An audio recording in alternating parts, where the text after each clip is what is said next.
I have survived 500 days in this Minecraft world. You know, close enough to 500 days. But to celebrate the occasion, today, we have like a very long video movie thing, alright? It's going to be every single episode in this series all in one video. So if you're new to the channel and you want to catch up with this world, to see what I've built, to see me go through the process, I am stuck.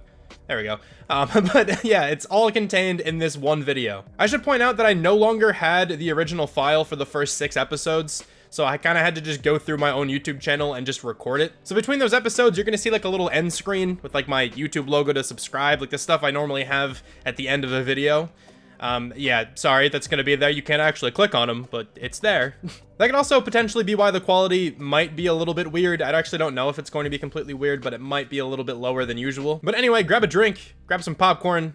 This is a very long video. Hopefully you guys enjoy my journey so far in this world. I'm excited to continue it further, and hopefully we can make it to 1,000 days down the line. I hope you enjoyed the video. One quick small thing I want to point out too, I mentioned this a lot later in the video, but I wanted to say it in the beginning. The seed of this world and the coordinates of my starter house are in the description down below, along with the shaders that I am using. So if you'd like to check those out, feel free.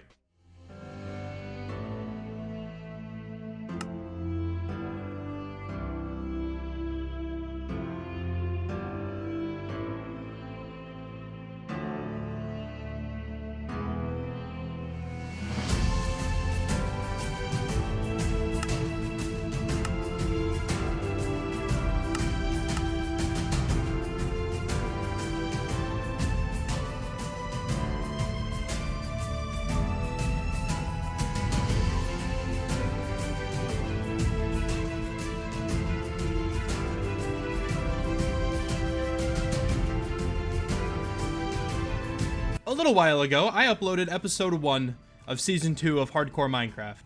And today, I have episode 1 of season 2 of Hardcore Minecraft. Yeah, your boy died between episodes. I uploaded 1 episode of season 2, and I have died since. While recording episode 2, some zombie gave me the sauce down in a cave. He had an iron sword. Alright, he was a bit dangerous. It was a tough time. I'm very sad that I lost that world, but we have a new world right here, and this is still going to be season 2. I definitely can't justify that 1 episode being all of season 2. So, we still have season 2 here of Hardcore Minecraft. Gonna call it episode 1, just because why not? I posted a poll on YouTube as well, asking if I should use a set seed, if I should like scout out a couple seeds to find a cool area to build, or if I should just use a random one. And the vast majority think that I should use a random seed. So here we are. I have no idea what the seed's all about. This is the first time I'm setting foot into this world, but we do have a nice dark oak forest over there. I'll definitely be going there shortly. Looks like we have some plains off in this direction. I'll probably head off that way when I'm looking for a place to live. I might actually just head off that way now, because I don't really want to go too far away from spawn. I kind of want to stay within like 500 or so blocks from spawn. It's nice being close, but not too close that you're still in the spawn chunks. So we can always come back to this dark oak forest later. It won't be that far away, but there is some nice coal in here. I saw a little bit of iron as well in this cave. So let's collect all this up and start heading off into that plains forest area. I saw a couple cows over there too. We can probably just go ahead and slaughter all of them to get some food. And would you look at that, just a little bit into this plains biome, we have a village. So we can go ahead, grab a bed from here. Also a little bit more cowage going on in this direction, so let's go slaughter these guys as well. That cow absolutely just got disrespected. I'm so sorry that I had to do that. And honestly, the most important part of a village right now for me. Hay bales. Now, normally I'd make these into food, but since packed mud exists, and you need wheat to make it packed, I will not be doing that. We're going to be saving all of this hay for the packed mud we're going to use. I'm just going to grab the pillars from this house here. Not necessary at all for them to be there. It's not like they're supporting anything. It's Minecraft after all. And I'm going to use those to craft a smoker, where we can actually start cooking up some of our food. We also have a good bit of bread on us. We have 14 bread. So pairing that with all the beef that we're cooking, we should be chilling on food for a little while, at least until we find an area that I want to call home, and we can actually begin settling down. I'm not really looking for anything too specific right now. It'd be cool to find a nice mountain, but if I don't find one, it's not the biggest deal in the world. I just really like what the mountains look like since 1.18 has come out. We're looking pretty good right now. We got a lot of food. Got some nice stuff from the village. We are chilling. The inventory is a bit disorganized, but I don't really feel like organizing it right now. Definitely want to get out of this birch forest. I absolutely hate those. Probably my least favorite biome in this entire game.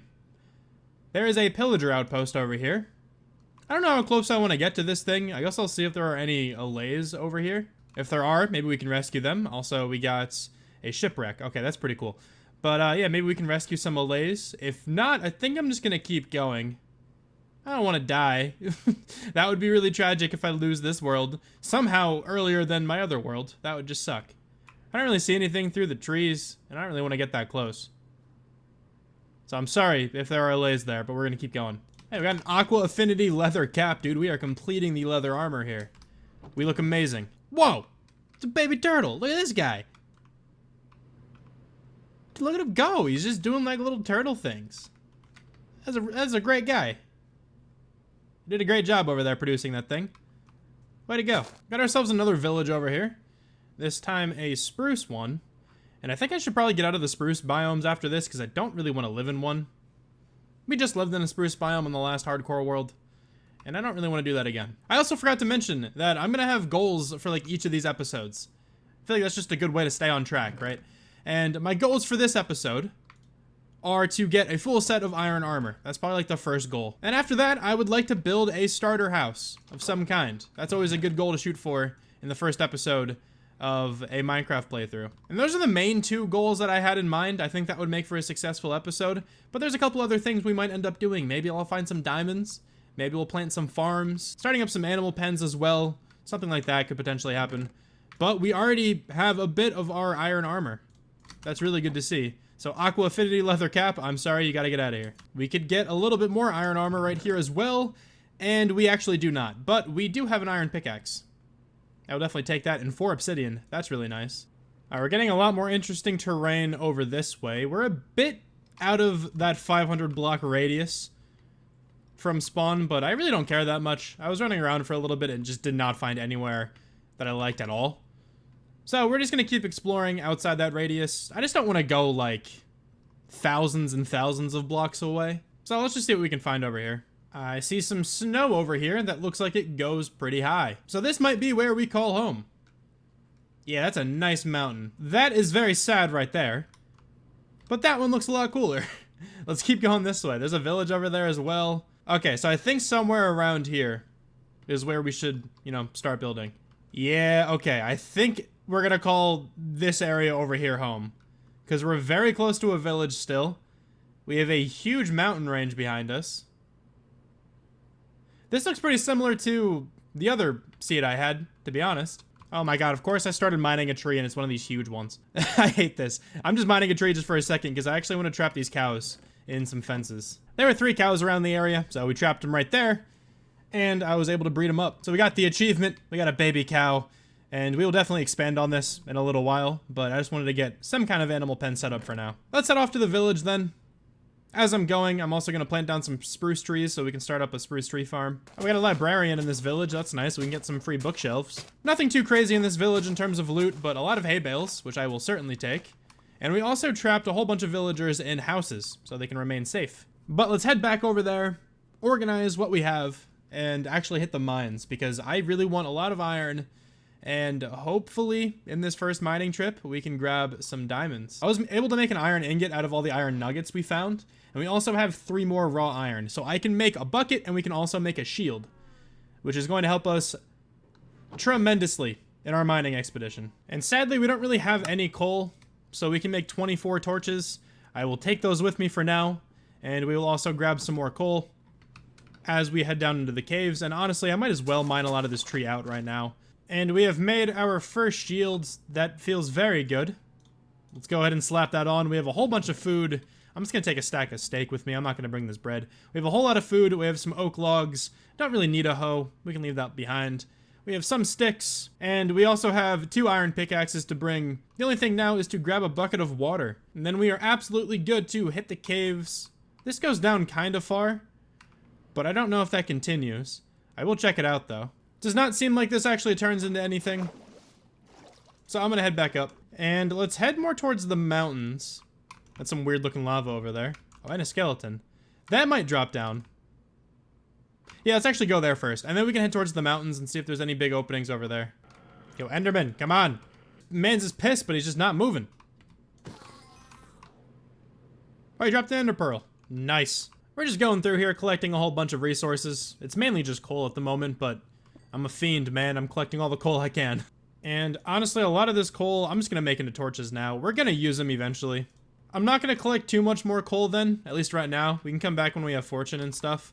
But 22 should be more than enough to smelt whatever I'm going to need to smelt down here. And this definitely goes down. I'm glad I checked out over here. Oh, that goes into the spooky deep dark. I don't like that. I'm barely even prepared to go into a cave, let alone the deep dark. But these leather pants will lead me to victory, alright? The warden should be terrified. Ow, I hit a spike.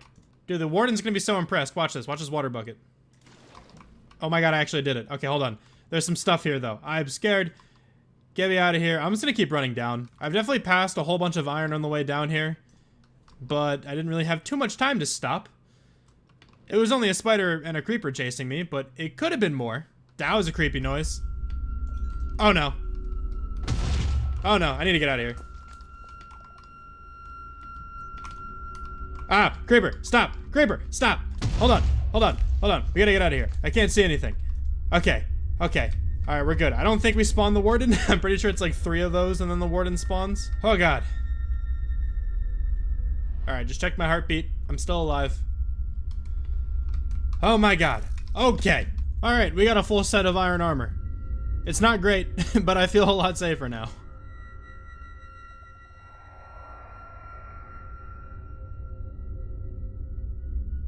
Oh god, I did it again.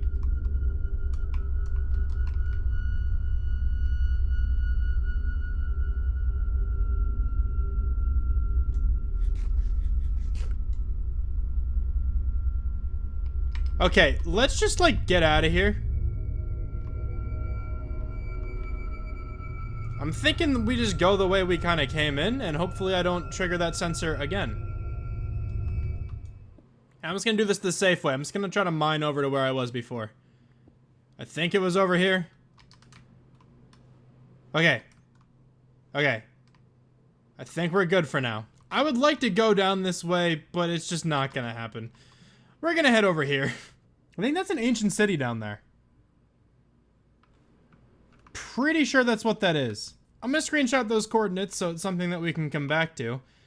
I'm fairly certain I saw the right kind of deep slate block, so that's nice to know. I'm gonna go up this way though. Yeah, that's definitely an ancient city down there. I don't know if you can see that, but there is some wool right over there. So that's something that we can come back to in a little while. And we found some diamonds. The skeleton will not leave me alone. But it's like in the stone. I'm pretty sure this is like a really rare block. Because diamonds normally spawn in deep slate now. It was only 1 diamond, but I am gonna do it. I'm pretty sure that's a rare block, but I really want diamonds. Oh, there's diamonds right there. I think I risk it. Oh god. Okay, let's just take the long way over here. I feel like I can sneak up next to the diamonds pretty easily and we'll be okay. Oh, it's just 1 diamond again. Oh, it's not. Let's go. We have 4 diamonds. Oh, I need 1 more. I am not leaving until I get 1 more diamond. Also, I'm gonna go ahead and make a diamond pickaxe. Honestly, I don't really want to do this, but it's probably the safest way right now. I'm just gonna dig down very far and just try to strip mine for this last diamond. Oh god, it happened again. I didn't think they could get me in the strip mines. Please don't tell me I just spawned the warden. I think we're good. I don't hear anything. I think we're okay. Let's go this way now. Bro, this is so much for 1 diamond. Literally just need 1 singular diamond.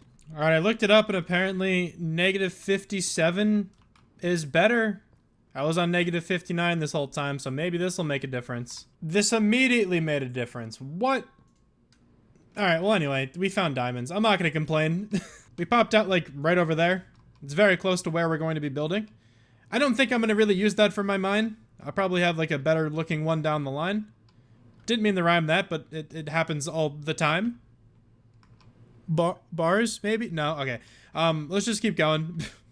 I don't know what I'm talking about anymore. But here's the cows. They're looking great. They're chilling. That was a pretty successful mining expedition. Looking real nice. We can also go ahead and craft one enchanting table. We don't have the sugarcane to actually make it work, but that's what I'm going to work on right now. We got a little starter sugarcane farm planted down there. We have 7 sugarcane spare, so that's about like 50 sugarcane, I think, around that, in that little farm. And I am preparing to go on an adventure, because we still need some more stuff before we can start building the starter house. I need mangrove wood, I need mud, so we just need the mangrove swamp in general. I would like some jungle wood, and then dark oak. And the sad thing is that we did pass a dark oak forest a while ago, and I honestly thought I was going to be staying closer to that, and we just kind of aren't, but it's all good, okay? We're gonna make this work. I'm gonna go find the biomes I need. I really wish we had a saddle. I could take one of these horses, but it's fine. I'll get one someday. So let's just head out on foot, and hopefully we can come across some of these biomes. The mangrove swamp is the one I'm most like worried about, because I don't know if that's the rarest one I'm looking for, but I feel like I come across those the least. I also have 1 spare piece of iron on me, apparently. Whatever, this piece of iron can come for the trip.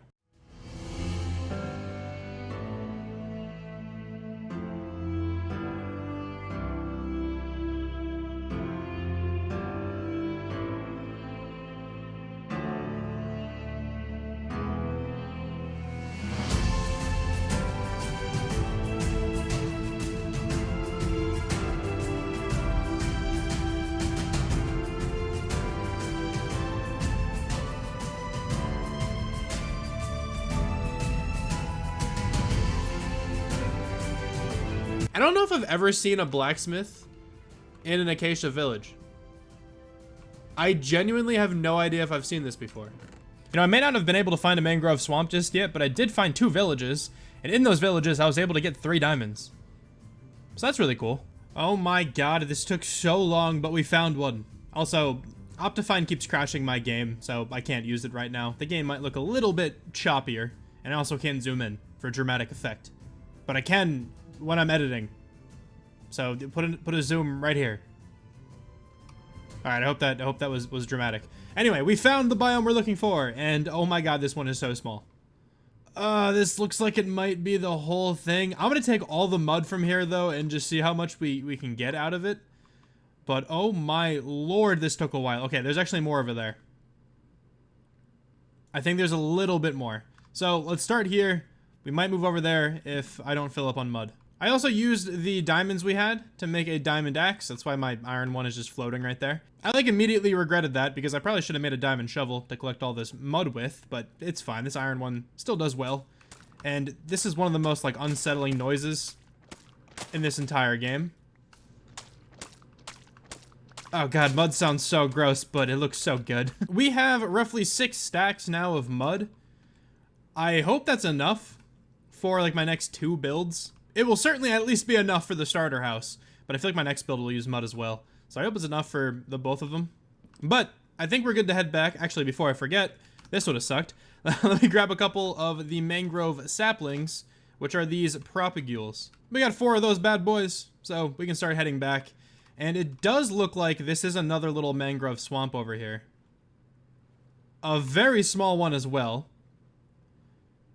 There's a bigger one over there, it looks like. Okay, nice. That's where we're gonna come next time to get more mangrove. Before we head back, I want to get a parrot. This parrot has eaten way too many seeds. Come on, man. Join me. Oh my god, this parrot has eaten like 50 seeds.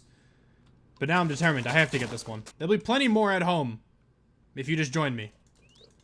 Let's go. Okay, it took 4 that time, but I'm telling you, this man is a fiend. He just ate like a whole stack of seeds. My god, that took forever to get back. We were so far away. I have explored a lot of the surrounding area, just looking for that one stupid biome. But at least we found it, okay? Our storage situation looks absolutely horrible, but it's all good, okay? We're gonna be fixing that very soon by making a house. I just need to go ahead and collect up these mangrove saplings. We have 4 of them. Do I have any bones? I have some bones, so I can make some bone meal. And that should speed up the process a good bit. But man, harvesting mangrove saplings is just like the worst thing ever. I chopped down all the trees aside from the acacia ones because I'm not going to be using any acacia in this build. But I definitely still need more mangrove. We only have 54 mangrove logs. I should be good with spruce. Should be good with dark oak and jungle. Because at least the jungle, I'm going to be using planks So I should be good with all that. Dark oak is only going to be for like the trim of the roof. So I think we have enough for that. We also have a couple leftover saplings as well. But while I wait for the mangrove to grow back again, I think I'm going to start setting up some farms. I think for the time being, I'm just going to put everything in one field. Just because we really don't have that much of anything in particular. I mean, the most we have are 29 potatoes. And that's definitely not enough for an entire field. I'm going to need some oak as well for this build, but we can clear out this area right here. Because I feel like it kind of descending down this way would be a pretty solid spot for a field. I'm eventually going to cover this whole area up, so it's not going to be completely open. I think once that is done, like the whole area will look a lot more complete. But let's just go ahead and start chopping down all these oak trees, and then we can plant down the first field of this series.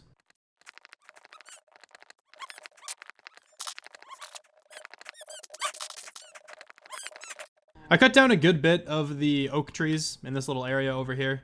I'm also going to go ahead and make a diamond shovel. Nearly getting a full set of diamond tools already, which is actually really cool. I'm going to take this top layer of grass down, and I'm going to use the dirt I get from this to kind of like make this whole area look a little bit better. All right, I like this decline now. I feel like I cleaned it up a little bit, terraformed a little. It'll all look a lot better once this whole gap is filled in, but we'll get to that eventually.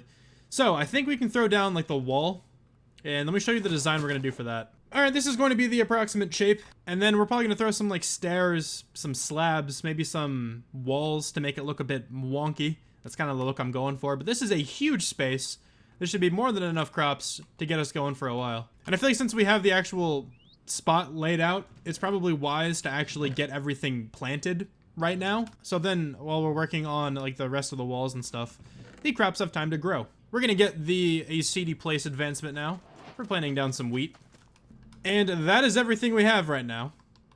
It's certainly not much, but it'll at least get us started. Okay, the texturing on this side is definitely looking a lot better. I feel like a little bit more and we should be good. I'm going to throw some andesite along the sides here as well, just to break it up a little bit more. I think it's looking very solid around here. We brought the wall down a little bit as well in some sections, just to like kind of go with the terraforming. I think it looks nice. I do think the next thing we should add, though, is a bit of greenery, like some bushes or something. And I need to go get some leaves, because I have none. And the leaves we're going to use are birch leaves. I think these actually look kind of good with the color palette we got going on. Yeah, I need to patch this up real fast. I was really close to just dying right there. And I think with those last few additions, the farm is complete. So this is going to be the design we go with for, I think, every farm in this area. Once we get some lanterns as well, I can throw them around, but I'm liking this. Man, mangrove tree has got to be like one of the worst things in this entire game, dude. That took so long and I only got 50 logs out of it. We can probably just go ahead, though, and start building the house. I'll come back and get more mangrove as I need it. This is going to be time-lapsed anyway. Probably won't even see me leave to go get the mangrove. But yeah, we have a stack and 41 that's probably not enough for this house. It could be. It very well could be, but I doubt it is. Honestly, if you watched the original first episode of Season 2, it's going to be pretty much the same house. I really like the house I made in that one, and I hardly got to live in it, so I feel like I can make it again, and it's not that big of a deal. Probably won't be exactly the same. It might be a slightly different shape, but for the most part, it's going to be very similar. And without further ado, let's start building this thing.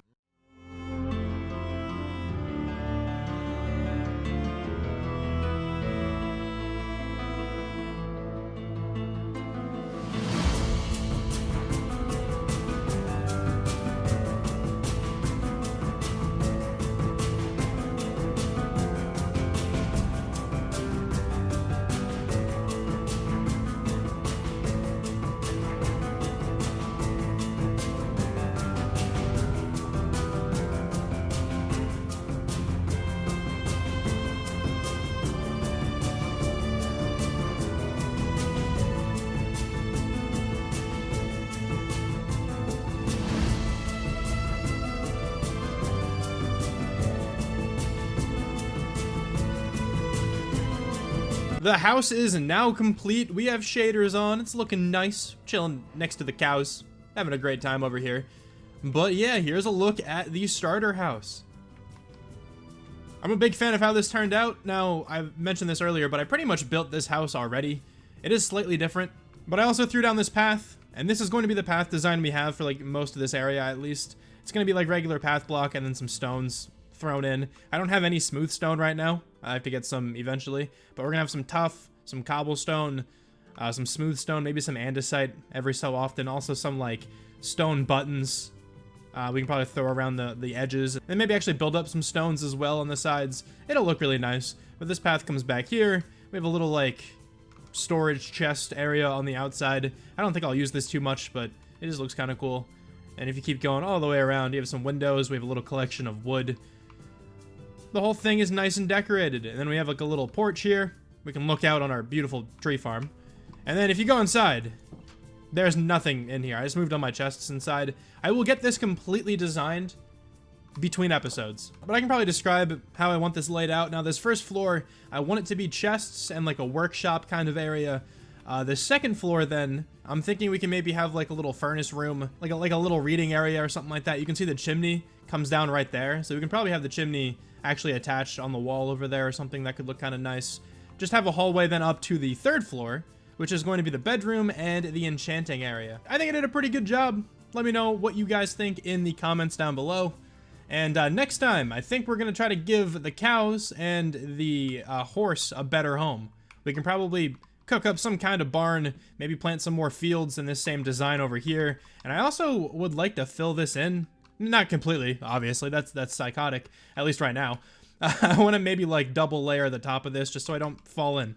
Because I've almost fallen in a couple times. And I actually have fallen in a few times and nearly died. So that'll probably be the death of me if I don't actually fill that in. We should also get some enchanting done, maybe do some more mining. Next episode is going to be a good one as well. But this is going to be everything for this episode. Just building up the starter house. We got a full set of iron armor, got some diamonds. We're kind of chilling in this world right now. Hopefully I don't die between episodes. That would really suck. But thank you so much for watching. I really hope you enjoyed this one. And I will talk to you guys soon. Bye.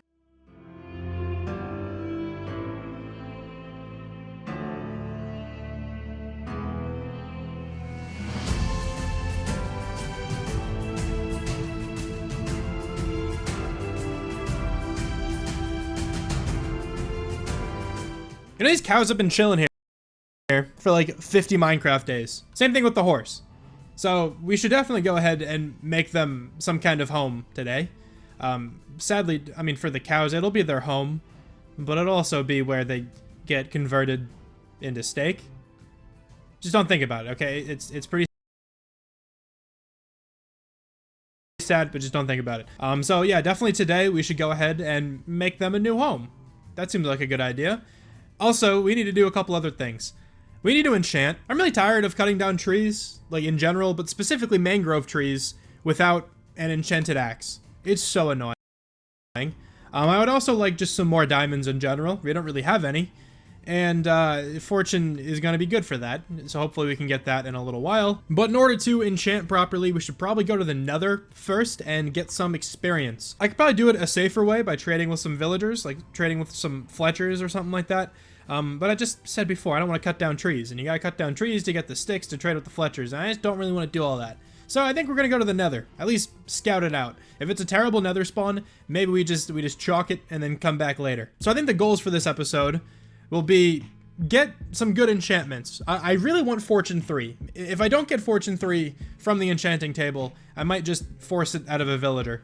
I also kind of want Mending today. That would be nice, because our diamond tools are running low, and we don't have any diamonds to repair them, so hopefully we can get some Mending in a little while. Then I also would like to build a barn of some kind with like a little stable area for the horse. And I'm thinking we plant a couple more fields. Not a couple, probably just one. We'll probably plant one more field. I actually have to go through and harvest all this. I haven't done it once yet. I'm a little lazy. And just another tiny goal, I want to fill in this hole. Not completely. Okay, that's psychotic. I want to just put some dirt on the top few layers, just so I don't fall in. But let's show off what we did last time. I built a starter house, and I think it turned out quite well. I also got this guy. What are you doing? Not really selling anything interesting, but he did give me an excellent deal on some leads and some leather, so that's nice of him. But yeah, if you go all the way around, the house is looking rather snazzy, if you ask me. I gotta complete this path all the way around. I will do that eventually. And then if we head on inside, I can show off the interior. So this was not done last time. I literally just did this a little bit ago, and I think it actually looks kind of nice. So you walk in, you have this main room where all our storage is going to be. We have some furnaces, some smokers, actually just one smoker, one blast furnace, a couple more barrels just all over the place. We got a table with some plates, looking nice. I have a little reading area down here that I will never use because I don't read. Some more barrels, a couple potted plants, that always looks good. And this is not organized even a little bit. So that's something we can work on eventually. You pop upstairs, we have a little fireplace going on, a nice L-shaped couch, some like shelves back here with absolutely nothing on them, a couple more plants, a couple more barrels, a few more empty shelves, and you go all the way up to the top. We have our bedroom with some empty armor stands and our enchanting setup. I think it looks really nice on the inside here. Also, I didn't really show this off last time, but we have a balcony.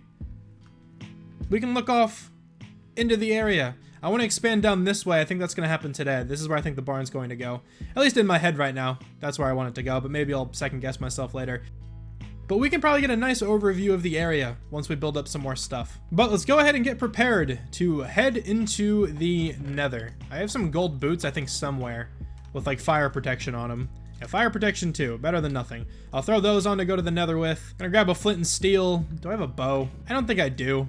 I guess we'll just punch the gassed shots back at the gassed. I also don't have any string to make a bow, so we're just gonna go into the Nether without one. And honestly, I would bring a second pickaxe, but I don't have any iron to make a second pickaxe. We really need to go mining again, but I really want to wait till fortune to do that. I don't know where to throw the portal. Let's just probably chuck it like back in this mountain. That's probably where I'll put it eventually. So let's just get it in the right area for now. Oh my god, I suck. Guys, I am like so good at this game. It's insane. Look at this portal. This is the best portal you've ever seen. It's staying just like that. No, God, I need to go get my diamond pickaxe. I don't have it on me. Well, we potentially have an issue here. I have no idea where I put my diamond pickaxe. I'm guessing when I like moved all my chests, it despawned? I don't know how that would have been possible though. I swear I just used it. Oh my god, I also don't have enough obsidian to make a new portal. So I'm just gonna have to break the two pieces that I misplaced with this iron pickaxe, and then we can head into the Nether from there. This is so annoying. I don't know where that pickaxe went. I mean, it was gonna break soon, but still, I could have enchanted it and then got mending and then it would have been fine. Maybe we can find a Nether fortress and then find diamonds that way. If anything, I think that pig just messed up my flow. I have to redo this whole thing now. Great. But maybe we can find a Nether fortress and find some diamonds that way.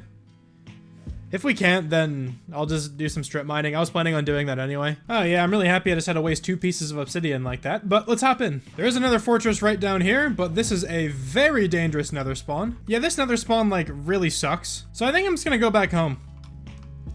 We're not gonna worry about the Nether right now. Instead, what we're gonna do is just do a little bit of strip mining. I need to find some more diamonds now anyway, so let's just do that. We can also get some experience this way. I really hope I run into some iron on the way down because this pickaxe is surely going to break before we get down to like Y-58 or whatever I have to get down to. Dude, this is the saddest thing in the world. My iron pickaxe is about to break.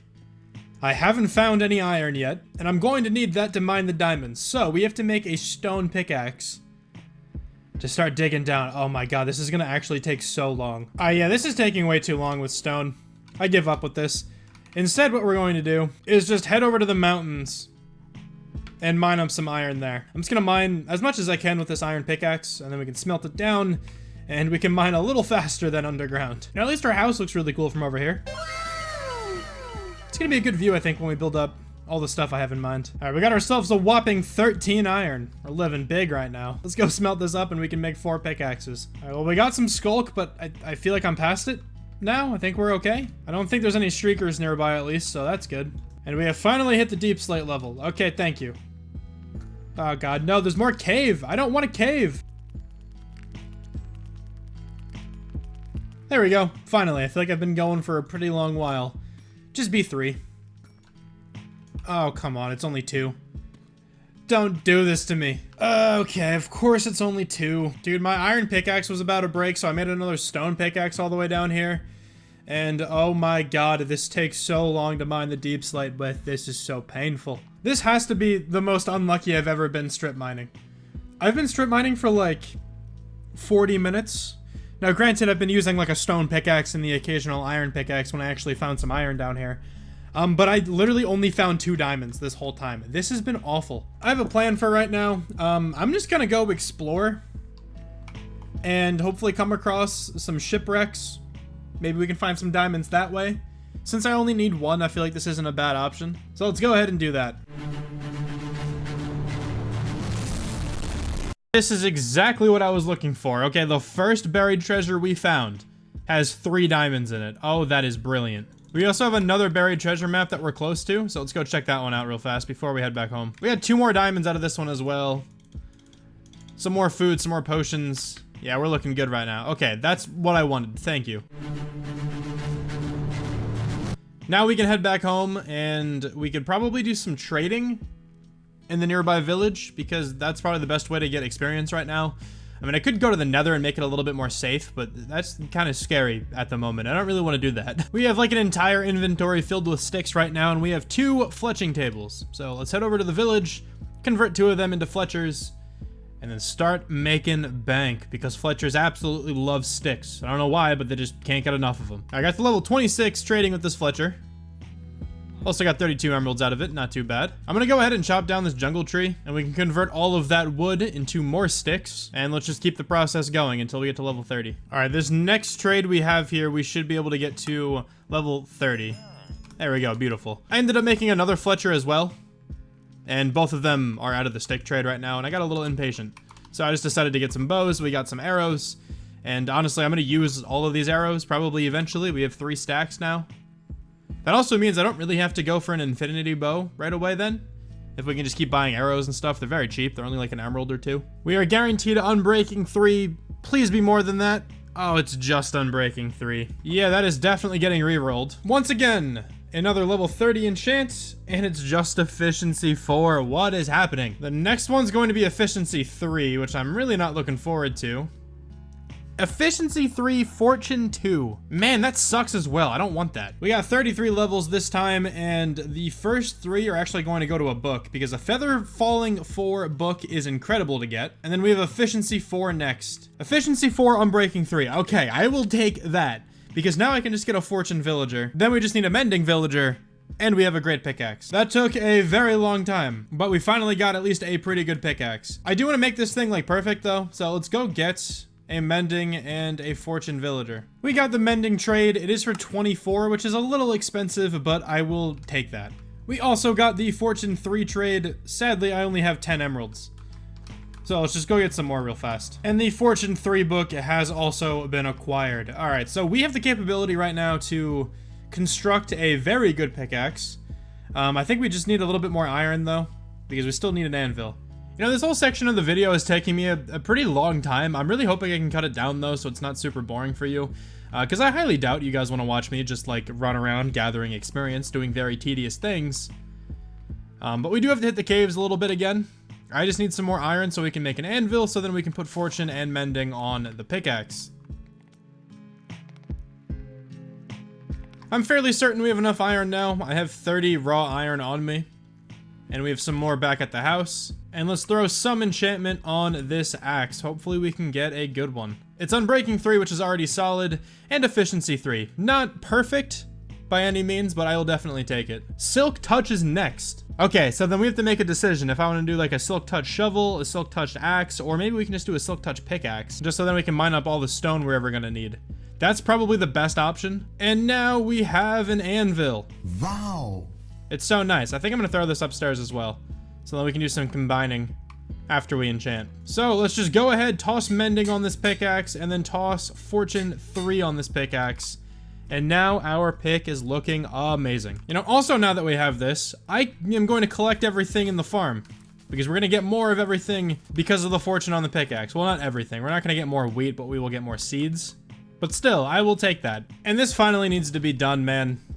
I need to organize my stuff. Yeah, it took some time, but essentially everything is organized now. We got some wood in here. I like to think of this as like the darker wood chest. We got the spruce, we got the dark oak, we got the mangrove, lighter wood chest up here. This one's empty. A couple of these are empty just to make room for some stuff that I didn't even think of just yet. This is all like crops and food and other vegetation, stuff like that. We got dirt, we got some dripstone down here. couple empty barrels on this side, and then this one is going to be hostile mobs, and apparently flint. Why not? Flint's pretty hostile. You want the fucking brawl? Come down to Civic Hospitality, I'll come out of my house, and I'll break your This is going to be non-hostile mobs.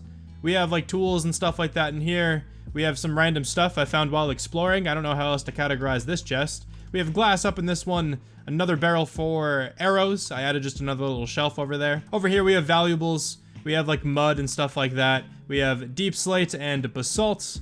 We have some other like gray blocks. We got stone in this one. So it's pretty organized. We're definitely going to need more room pretty soon, but I think this should be good for a little while. Oh, I forgot one. This is going to be the nether chest.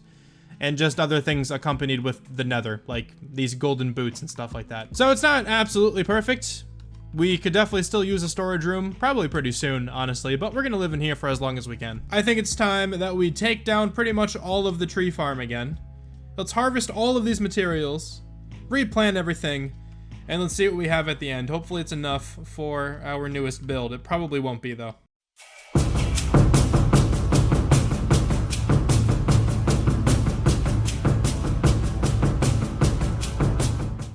Yeah, so hopefully that time-lapse came out correctly, but I harvested all of the trees over there aside from the acacia ones. I'm not going to be using those. I don't even know why I planted those, if I'm being honest. I really don't use acacia often at all, but I guess in case we ever need it, I have some. Mangrove is literally just like the worst thing ever. It's such a nice looking wood. I wish it was easier to collect. It's so frustrating to mine through all those trees, all the leaves, and then all the stupid root things. I hate it, okay? I just wish it didn't look as good. But I think we're just about ready to start building this barn. Let me just show you all the wood we have now. So we have quite a bit of spruce. We have a little bit of dark oak. We have like 2 stacks of mangrove. That took so long to get, honestly. Just these 2 stupid stacks. I'm gonna stop talking about it now. And we have a bunch of jungle logs. That should probably last us for a good while. And then also, we're gonna use some mud. So we have just about 3 stacks of mud. If we combine that with the packed mud we already have, we will have over 3 stacks. And yeah, this is all going to be packed mud. I will probably use regular mud down the line, just not for this build here. It'll probably be a similar looking pattern to the starter house. So I think like the first floor will mainly be out of packed mud brick and jungle planks, and then the second floor will be mangrove. But before we actually start placing down any of those blocks, let me just show you where this is going to go. And also, you might notice the grass texture looks different. I'm not using Optifine at the moment. I'm just, you know, in Fabric so it can access the replay mod stuff. I'm thinking the barn will go right where I'm standing like now. We just gotta do a little bit of clearing out because I like what it looks like from over here. I feel like this area right there would be perfect for the barn. And then the way the barn is going to be designed is that like the areas for the animals to roam around will be on the right and the left sides. And I think there's more than enough room on either side of this like little plot right here to have nice areas for the sheep and the cows to run around. I actually didn't mention that, but this is going to be for cows and sheep, not really any other animal. I guess aside from our horse. I'll make a little extension somewhere for the little horse friend. But let's do a little bit of clearing out. I have 4 stacks of dirt on me, so we can terraform a little bit. And also, I just want to lay out how big this building is going to be with the dirt that we have. I think I'm going to change up where this goes very slightly. So originally, I was going to put the building kind of where I'm clearing out right now. But I think instead, this is going to be the edge of like one of the fences. I think we'll have the building like here-ish, where I'm standing now. I'm aware that it's just like a big floating dirt blob right now, but I'm hoping this design works out. Let me try to explain what I'm going for. So I think the middle section here, like this middle rectangle, let me actually pillar up a little bit so you can see it a little bit better. This middle rectangle right here is going to go up 2 stories, like the central rectangle. That is going to come to like a pointy roof like that, okay? If that makes any sense, hopefully you can kind of visualize this. The sides then are going to be 1 story, and the roof will slant up in the middle. It's kind of difficult to describe what I'm talking about, but hopefully if you've seen the thumbnail, you know what this building is going to look like. But the main issue right now with it is, yeah, it's floating. So let's fix that. Let's terraform this area a little bit to make it look more natural. It's probably not perfect, but it looks way better than it did before. I'm not really the best at terraforming, but I don't think it looks awful. We can always tweak it a little bit later, but at least it looks like it fits right here. All right, so we have all the materials we just gathered in this chest right here. Yeah, we're definitely going to need more at some point, but the tree farm's right there. Alright, it's not like it's far away. We could definitely easily go back and gather some more stuff. I'm assuming I'm going to need some more spruce. That's probably the first thing I'll run out of, because I use spruce for so many things. Even though we do have like a stack of trapdoors here, I will probably use more, alright? Spruce trapdoors are one of the best blocks in this entire game. But at least I feel like jungle, we're probably good. Mangrove, I'm sure we're fine. Not much of this building is actually going to be mangrove. And then the dark oak, I think that's just going to be used for like the trim of the roof, like over there. So I don't really think we're going to need a ton of dark oak as well. Hopefully we can at least get a good start on this build before I have to go gather materials, but it's going to be time-lapsed. You really can't even tell when I leave to go get materials when it's time-lapsed. So let's just begin that.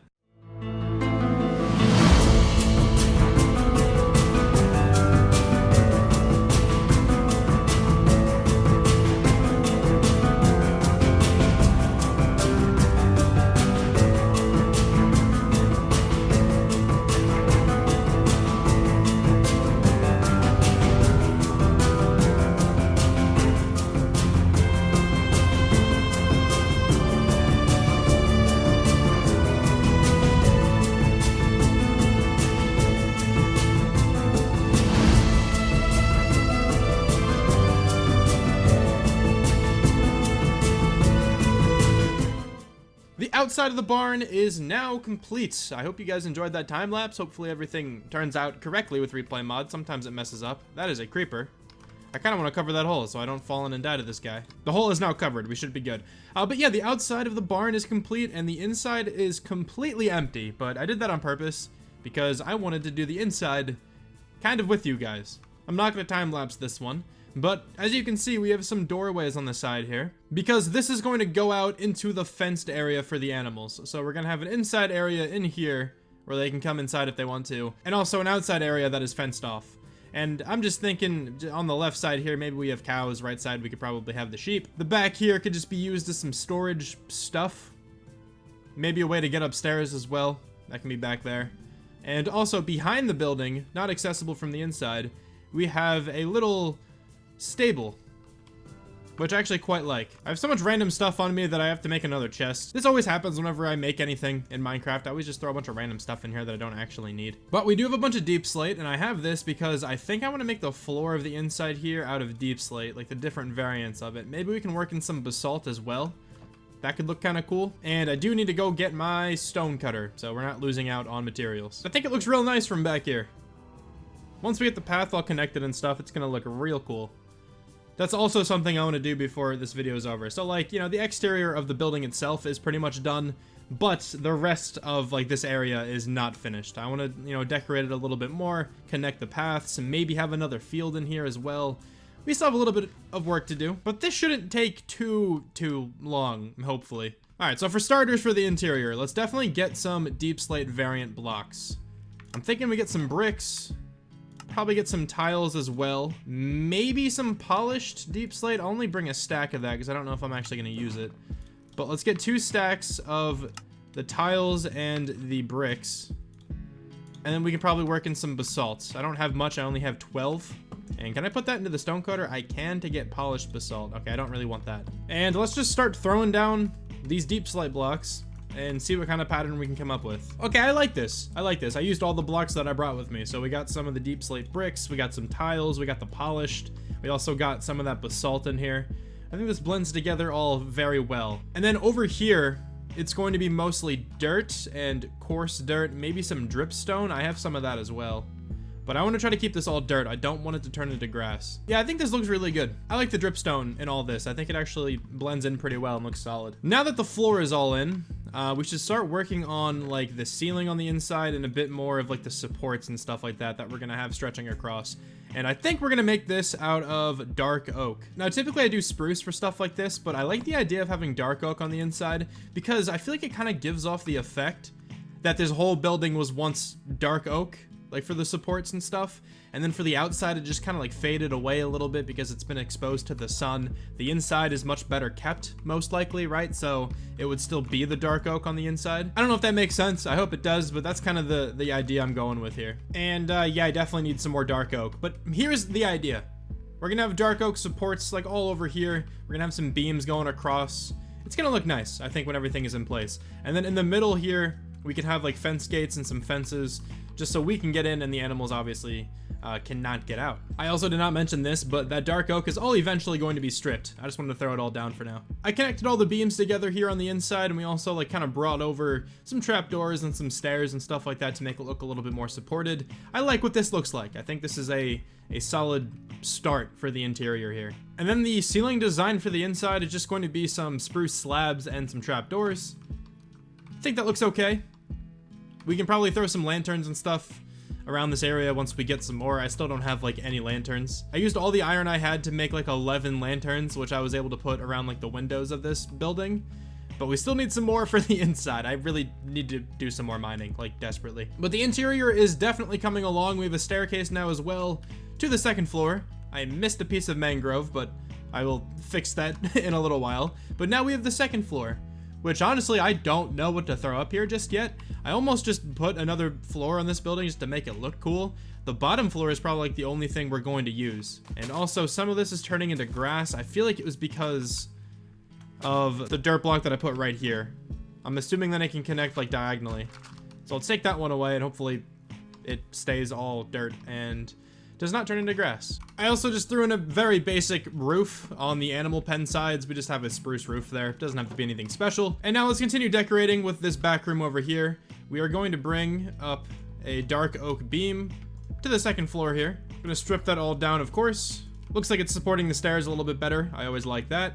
And then now we can actually throw in some like shelves back here. And on these shelves, we can start throwing down some barrels. I have a couple chests as well I want to throw down. I just really like what single chests look like next to barrels. I don't know why, but they just look really nice in my opinion. I don't know if it's because like the size is different or what it is, but it just looks a lot better than just having a bunch of barrels, I think. We are getting very close to finishing the interior of this build. I want to throw down another like potted plant. Those always look good. Gonna actually break into my hay bale stack. We have a bunch of hay bales. This shouldn't really affect me too much. We also got to make sure we put the hay bales in ways where the animals cannot escape. That looks good to me. Adds a little pop of color on the inside here. And the last little room we have to decorate is this one right here. That looks good to me then. Nothing too crazy, but it's enough, I think. And I feel like this is going to be the actual storage we use for this building. Just because then I can run in, grab some shears, grab some wheat or whatever, just right off the rip, and then do what I need to do with these animals. So now let's just map out how big of a space we're gonna give these animals here on the outside. I feel like that's a good amount of space out here where all these like logs are. We're gonna connect fences between them. All right, yeah, I think this definitely works. This is a lot of area. I think the fence looks all right. We have some spruce and we also have some dark oak. I want to try to go for that effect where it looks like some of the fence is fading. Maybe it's a little bit older. I think this actually looks pretty good. One more final touch I want to add to that fence. I just want to throw trapdoors on top of all of these little like wooden pieces here. And I'm fairly certain the animals cannot escape from here. Actually, they can escape right there. Now we're good. Okay, I think we're good. I don't think they can escape from in here. Let's do the same exact thing here to the other side. Yo, that guy is absolutely lost. I have no idea where he's going. But anyway, this pen is now complete. It's pretty much the same as the one over there, just a different shape. Now the last step for this build before we actually get the animals in is to like connect up the pathway, make it look all nice. And that also might mean we add a new farm. I'm thinking we could probably have a farm where this big like cavern is, because I did say I wanted to fill this cavern and we're going to do that right now. It'll also make transporting all the animals a lot easier. I have 1 diamond spare, so let's go make that into a shovel. And part of me really wants to enchant it before I start mining all of this dirt. That would be so useful. We'd get so much more dirt that way. Now the thing is with enchanting right now, my next guaranteed enchantment is Silk Touch. And I want that on a shovel eventually, but I would much rather have that on a pickaxe first. And as you just saw, we used our last diamond to craft this diamond shovel. So I think we should do some mining. And I'm probably not going to show most of this because it's just going to be strip mining. But I'm going to head down there, try to get some more diamonds. We have Fortune 3 now, which is really nice. That should also give us some experience, so this isn't actually that bad of an idea right now. It actually won't give us any experience right away since we have mending on this pickaxe now. But I still do think it is worth our time to go and mine some stuff. Oh my god, we've found diamonds. And is it really only going to be 1? No way you're doing this to me, Minecraft. I have been looking for so long, literally like 45 minutes of just straight mining, and you're gonna give me 1 diamond. And it actually only gave me 1 diamond from Fortune as well. And finally, more diamonds, but it looks like one again? Okay, it's not one diamond. Thank you. There's also a cave right here. Oh, and an ancient city over there. Alright, we might do something real dumb in a second. But let me just get these diamonds. We have 4 now. That's actually all we needed. I only needed enough to make another pickaxe. We are pretty safe in this area back this way. Okay. So, I want to see if I can just, like, steal a chest or two. Because, yeah, this is certainly an ancient city. That's cool. If I could just, like, yeet one chest, that would be pretty sick. Because you can get some pretty good stuff out of these ancient cities. I think we're actually okay to build a little bit right here. I think it's just sensors in this area. Yeah, I think I'm good. Okay, it's just one again. Dude, my diamond luck in this world has been wildly insane. Anyway, though, back to the search. Let me see if I can find just one chest. Those are the guys I'm scared of. Those are the Shriekers, if I'm not mistaken. Those are the guys that are going to alert the warden that I'm here. Those are the snitches. No one likes those guys. I'm just thinking that if I can open up a chest and only alert the Shriekers like once, we'll be okay. I don't even know where the chests spawn in here. I'm kind of just wandering around like an idiot. And there are some more diamonds over there. Okay, well, let's go get those. All right, I think I'm good to collect these. It's probably just one again. It absolutely is. Nice. That's what we wanted. I have seen my first chest. Let's see if we can make it over there. I can climb that without triggering anything, so that's good. Let's keep going. And we're at a chest. Can I open this? Okay, I can open it and nothing happened, but sadly we didn't really get too much out of this. So we have another chest. Let's see if I do this. If we can then open it. We can open it, and we got Swift Sneak 3. Also, Unbreaking 3 leggings. Might as well use those. We got cat, we got a disc fragment, a couple more disc fragments, some bones. Okay. That Swift Sneak 3 book is going to be amazing once we get some diamond leggings. There are still those diamonds over here that I do want to get. I'm just gonna have to sneak my way all the way over here. Because I don't know what's creeping around the corners here. I feel like I would be safe to get up and start walking. Actually, I probably wouldn't have. There's a Shrieker right there. So we're just gonna stay crouched like forever. There's 2 sets of diamonds over here, which is actually nice. I hope I'm able to mine this without sending anything off. Let's try. Okay, we're good. We're good. We mined one of them, and we mined the other one. Okay, we're good. So let's just go find one more chest, and I'm gonna dip. I can also certainly be missing a lot of diamonds right now, so if you see any, I'm sorry that I missed them. Okay, we made it up to this chest. And I feel like since I just built all the way up here, I can probably just open this one. Got Prot 4 diamond leggings with Curse of Vanishing, but that's not that bad. An Unbreaking 3 Efficiency 5 diamond hoe. Okay, that's why I did this, by the way. This is precisely why I came here.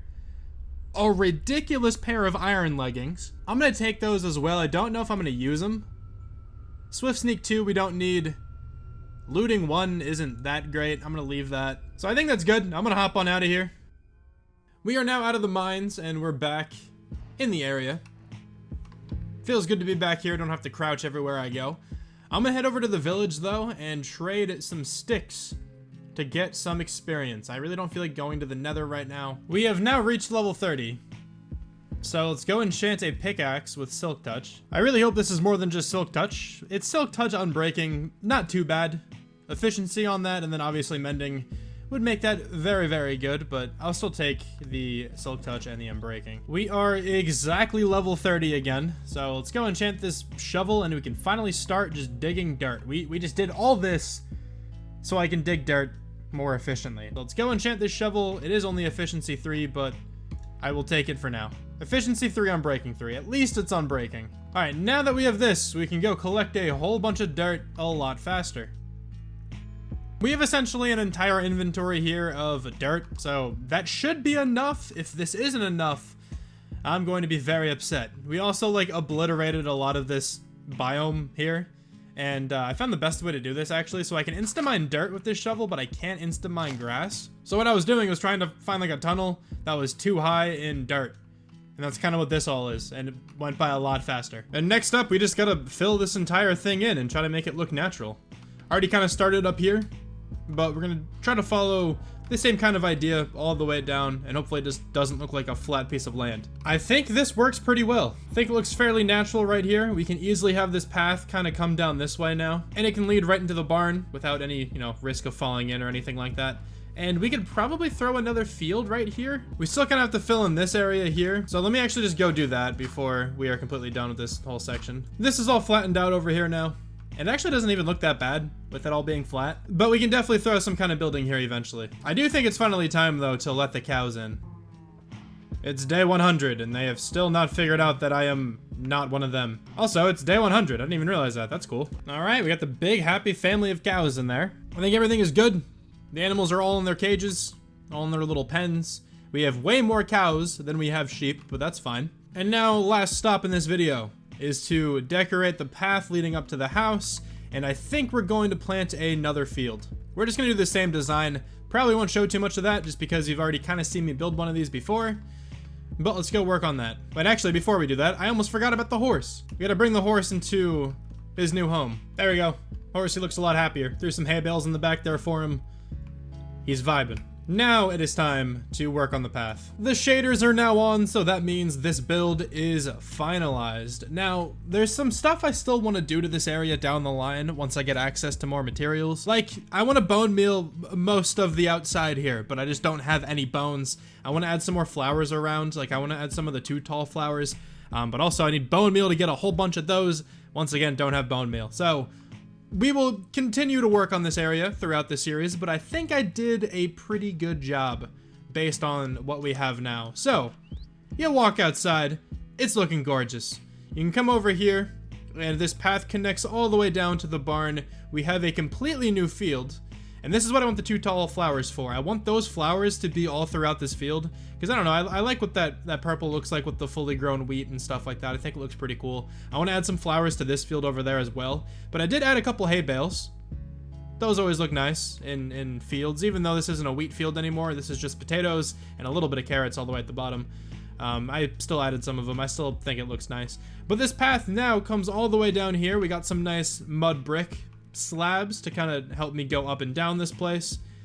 Then we got some more like stone broken into the path, a couple pieces of coarse dirt along the way, some lanterns. I used the final bit of my lanterns. Actually, I have 3 left. Let's go make use of these really fast before we continue. Want to put 1 there, then I'm just gonna throw 2 over here. All right, it looks amazing. Cool. Let's go back this way now. I meant to put a fence gate there too. I keep remembering things that I forgot. Doesn't matter though. We have access to this farm over here with the fence gate. I think it's a little bit smaller than the other one. This is going to be all wheats. That one, like I said before, mainly potatoes, a little bit of carrots. We should probably make a carrot field once we actually get enough carrots to fill a field. I have a couple of barrels here now where I can actually just go ahead and store all the stuff I'm going to need for, you know, these different fields.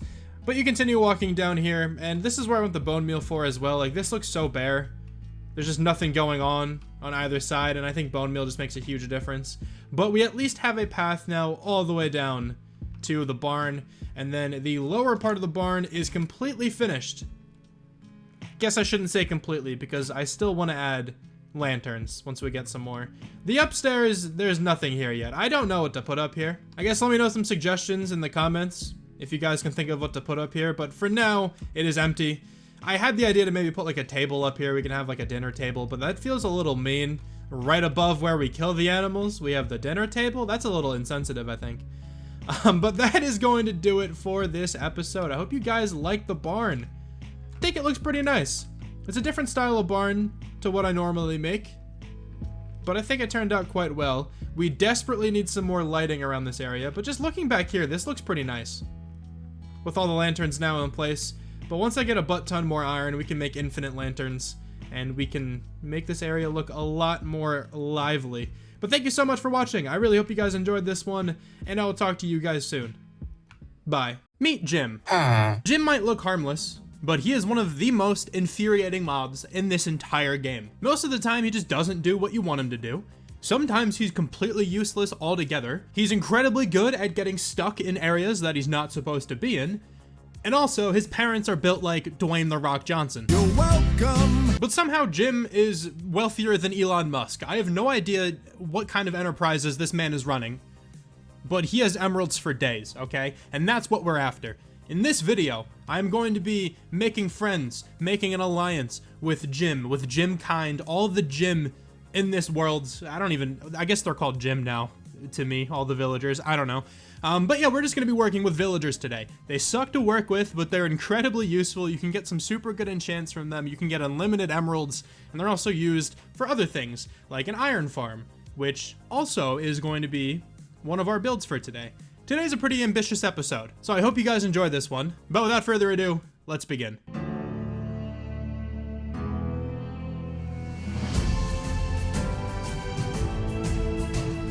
Now in the intro, I mentioned a few of the goals I wanted to accomplish today, but there are still more, so let me kind of lay out all of them. The first thing I want to get done is I want to complete my set of diamond armor. That'll make me feel a lot more secure, and you know, hopefully we won't die as easily then. We currently only have one piece of diamond armor, and it's this Protection 4 Curse of Vanishing diamond leggings that we got from the Ancient City last time. And, you know, it's a pretty good piece of armor. I mean, that's good for now, at least. Prot 4 is very good. Curse of Vanishing doesn't really matter all that much, because if I die and I drop the loot, the world's over anyway, so it doesn't really matter. We could also just use some more diamonds in general to make some more diamond tools, and just like a diamond sword. I don't think I have one yet. So that's the first plan of action.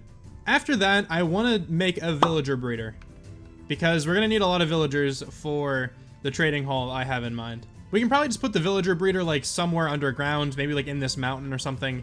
Somewhere where it's not visible, because I don't know how to design one of those on the outside to not make it look horrible. Then after we get the villager breeder, we can kind of progress onto the trading hall and the iron farm and stuff like that. So those are the 4 goals that I for sure want to accomplish today. There's still some other things I might do along the way. I might end up putting like another field around here. I might end up just making the area look a little bit better in general. But the 4 goals I listed first are my main priority right now. So let's go ahead and hit the strip mines again. I almost want to change where my strip mine is because it's just been awful for me. I think I'll eventually build a mine. I don't really want to do that right now. So let's just head back down here again. I just hope it's better than last time. Alright, I've been down here for like half an hour or so, and we got 20 diamonds. A lot better than last time. Last time I mined for like an hour collectively, and I think I only found about like 4 down here. Let's go ahead then and officially retire this armor. And I swapped out my pants for these ones. And I even think the iron pants I was wearing before were also swapped out. So those weren't even my original iron pants. But I think I have my original helmet, my original chest piece, and my original boots. So we're just gonna throw these leggings on there. And now we have kind of our original iron armor. But we look way better now, way more safe as well. Diamond armor's looking nice, and we can enchant this in a little while as well once we, you know, get some more levels. But let's also make our first diamond sword. So that's at least the first goal checked off for today. And now let's move on to the second one. I want to make a villager breeder now. But we need one more villager at least in this village, because I don't think we have a farmer, and I'm pretty sure all of the villagers who are in that village already have jobs. I'm gonna go ahead then and harvest all this wheat that we have, well, at least the wheat that's done, and then convert it into bread, and then go make 2 of those villagers and have a baby. Let's go. You produced a little child. How you doing, little man? The thing is, it's probably wise to wait for the baby to grow up first, because I don't really have enough iron to make some, like, rails and stuff to transport the baby right now. So I'm gonna wait for the baby to grow up. I'm gonna turn them into a farmer. Just gonna throw this down so the baby becomes a farmer when they grow up. But I guess we can actually just start, you know, making the villager breeder. Hopefully by the time I finish digging everything out, that baby has grown up.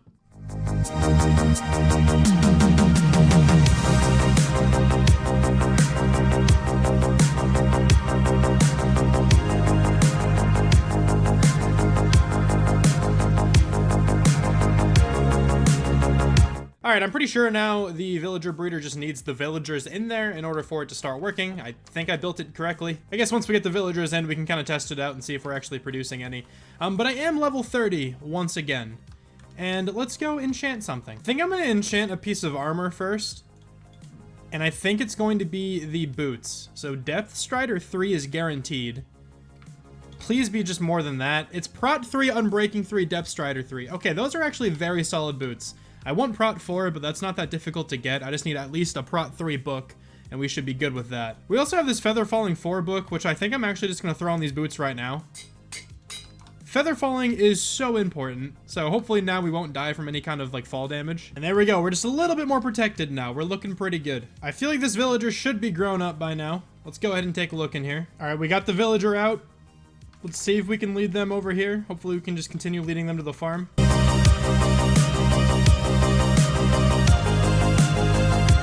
Both of the villagers are now on the farm. That took an annoying amount of time. I hate moving villagers. And now I believe it is fully functional. Everything is planted down. The farmer should start collecting this and just tossing it out to their friend. Hopefully this works. We'll check back in a little while to see if we actually have any baby villagers. And also I should point out that this is Logical Geek Boy's design. I will, put the link to the video I watched in the description.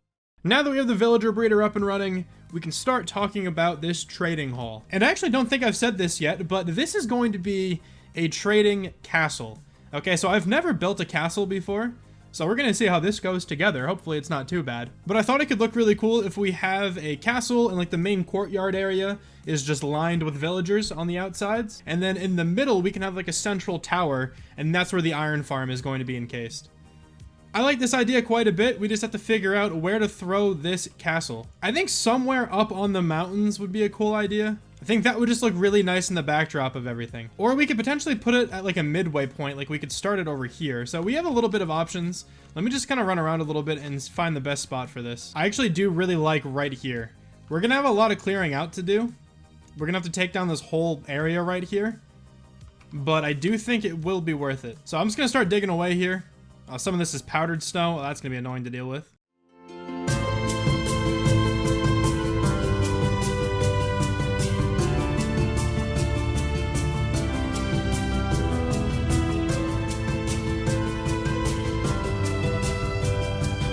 We cleared out a good chunk of this space up here. I might still have to clear out some more to put some like decoration and stuff around the castle, but this is at least a good start. And I definitely did not miss a tree. That's just your imagination. But anyway, I also laid out what this castle is going to look like dimension-wise. This might get tweaked a little bit, but I just wanted to make sure I had enough space up here to have like a build of this size. So we have like 4 towers on the corners. Each of these, I think, is like 5 by 5 on the inside. And then we have a central tower, which is 7 by 7 on the inside. And I think this is where the iron farm is going to go. And that's what I'm actually going to work on now. I want to get the iron farm in place before we start building everything up, just so that the iron farm is going while we're building up the rest of the castle. And we can actually start accruing a lot of iron. I have no idea how to make one of these, so I'm definitely going to have to look up a tutorial. But let's go ahead, position ourselves like right here. And now when I turn around, the iron farm will be completed. So here we go. We got an entire iron farm. And don't pay too much attention to this dirt like roller coaster over here. I needed to get the villagers up. All right. It looks awful, but I got to leave it up here for now because we're going to need villagers to populate the, castle once we start building that up. But yeah, here's a look at the iron farm. The design I went with was from Shulkercraft. I'll put a link to that video in the description, the one I watched, but also in the video, it says that the farm was designed by K1 Inc. So I figured I should point that out as well. It's a pretty compact design, which I like. We can definitely put like a little tower around this and it would work out very well. It actually might be a pretty big tower, but we can certainly put a tower around this and it'll be perfect. But we have 20 iron already. I've just been sitting here for a little while, just making sure this thing works. You can see the golems burning up there. And also I had to throw like a couple dirt blocks above the water sources so the water doesn't freeze. I feel bad for the villagers though, because they're just gotta live an entire life in constant terror of this zombie over here that is getting sent up every once in a while. Another thing I would like to point out is, normally you would name tag the zombie. That's what it said in the video to do. That's typically what you do if you want to get something to, not despawn. But I don't have any name tags. I went to go try to level up a librarian, but I just don't really have the finances right now to go ahead and do that. So what I did instead was just give him a potato. I'm pretty sure this will stop him from despawning. I really hope it does. I tried a couple other times with other zombies by just giving them a gold helmet, and that didn't work. I don't know if I did something wrong, but they all despawned. But this guy has been here for a while. I'm hoping he stays here forever with his glorious potato. But anyway, yeah, that's the iron farm. It should be good for us for now. We do still need to do a whole bunch of stuff before we can start building this castle. And honestly, I need to get more food. I'm running out of bread. That's the last piece of bread I have. I am cooking down some potatoes in the house, but I'm kind of tired of eating that stuff. We have like 1 trillion cows. So let me go kill a couple of them. I do actually want to enchant a sword before I do that, because maybe I can get looting and just get a whole bunch more, beef. So let me just quickly get to level 30. Fire Aspect 2 is the guaranteed enchant. Please be better than that. I'm hoping for at least sharpness. Sweeping Edge 3, Fire Aspect 2. It's not too bad. I mean, I guess we can save on coal, but I don't really want this sword long term. Let me go take down some of the cows with it, though. And then I'll probably come back and disenchant. I still need a ton of materials in order to make this castle. A lot of it's going to be out of deep slate, and I have a ton of deep slate, so we don't have to go gather that.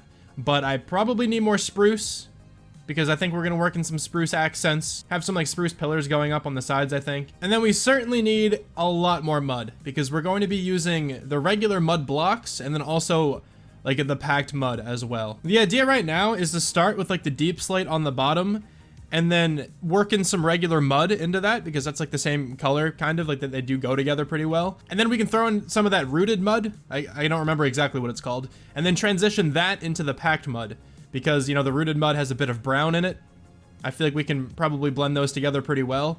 And then, like, you know, the top will be all like the packed mud and the jungle planks and stuff like that. I think it could actually look really cool. So let's head all the way back to the mangrove swamp. This is gonna take a while. It took me so long to get here in the first place. And then we're going to completely obliterate all of the mud in this area, I think. This took a while to get here, but we finally made it. And the thing is, I remember this being like a pretty small mangrove swamp. I'm still gonna get as much mud as possible from here. Also, during my travels, I killed a lot more cows. So we have like another stack of raw beef, which is nice. And I got a whole bunch of flowers. I got a bunch of the 2 tall flowers. I want those for my farms and stuff. I think they're gonna look pretty cool in there. But let me just go ahead and load up like the rest of the inventory on mud. We have a ton of mud. Also a little bit of the muddy mangrove roots, but you can actually craft more of these, so I don't mind not getting a ton of those while I'm here. But yeah, we have a lot of mud. Hopefully I don't have to come back for a little while. But if it turns out this isn't enough mud for this castle, I'm just going to be incredibly sad. So on my way home, I came by this pillager outpost again. I think we actually found this one in like episode 1. I just didn't go in it because I didn't want to die so early. But we do have a goat horn in this, which is actually awesome. So I'm going to go ahead and take that for sure. Dude, I love this thing, man. Dude, goat horns are like one of the best things they added to this game. They're amazing.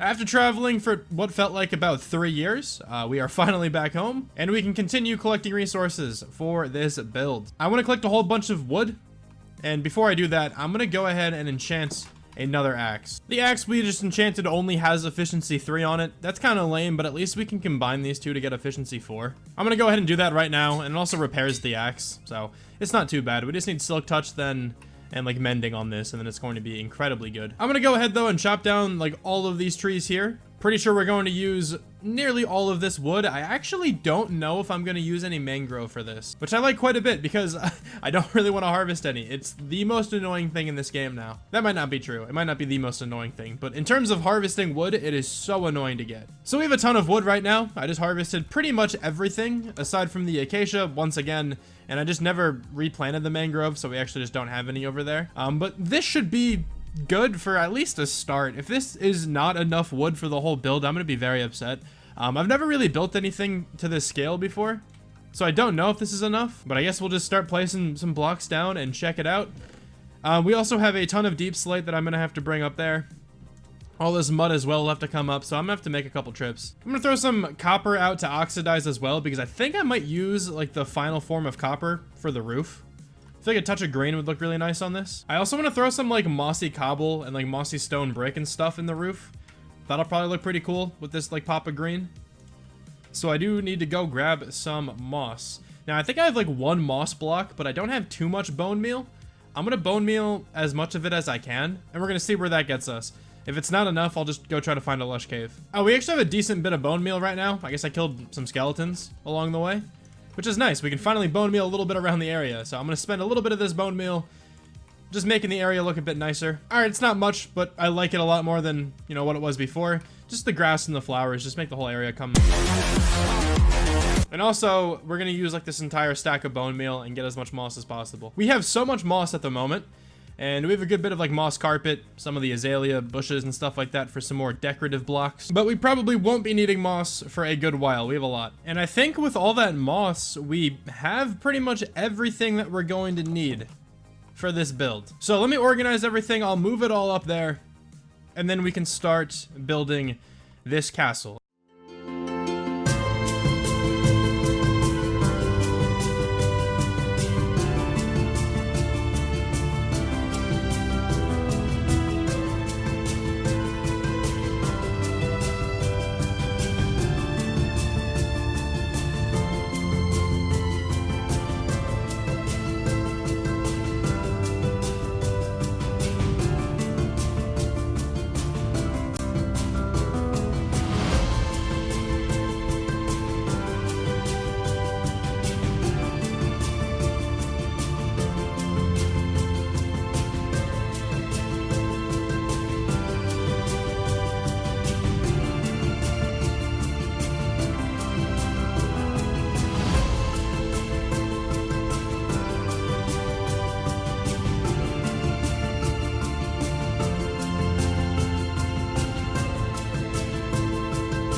Dude, this thing took so long to build.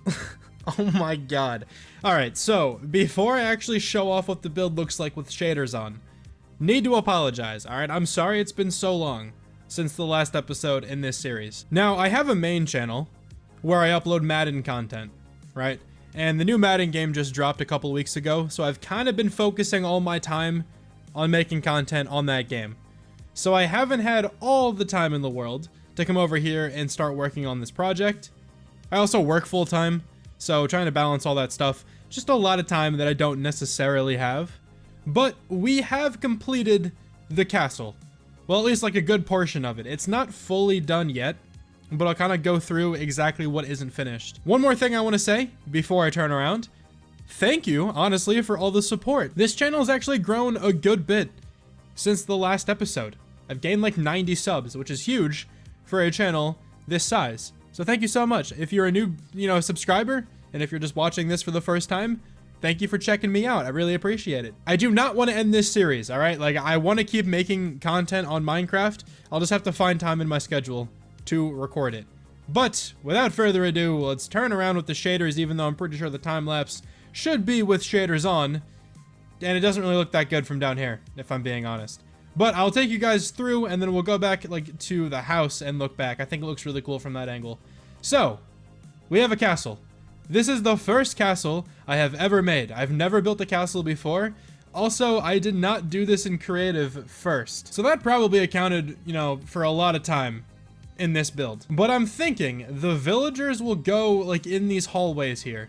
We can at least have a decent bit of villagers in these hallways. That's kind of why I haven't finished the interior. I didn't really give this too much thought on where the villagers are actually going to go. It is completely empty. We got to definitely do some interior design. I did put a roof on, a ceiling on the inside. So, it's looking pretty sick. But, I think we have a lot of room for a lot of villagers over here. We can also have a couple, like, in these corner rooms, in the towers. You can even have some more going up the towers and stuff like that. But there is a ladder over here, just a tentative ladder, to get up to this floor of the tower. And again, I have to patch off the top here and put another ladder, put a staircase, do something like that to actually access the top there. But we do have this kind of view, which I think looks really nice. Once we build up more of the civilization down here, this view is going to look really sick. But even with like the starter house and the farm, oh, did I miss a piece of tuff down there? Oh my god, I did. But with the starter house, the barn, and the farms, looks really nice from up here. The central tower here, of course, has the iron farm in it, and I actually have to do some spawn proofing up here because iron golems keep spawning on these platforms. I'll figure out some way to actually spawn proof this area. Like this section right here that I'm standing on right now is spawn proofed since, we have slabs. Maybe we just bring the slabs up all one. I'll have to go through a couple different like trial and error phases in order to figure out some kind of spawn proofing system that I like. Also, I realized in the middle of me building this that I couldn't put this tower completely central. Like, as you can see, there's only a 1 block gap right there, whereas over here there's like a 3 block diagonal gap. Yeah, so I couldn't put it completely central, but I still think I did a decent job to make it look okay. Like, as you can see here, there's an iron golem. What's up, dude? How you doing? There's enough room to run around this whole area, so I don't mind that it could be a bit crammed on the bottom. There also might be some like miscellaneous blocks still chilling places, just because I didn't have scaffolding, so I had to go over with like tuff and cobblestone and wood and stuff like that, whatever I had at my disposal. I can definitely go around as well and decorate with some more lanterns. I kind of threw a couple around in some areas, but I want to throw some like off the roof of each of the towers, probably like near the windows and stuff down there as well. I want to throw some more. But as you can see, you can actually access all the way back here. Don't know if we'll have any villagers back here because it's super crammed. But yeah, this is the castle. I think it turned out pretty well, especially since I've never built a castle before. With some more like interior design and stuff, I think it's going to look super, super nice. But honestly, I've been keeping you guys waiting, I think, for too long on this episode. So I kind of just wanted to get this out, and we can work on some interior design in the future. But dude, going up and down from my house back up to here, it's made me realize that I really need wings, like really badly. I think next time we're going to focus on like beating the game. Hopefully we don't die. Honestly, we very well could. The Ender Dragon is still pretty tough. I've beat the Ender Dragon several times already, but honestly, like, If the right thing happens, you could very, very easily die. So I think we might focus on that next time. I do want to get some wings. I want to get some elytra. Get some shulkers as well. That's another huge thing, dude. Building this without shulkers was the worst. But yeah, anyway, from this angle, I think it looks awesome. So let's actually, like, come from the front deck of the house. So, you know, let's just say, came out of the house, slept a beautiful, like, 8 hours. Or no, let's do, like, 12 hours, all right? I'm a tired man. Been working on a castle for the last like month of my life. Okay, so we had a nice 12-hour sleep. It was beautiful. We had our coffee, talked to our parrot, who I have not named yet. Once we get a name tag, we can name that bad boy. But you know, we had cereal with the parrot, had some coffee, coming outside, walk around the corner. I don't know why I'm setting the scene like this, but you know, you just deal with it. And you see the beautiful castle getting obstructed by this disgusting dirt bridge. But pretend that's not there, all right? We have this beautiful castle. I think it looks really nice from down here, honestly. And once we build up this entire area down here, it's gonna look super, super nice from up there as well. But yeah, as you can see, we definitely have to get more lanterns around the area. I will go ahead and do that at some point as well. And I'm also unsure about like the middle roof. Kind of just threw something together and it's sort of difficult to get a good angle to see what it looks like. I'll have to like gauge it from replay mod and stuff. It might look really dumb in replay mod. We'll figure it out. One more thing I need to point out. I hope I'm, you know, getting everything here. The roof isn't completely done yet. I need more copper. I want a mix of like copper, moss, and like mossy stone and stuff like that. I just don't have enough copper. And all the copper you see up there, it's going to be fully oxidized. I just kind of threw it all down just now. So if you saw any completely unoxidized copper, that's not final. That's not supposed to be there. Once it turns into like that nice like teal green color, it is complete. That's the look I was going for. But that is actually going to do it for this episode. I hope you guys have enjoyed the castle. Let me know in the comments what you think about it. Like, don't be too mean. It's my first castle. No, I hope you guys actually enjoyed it. I think it looks pretty sick. Maybe we build some more castles in the future.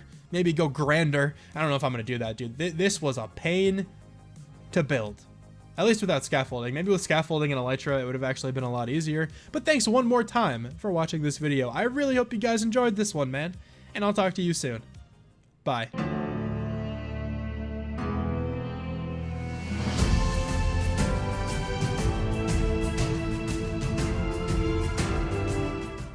Now I gotta say, before I really do anything in this video, just want to thank everybody who has been watching. This channel has recently passed 400 subs. Yeah, the channel now has 500 subs, so this is kind of awkward. You guys actually seem to be enjoying these videos, which actually really means a lot.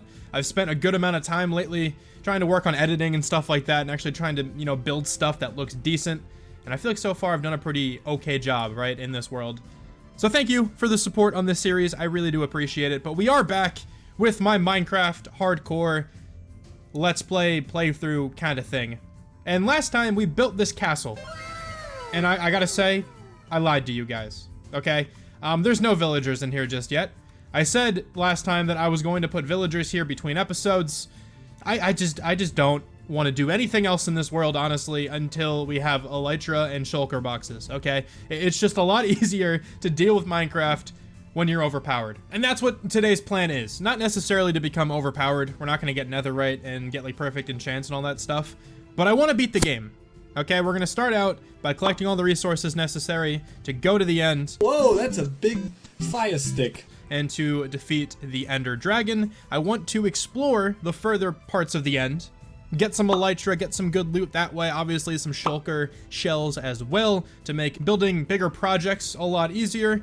And the third thing I want to do, the build for this episode, is going to be a museum. Because I kind of want to start putting my cool stuff up somewhere else, like the dragon egg, dragon head. I don't even know what else I could throw in there that I have right now. Maybe the goat horn. That's a pretty cool, you know, object that we have. Not completely rare, but love me some goat horns. I've always wanted to make a museum. I just never really got around to it. Normally, whenever I get anything cool, I kind of just throw it in my house. But we're gonna make a dedicated building to kind of mark the history of this series. Maybe I'll throw my first pickaxe there too. I think I actually still have that. But yeah, if you missed the last episode, we built this castle and it's made to house an iron farm, which is in here. Producing kind of well. Oh, look at that. It's also apparently a dark oak slab, a mossy cobblestone slab, a mossy cobblestone stair, and exposed cut copper stair farm. That's the best. That's the kind of iron farm you get on this channel. This will also house our villagers. I mentioned it before, but I didn't actually move anyone in here. It is still completely empty.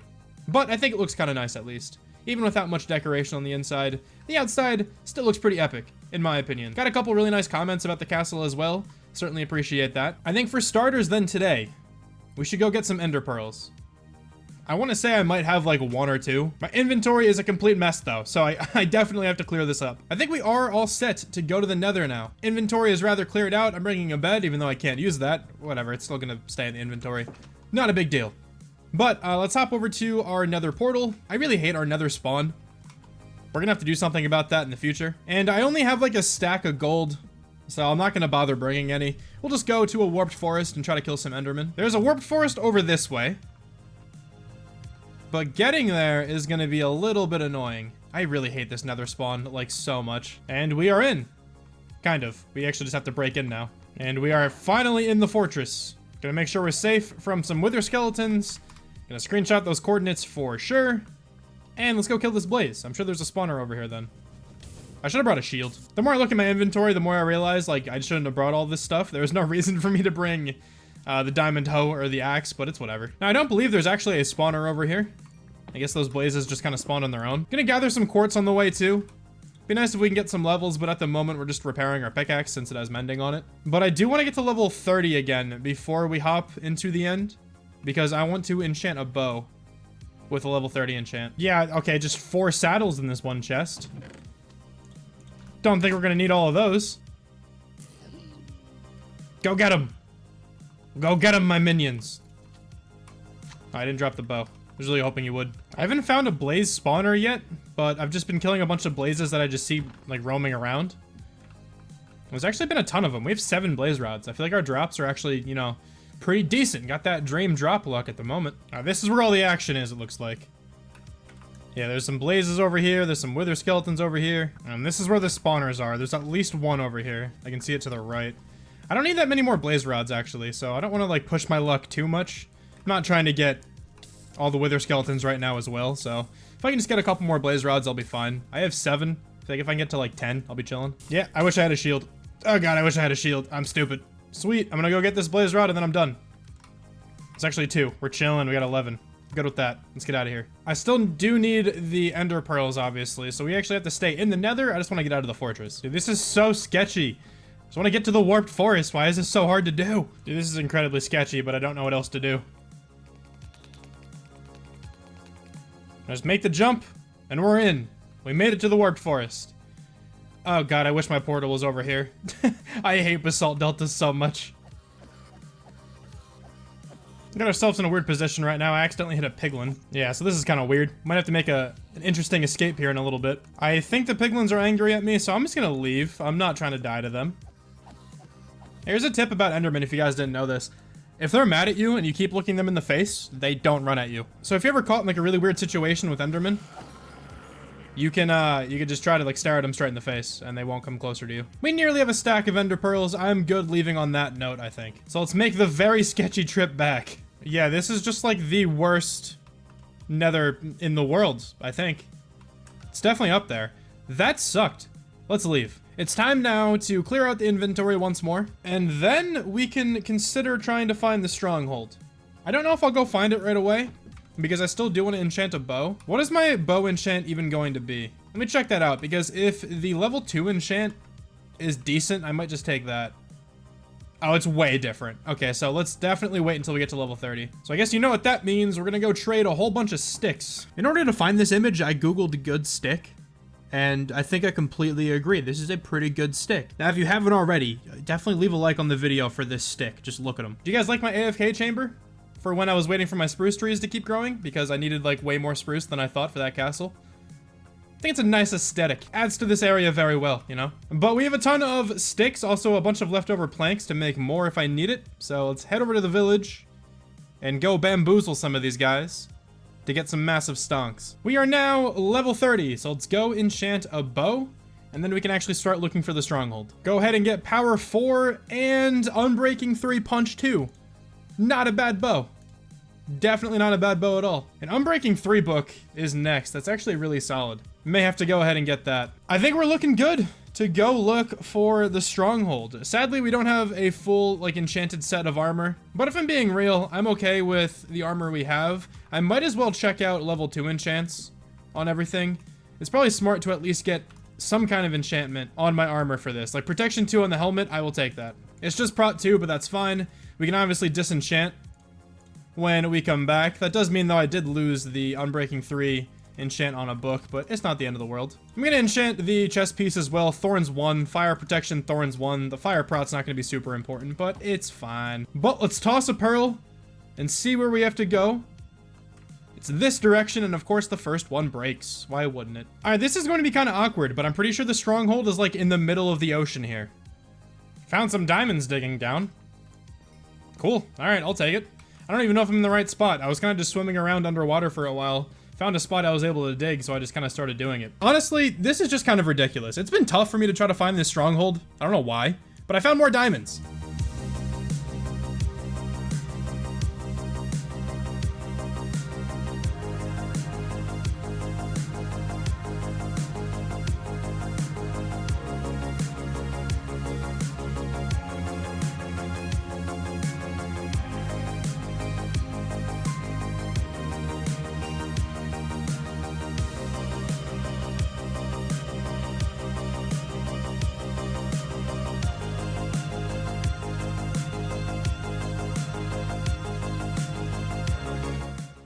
I honestly wasn't being too precise with this because I was kind of just going near the areas where it started changing direction, figuring if I just dug down, I could find it. But this is exactly where it starts pointing down.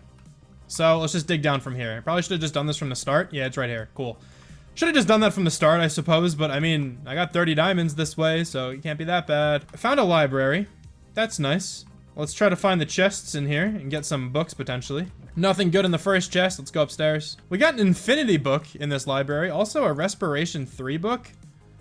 It's not bad. Also take all the regular books.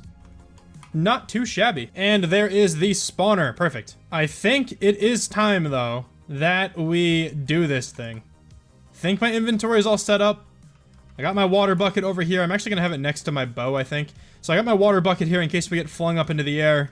I got a bunch of food on me. We should be good. This is always scary to do, but especially in hardcore, right? I'm gonna grab some blocks as well, just in case I have to pillar up or anything like that. Let's do this thing. Alrighty, we are here. Start taking down these pillars. Also, while I'm here, I'll get the achievement of getting the dragon's breath. I think we might have gotten all of the towers. So I think it's time we just start shooting. Now, I'm always really scared to actually go after the Ender Dragon when she goes into the middle, because I feel like you get flung so easily that way. I kind of just like staying on the move. Oh man, we're getting real close. Does not have much health left. Just don't get flung off. And there it is! The Ender Dragon is dead!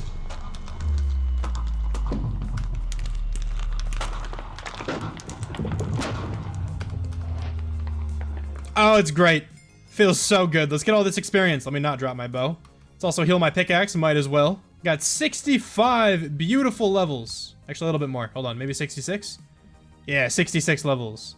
Let's also grab the egg. Bada boom. We got the egg as well. All right, so we will be back in a little bit to go through that gateway. But first, let's hop through the portal again.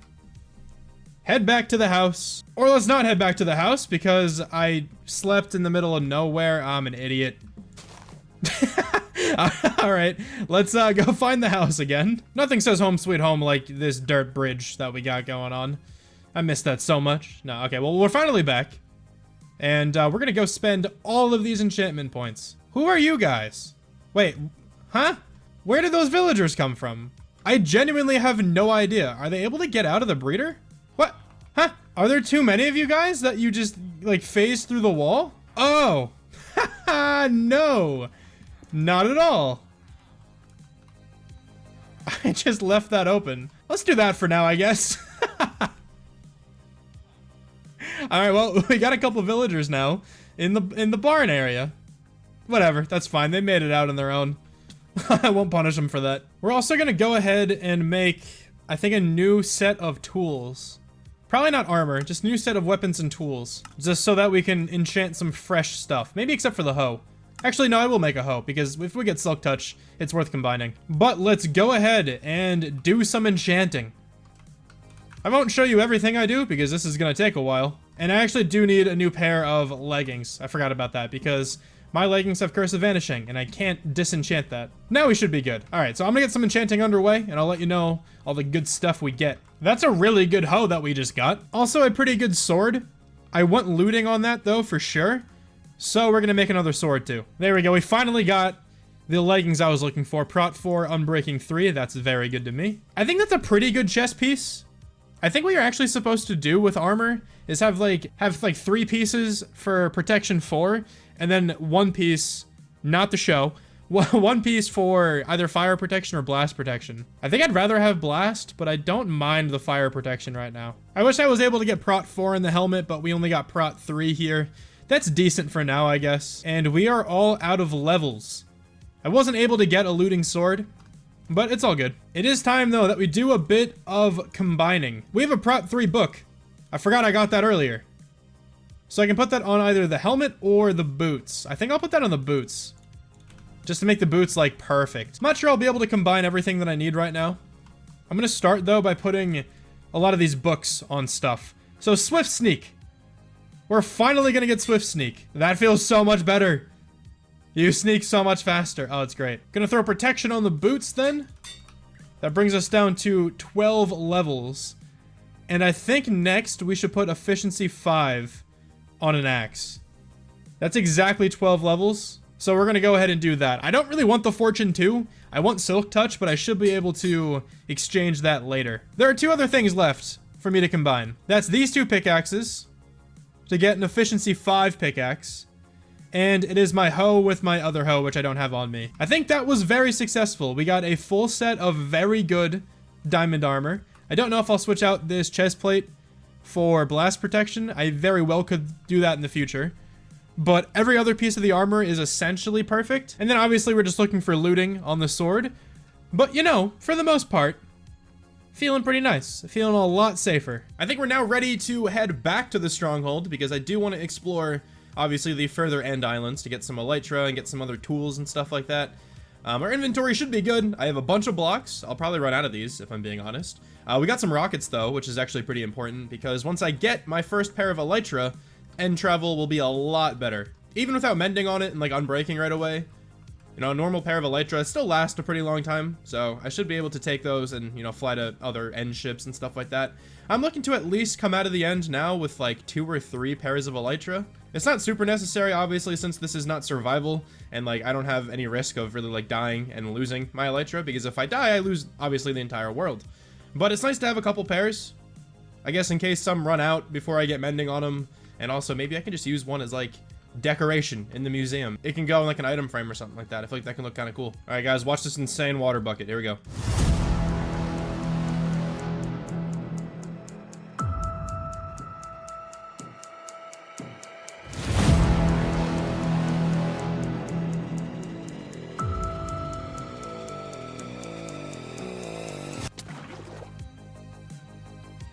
Never seen anything cooler in your lives, I'm sure of it. But I'll be back once I'm in the end again. We're back in the end now, but I definitely need some ender pearls. Just makes, you know, further end travel a lot easier. I also forgot trapdoors to go into the end gateway in a safer way. So we're actually going to have to use some ender pearls. And, you know, hopefully I don't die. I've seen a couple hardcore worlds end this way, where they throw the pearl and somehow the game glitches out and it, like, throws them off the map. All right, we got 14. We should be good. Yeah, let's hopefully go in the further parts of the end. I did it. And I'm on top of a chorus fruit. Lovely. Now it's time to crank this render distance up. And let's see what we can find. There's an end city right away. Nice. Let's head off in this direction then. And let me make sure this ender pearl is not next to where my cobblestone is that I'm pillaring across with. I died in a survival world that way.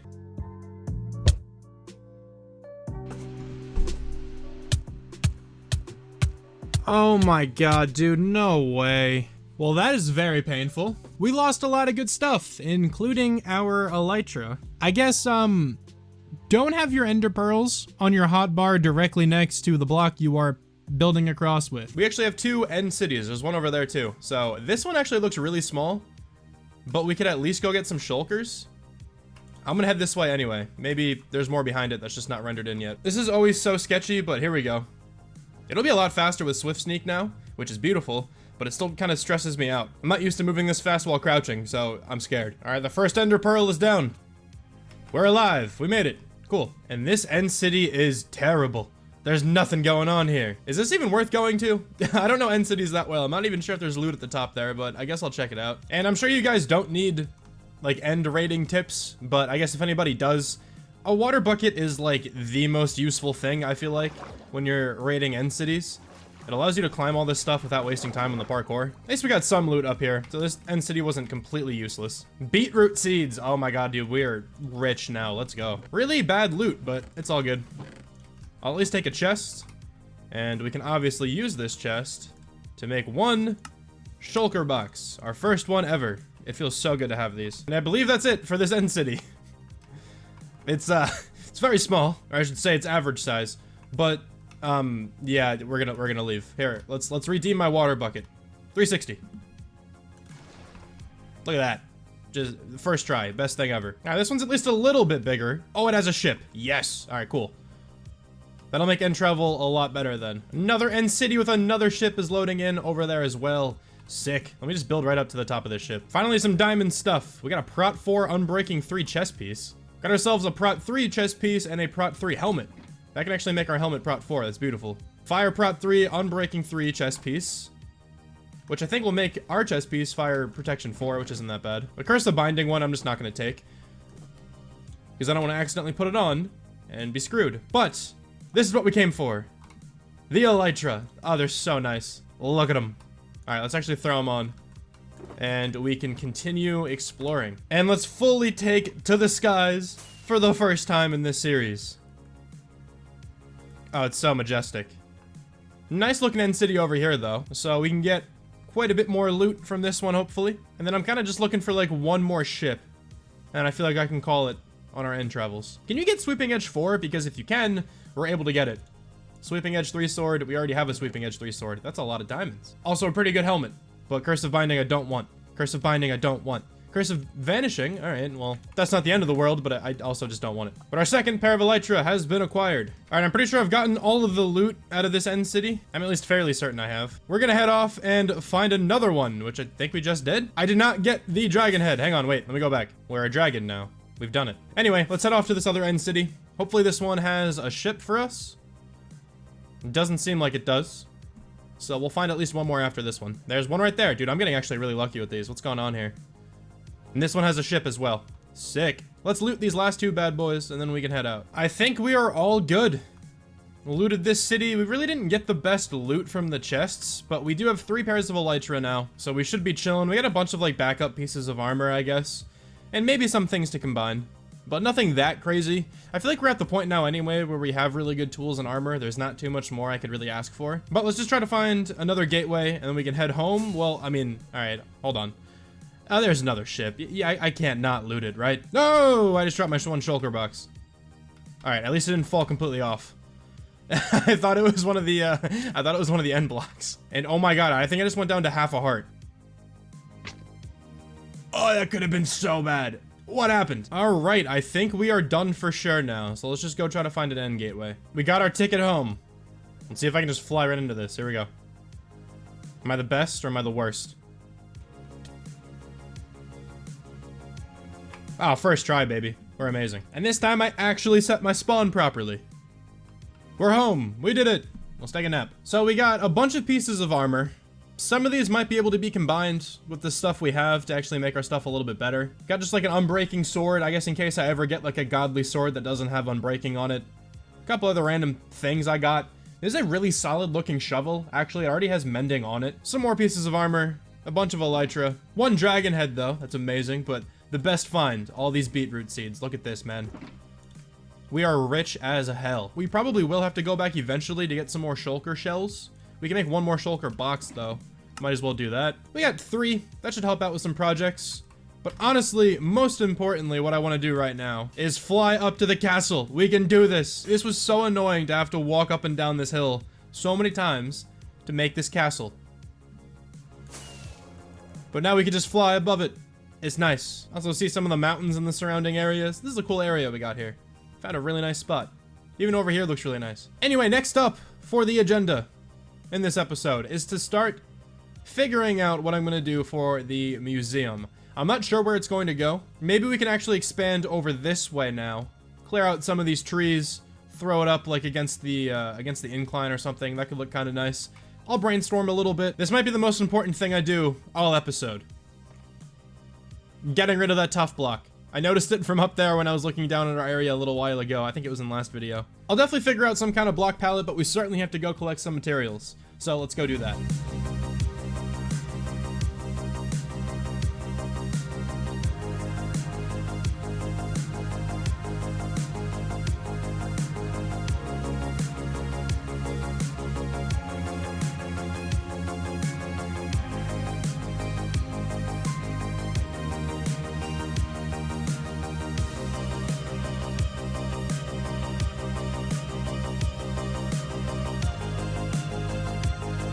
I've gathered a bunch of materials, and they are all in these shulker boxes, right? So we have a full shulker of, like, wood stuff. We have a shulker here of mud and just leftover wood stuff that I might end up using, and then a full shulker of, like, rocks.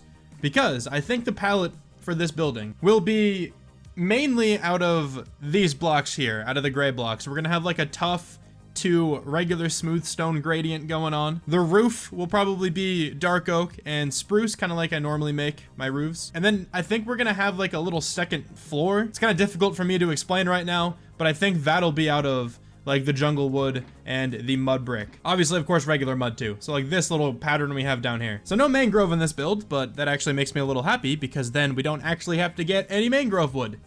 That is still like my least favorite thing to do in this entire game. Completely unsure if this is going to be enough materials, but it's at least a good area to start. I really don't want to deal with these guys. Can you just like kill your captain? And just like that, their captain was betrayed and killed by some of their own, along with these two captains over here. I didn't mean to destroy that grass.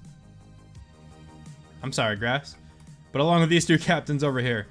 Anyway though, let's head over to where I actually want to put this building, and I think it's going to be down here. This looks like a good spot. We have a lot of room down here. Probably have to level out quite a bit of the land, but I think like the pathway can easily come down this way, and this could be the front of the museum. So still a little bit more work to do. We just have to clear out this area, so let me get started with that. I received a comment recently asking if my builds are my own or if I'm copying a tutorial from somebody or anything like that. I responded to that person, but I'll just respond here as well. So all the builds I've made so far are just mine completely. I'm not following a tutorial with anything. I'm kind of just throwing down some blocks. I haven't actually even built anything on this world before, so I don't have like a creative world for this world right now. I kind of like playing Minecraft this way though, where I kind of just like figure out what I'm gonna build as I'm going.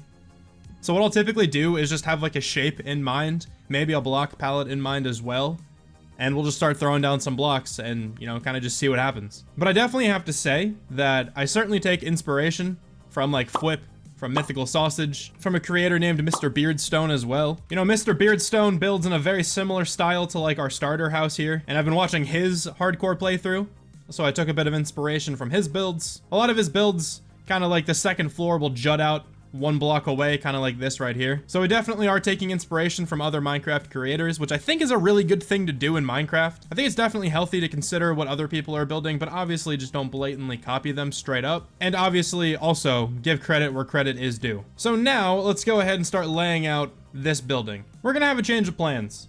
I'm gonna put the building up here where I'm looking right now. I think we can make a much bigger flat area up there, but it's still nice that we have this area all cleared out. I feel like I'll use this for something in the future. Now that it's leveled out, we can actually start placing down some blocks again. There's a chance we'll have to like terraform a little bit more around this area to make this whole build fit, but I think I like this area more to work with than down here. We got ourselves a layout. So this is gonna be the entrance, and then this will be the main area where we actually have everything displayed, and this little offshoot over here is going to be where the dragon egg goes. Maybe also the dragon head. Like we can put the egg right there and the head right here, standing on an armor stand. I might also branch out back here somewhere just to have another room, just to give this a bit more shape on this backside. Let me actually do that. So let me cut away at the dirt here. Okay, now this is gonna be the shape. We just added one more little room back here. This should be a decently sized building that I think will add to the area very well. And I think we should begin the time lapse right now.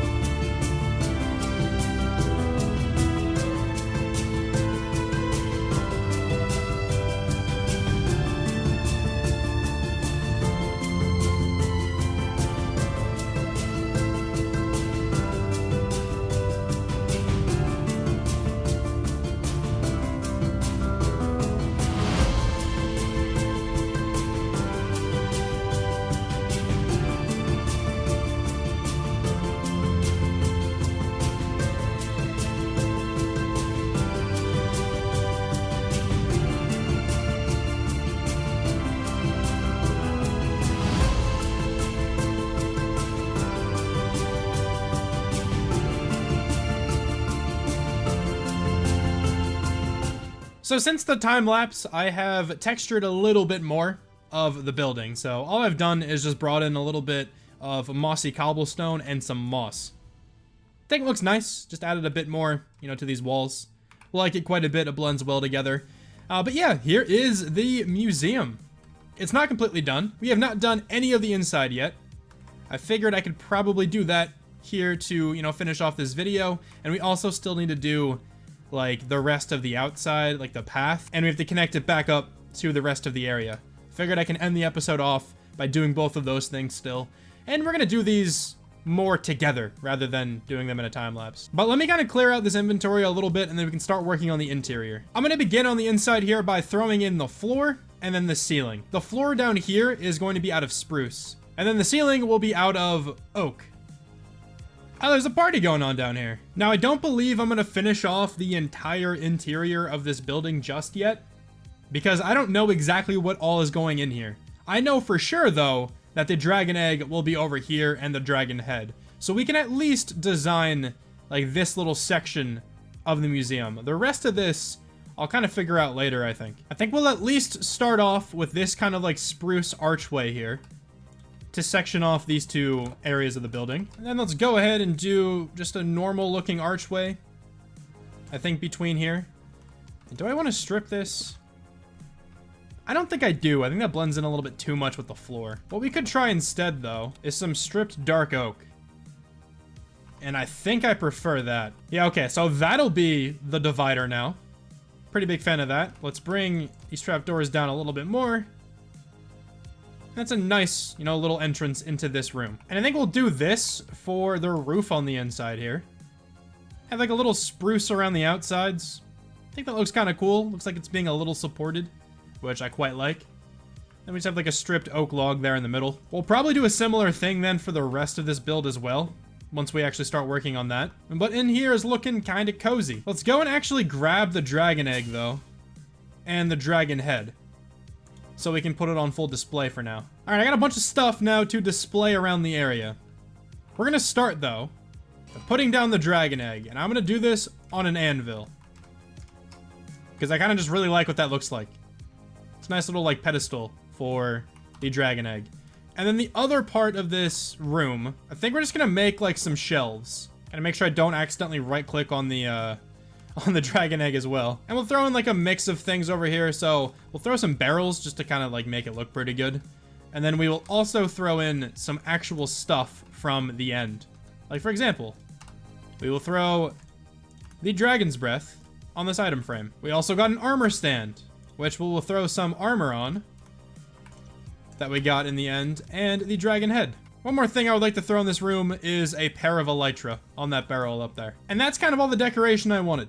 Didn't want a ton. I just wanted a room to kind of commemorate the dragon and the end in general. And I don't have any boots from the end right now, so you're not gonna have shoes on, pal. I'm sorry. And then we'll just have a couple other different artifacts in this building to kind of show off the world.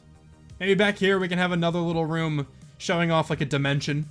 Maybe like the Nether. We can have some cool stuff like a wither skeleton skull can be on display. A couple other things I don't really know. And you know what? I'll also put a rocket down there to kind of go with the elytra. Kind of show that we can take flight now. Like it for sure. We're looking kind of good there. So that's kind of all the interior I wanted to do, at least for now.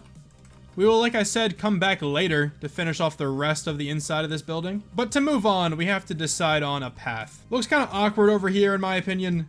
So we should probably level this all out a decent bit. And we probably don't have enough dirt for this. We now have 3 empty shulker boxes. And I have realized that we actually have a decent amount of dirt right here. So before I go collecting a whole bunch, let me just take all this dirt and see what we can fill in. So I'm just going to go ahead and start placing down a whole lot of dirt. Should also point out that I'm not the absolute best at this. It's kind of difficult to terraform and make it look good, in my opinion, but I'll do my best. Alright, I think it's looking a little bit better now. Always looks kind of weird when it's just all dirt. So let's just start kind of stretching a path down this way. Alright, we got a tentative path in right now. And all we have to do next is just detail this path and make it look nice. We're gonna do the same path design we have everywhere else. So let's bring over some like mud bricks, some like stone blocks, some coarse dirt, and some buttons for now. Here's a start to the detailing of the path. Just added some stones in. Think it looks pretty cool. But this video is getting pretty long, so I will be back when I have a path I'm completely comfortable with. We got the shaders on. That means the build is completed. So let's go ahead and take a nice little walkthrough in the new path that we just made. It's a little different from the rest of the paths. I think we have more like bushes, but I think it fits. We also have a couple wells. Just a little well design. I like this one quite a bit. Also provides like infinite water sources throughout the area, so that's kind of nice too. Has some practical use. But it's not much, right? It's just like a little path connecting these two areas, but I think it looks kind of clean, in my opinion. Pretty big fan of it. Another well down here. And also we added a flower field on like the right side here of the museum. I felt like I should add something here. There was like a decent amount of space, and I didn't really want to put like a wheat field or anything like that.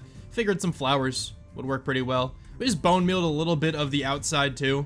Not all of it is bone mealed, as you can see, like over here, it's still just grass, but there's a little bit of, you know, like the one tall grass, some two tall grass in here. Got a bunch of lanterns around the area too. Looking pretty snazzy. I'm gonna use some rockets and just do a little bit of a flyover, and we're gonna see what it looks like from above. Yeah, I really like that. The path connects super well here now. And we will continue expanding over in this direction. And we will probably even continue expansion over here too. In my head, this is kind of like the farming district. This is where we have the barn, where we have a couple of the fields right now. This is probably always going to be like farmland. So maybe we have like an official horse stable. We can have like a sheep, like wool farm all over in this area with some more fields. And over here can be more of like the attractions. We got like the museum. We can have like a bar potentially. Maybe like some kind of lodge. I think that could look kind of nice. Look at the sun setting over the castle. Oh, that's actually kind of beautiful. Anyway, though, that's going to do it for this episode. Kind of a long one, I think, but thank you so much for watching. I really hope you guys enjoyed this one, and I will talk to you soon. Bye. I am currently recording this video in the middle of October. Spooky season is in full effect, and that is going to be the main theme for this episode. The main build of this video will be centered around spooky. All right, so hopefully it's a good one for you guys. But October, it's just like the best month, in my opinion. You have awesome weather, at least from where I'm from. It's just perfect, like hoodie weather, just the best. The leaves are looking pristine. You got the nice little gradient of the leaves, and it just looks really nice, especially like if you're going up some mountains and stuff like that. Football season is back. Obviously, it's been back for a bit, but if you're a big fan of football, October is great for that. You can dress up as Mike Wazowski every day in October, and only one day it won't be weird. So I mean, just because of that, it's clearly the best month. So yeah, to celebrate like October, I guess, and the spooky season in general, we're gonna have a nice build at the end of this episode. But before we get to that, there are a couple other things I should definitely tackle first. And one of those things is actually gonna be, really fast, to thank you all for the views and subscribers lately. I'm pretty sure I said at the start of my last episode that the channel got like 500 subs or something like that. It's now at 1,300 at the point I'm recording this, and that's ridiculous. Thank you guys so much for all the support. I've gotten nothing but like really kind comments about the builds, about like my editing style, my personality and stuff like that, and I really do appreciate it. It's awesome that you guys are actually enjoying this series. I'm loving making these Minecraft videos, so I'm gonna keep trying to pump them out. I mentioned before, but I do work full-time, so it's kind of tough to pump these out regularly, but I'm gonna do my best to get them out as often as possible. One other small thing I'd like to point out before this episode begins, I've gotten a couple comments regarding the seed of this world. I will put this seed in the description of this video, so if you would like to actually play on this world yourself, feel free. All right, so now that that's done, let's get back to talking about the stuff I actually have to get done in this episode before the main build at the end.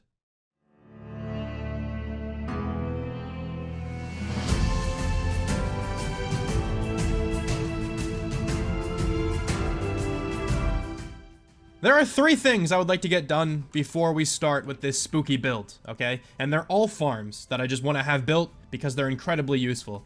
As you can see, somewhere, hold on, where's my hostile mob chest? We have no gunpowder. This is hardly even a hostile mob chest anymore, by the way. Unless purpur stairs and purpur blocks start trying to kill me soon. I think this is just a random chest of random stuff.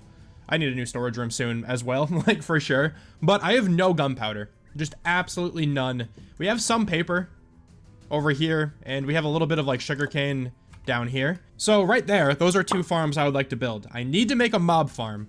I want the gunpowder, but I also want other mob drops. Some bones would be nice just for some bone meal around the area. And then of course the gunpowder. That's like mainly what I'm looking for. But I think making like a general purpose mob farm would probably work really well. I mentioned a sugarcane farm, but that's actually the 3rd farm we're gonna build today. The 2nd farm I would like to build today is an experience farm, and we're gonna use Enderman for that.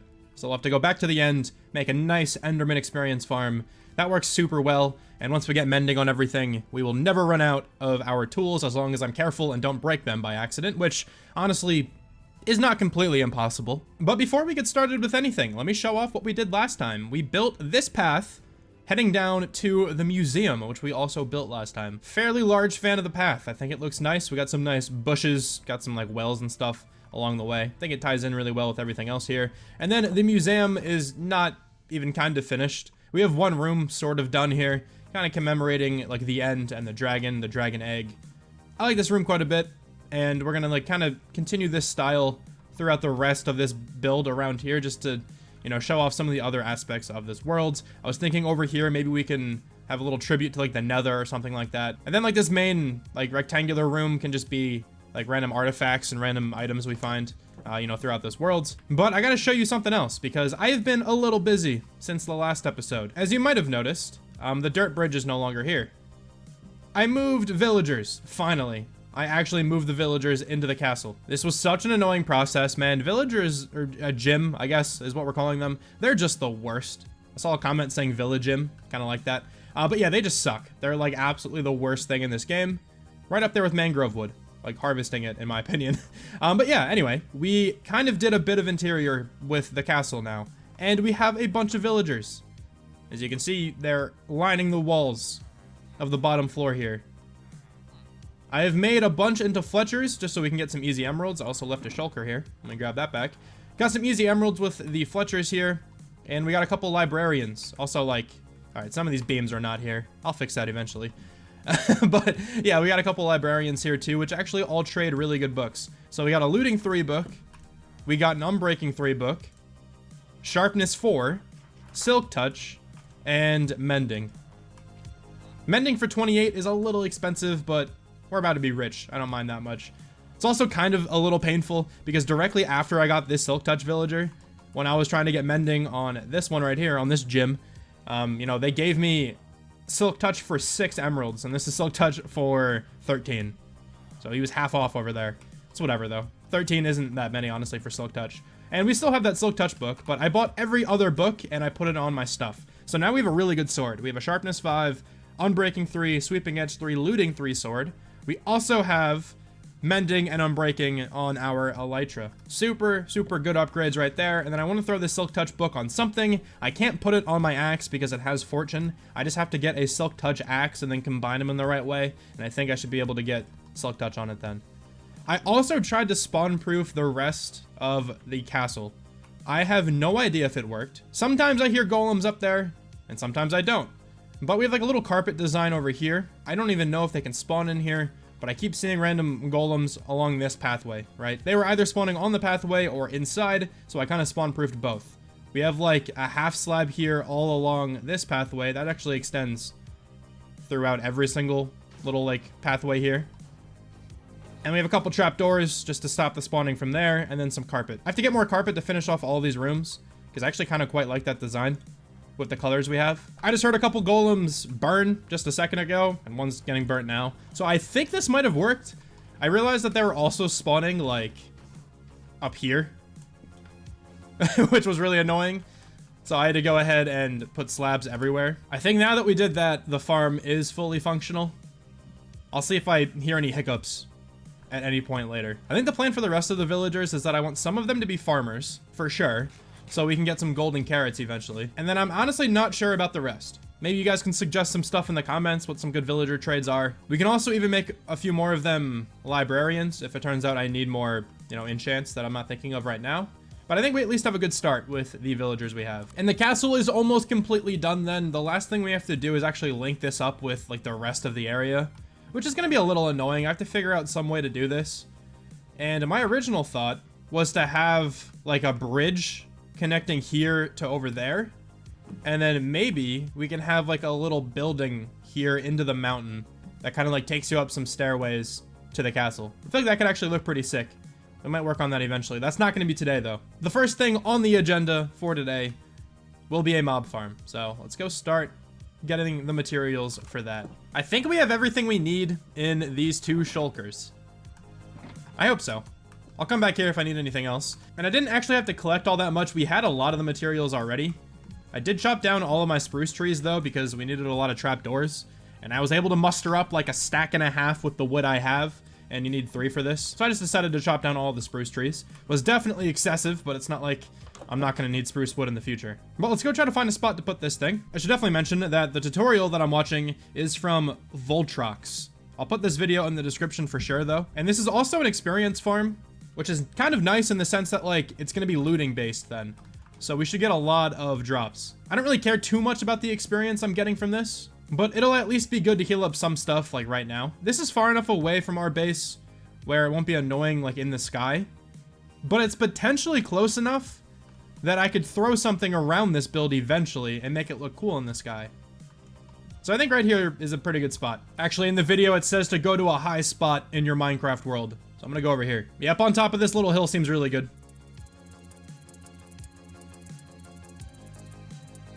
Hey, look, there's a pink sheep over there. That's pretty cool. I was trying to speed up me building this farm by like 10,000%, but it kept crashing Adobe Premiere whenever I tried to do that. So instead, here are 7 uninterrupted seconds of me placing slabs. I hope you enjoy.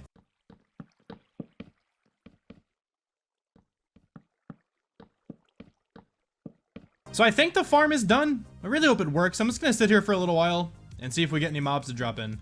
And also, this is not a spider farm as well. Oh, we got a creeper, nice. This is not a spider farm as well, but I don't mind just having a mob farm aside from spiders right now. We can work on our string problem later. But yeah, everything looks like it's working. That's really nice. We got 5 gunpowder already from that. We're rich. Hey, this is a zombie village. Oh my god, a creeper just blew up because I got too close. That was very scary. I don't know exactly how efficient it's going to be. I'm gonna sit here at AFK for like half an hour, and we're gonna see how many mobs we get. All right, it's actually only been like 15 minutes, but there are a ton of mobs here. Dude, this was barely any time. Actually works decently well as an experience farm too. We have 30 gunpowder in here now. Oh, we actually have way more. We have 55 in this back one as well. That's really nice. We got ourselves over a stack of gunpowder already. That's really cool. All right, so I'm gonna take the gunpowder we have now, and we will head out of here. But I will be back later, probably to AFK for a lot more. That farm is super easy to build too. It really doesn't take that many materials. And you actually can't see it from the house over here, at least with my render distance. So I don't mind that. We got over 4 stacks of rockets now. Looking very nice. Next up then, we should start working on an experience farm. That one actually works pretty well as an experience farm, but I still do want a dedicated Enderman farm because those are just ridiculous. We need quite a few blocks for this build. So I'm just gonna go ahead and fill up like an entire shulker with cobblestone.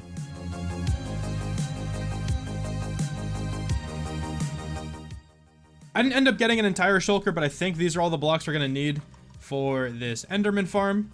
And once again, let me shout out who made this video. This is by Shulkercraft. And I'll leave this video in the description below. You've probably all seen a farm like this before though. But still, if you'd like to build it yourself and want to watch the tutorial, the video will be down in the description. Now this farm also requires some stuff that I just don't have. For example, it requires a lot of carpet. So let me go breed up the sheep. We'll start by doing that. And then also we need a name tag, which I have not found yet on this world. So I think my best option for that is just to level up a librarian. I've honestly been a very bad farmer. Like when it comes to these animals, I have really not bred them up in a long time. We really don't have many sheep, but whatever. I'll make it work. I want to do something as well that I kind of just haven't done in a very long time. I'm gonna harvest all my fields. There's only 2 here still, and this one's not even fully planted. But I do want to build another field today, because I think that's where the sugarcane farm is going to go. It'll just go underground. I'll explain all that stuff later. But let's go ahead and get whacking. Wait, this does not have fortune on it. This one does. Okay, now let's get whacking. After farming my fields, we now have the shulker filled with potatoes and wheat. I have a little bit of carrots, but I'm not going to actually trade those right now, just because I still want to make a carrot field, probably today. So I'll go ahead and put these carrots away, and we will head up to the castle and get some trading done. I think we start back here, and we make 4 different farmers. The farmers now all sell things. They all at least sell potatoes. Then I have some carrots and wheat in here as well. So let's go ahead and see how many emeralds this gets us. Nearly a stack of emeralds. And we're gonna go turn these emeralds into mending books. This is going to be the librarian I'm gonna use to get my name tags with, just because I know I'm gonna need these mending books. So might as well level up this one. And while we have them, let's throw mending on, I guess, some of our armor. Now we got mending on the leggings and on the boots. Then we can start throwing mending on the rest of the tools. The helmet's not absolutely perfect yet. I can still do it, obviously, and then just throw like another prop book on later. But since we have nothing else to sell to the farmers right now, I'm gonna go ahead and chop down the spruce trees here. And we can go sell a bunch more sticks to the Fletchers up there. And we'll kind of just like repeat this process for a while until I am able to level up the librarian. But we do have 2 more mending books now. So I'm gonna go ahead and start putting these on my tools and my weapons and stuff. So now we have a mending sword, which is beautiful for the mob farm we just made. We can use this thing infinitely there. And then I'll also throw it on the axe. Wait, this villager does mending twice? What is that? And this one's more expensive at the bottom. What the hell is this, dude? How did you spawn there? Oh my god, I'm getting so tired of these iron golems just spawning in random ass places. We are going to make 2 more types of villagers and try to get more emeralds this way. So I will be making the toolsmith and the weaponsmith. This is the weaponsmith right here. We have a shit ton of coal. So I'm gonna go ahead and trade a lot of this coal with this bad boy right here. And you should level up as well and then take iron in a trade, which will be really nice since we have an iron farm right here. Yeah, there we go. Now we got 2 iron trades down here. I would love to have these guys cured because then it would be like 1 iron, I think, for an emerald. But it's fine. All right, I think we're good. Pretty sure we can get name tags now. We can! Finally! We got a name tag. Now we can get the rest of the materials for this farm. And I have literally hit my head on this step so many times. I wonder if I have a concussion. I probably do. I believe we should have everything else just kind of like around the area. So let me just assemble everything in these 2 shulker boxes. I believe I have everything we need. This just has to be a lava bucket, and I also just need ender pearls, which I can get in the end. So let's head off to the stronghold. And it's gonna be so nice to be able to fly there. I'm just gonna start building this thing, and I'm gonna speed it up a lot. If you actually wanna watch the video and figure out how to build it yourself, definitely go ahead and check out the description.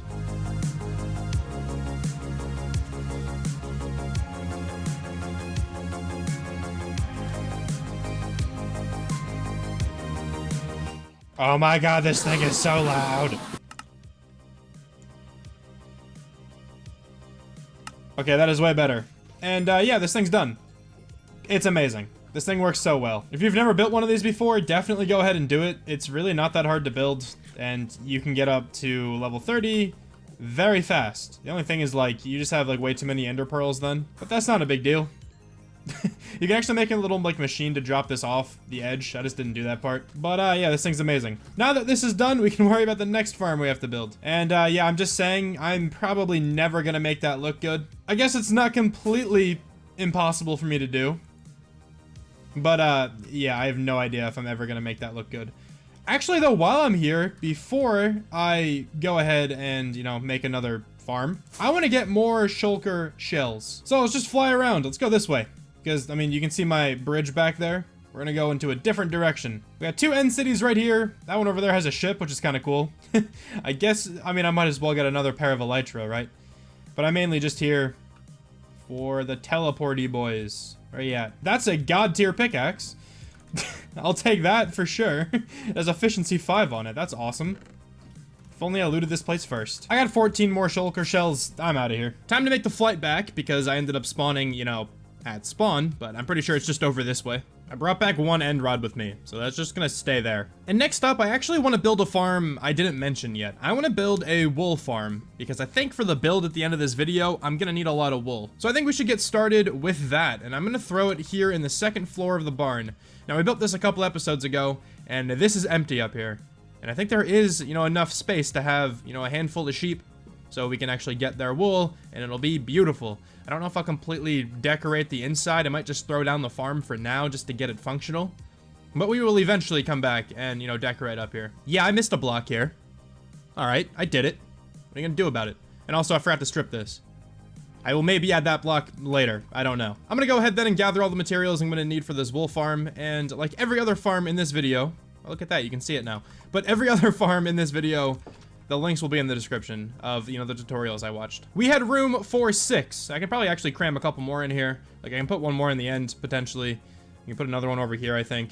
So we could actually expand this even more, but I kind of just want to make sure it works first before I do any more expansion. Hey, it worked. Nice. Now, I have to actually dye the sheep the correct colors, but I'm gonna get them all in first. You know, I'm just thinking of something here. I really hope this grass grows back. Because if the grass doesn't grow back, this farm won't be useful. Oh, the grass did grow back. Okay, good. I was really hoping it would. I'm gonna fill out the rest of this area with grass, I think. Like all the blocks I'm able to take away, I think I'm gonna fill them with grass. I don't know if that actually helps the process out at all, but we're gonna do it. And, you know, because of this, because I needed grass, I put Silk Touch on my shovel. We just actually have to dye these sheep the correct colors now. And 3 of them are going to be black, 3 of them are going to be orange. I believe we're good now. I think every sheep is the correct color. So we got orange down here. Then we got black over here. And a bunch of other random stuff. I'll check back on this in a little while to see how it's doing.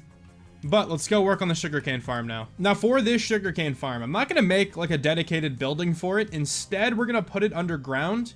And I'm gonna kind of like bury it underneath a field. I'm thinking we put the fields over here somewhere, just to add, you know, to the farmland over here. I think that'll actually look kind of nice. I'm gonna go ahead and collect the materials for this, then we can get started working on the farm itself. I'm actually not gonna watch a tutorial for this one, but I will link one down in the description below. Just dug down a good bit from the surface.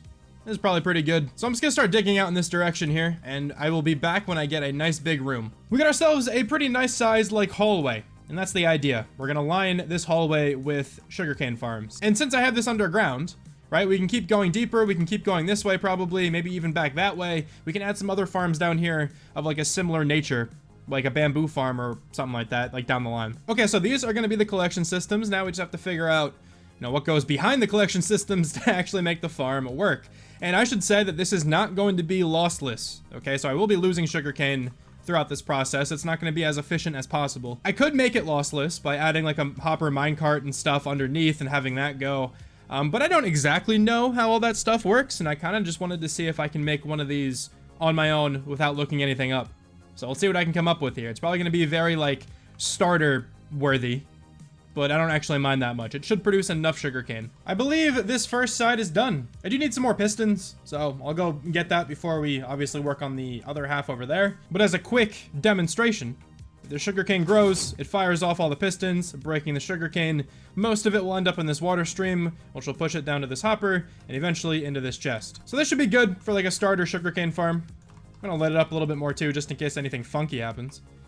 But we can actually cover this up just like that, and then just the chest will be showing, which I like a lot. Here's the other side then. I think we should be good to go. I'm gonna start working on the actual field that's gonna go above this thing, and I'll check back in a little while to see if we're actually producing any sugarcane. Let me also check on the wool farm. Oh, you're not a cow. All right. Let me check on the wool farm because it should have been firing while we were building that thing. It's not amazing, but it definitely is working, so that's good. I should have everything I need to make another crop field in this white shulker box. And it's going to be the same exact design as these ones. Actually, there is a slight twist. I think I'm going to use oak leaves instead of birch leaves. Honestly, just because I don't have many birch leaves, I have a lot of oak leaves, and I figured I should probably get rid of them. And I think it'll look fine still. But the field is going to go right here, and we will be putting like a little hut above this hole. But let's build this little hut thing. This shouldn't take that long. Yay, we got a hut now. It's amazing. This is going to be like scattered with barrels and chests and stuff, but it's really just going to be a way to get up and down, which I like quite a bit, rather than just having like a hole in the middle of the farm. I should go get some more barrels though, because that looks kind of weird, I feel like, with only those. And I might as well get some lanterns. I think it looks fine now. Those extra few barrels actually added quite a bit, in my opinion. Anyway, yeah, that's the hut. It's beautiful. And now we have to put down the fields, but, you know, I've already built 2 of these. You guys kind of know the vibes for them, so let's go in here, and then here's a sick transition. We will have a completed carrot farm. The best part about this entire situation is I guess I thought that before I built the farm, I stopped talking by saying, when I open up this door again, because that would have made sense with the thing I just said. Because then it would have been like, when I open up this door again, we'll have a completed carrot farm, right? But I didn't say that. So the transition just looks even more amazing, in my opinion. Yeah, that's the, that's the type of editing you get on this channel. And, don't don't be mean to him, all right? He's shy. I don't have many carrots, so he hasn't fully bloomed yet, okay? He's in, like, puberty or something. I don't know. But, you know, when he's eventually fully, you know, grown up, it'll look amazing. I think it actually looks pretty solid right now, even without the crops actually fully grown. It's like you do a little fly. Looks nice. I think the sizes of all these are pretty good, and they fit well together.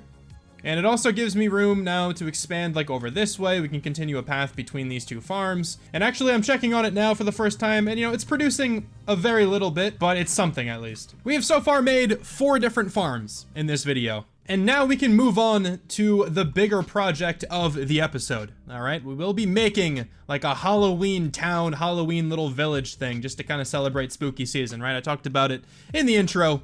But here we are, actually at the point in the video when we can start building this thing. And I was trying to brainstorm where I wanted to put this thing, and I feel like in this, like, big taiga over here, it would fit pretty well. I think this aesthetic goes well with, like, Halloween, right? Kind of looks like you're in a forest, right? Like, you have some tall trees. It could be a little spooky back here. I don't really know. But I feel like this area back here would work really well. And I have a vision in my head of what this is going to look like, and I actually used creative mode to design the buildings for this little town.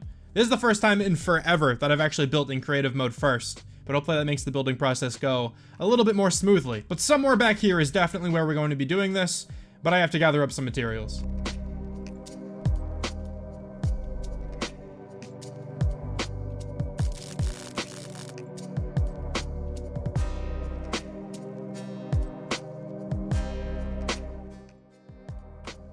I was trying to get a good take of that joke for like 15 minutes, man. Was that even worth it? Of course it was. My cat has come to say hello. Everybody say hi to my cat. I actually have 2 cats. So here's a picture of both of them. And like the all black one is the one who just made that noise. And for anyone curious, their names are Annie and Charlotte. And now Charlotte's not really named after anything. That was just the name she had at the pound. But then Annie is actually named after Attack on Titan, if you guys have seen that show. It's easily one of my favorite shows of all time. And same thing with my girlfriend, so I felt like that was a pretty fitting name. So now if you guys end up ever hearing a ruckus in the background of my videos, you can at least put faces to the destruction that is occurring in the background.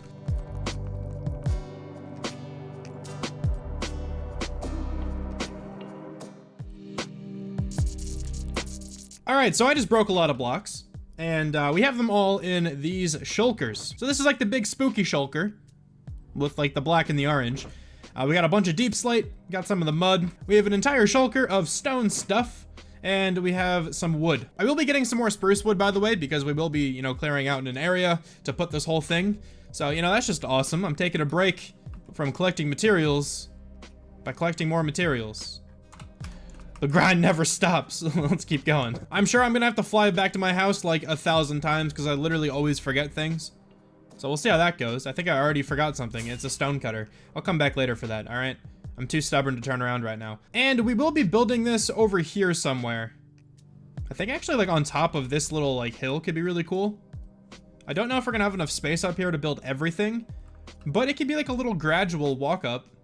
That could look really nice actually. Okay, so I think I'm gonna claim this area. I don't know who I'm claiming it from. I'm the only person on this world. But it looks like it's inhabited by mushrooms. So we'll come to some kind of agreement.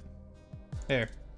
1 golden carrot for this plot of land. I think that's a good deal. Let's get my weird assortment of, you know, colored shulker boxes together. And I'm gonna just chop down all of these spruce trees. So, yeah, let's just get started with that. Dude, I'm so tired of chopping things down.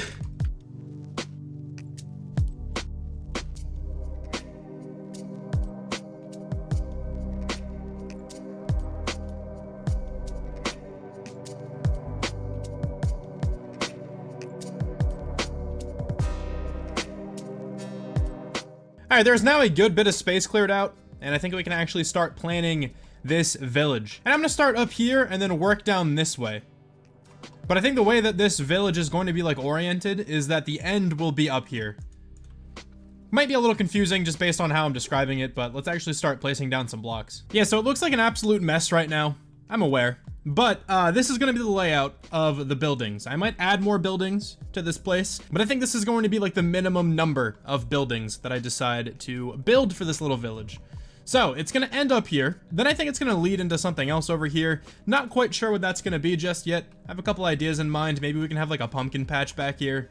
Or I was thinking like a haunted kind of like church thing. That could be kind of cool. But I don't know if I'm going to have the materials to build like a big church or big like house mansion kind of thing. I'm not sure if I'm going to have that left over. So I might just go with the pumpkin patch and put, you know, another build like that somewhere else in here eventually. And then as we walk through here, we're going to have 3 houses on either side. And they're going to be like alternating with the colors of the walls. So we're going to have like mud, deep slate and stuff in this one. And then over here, it'll be tough stone, cobblestone, maybe moss, mossy stone, all that fun stuff. And then for the roofs, that's where like a lot of the color is going to come in, where the concrete is going to come in.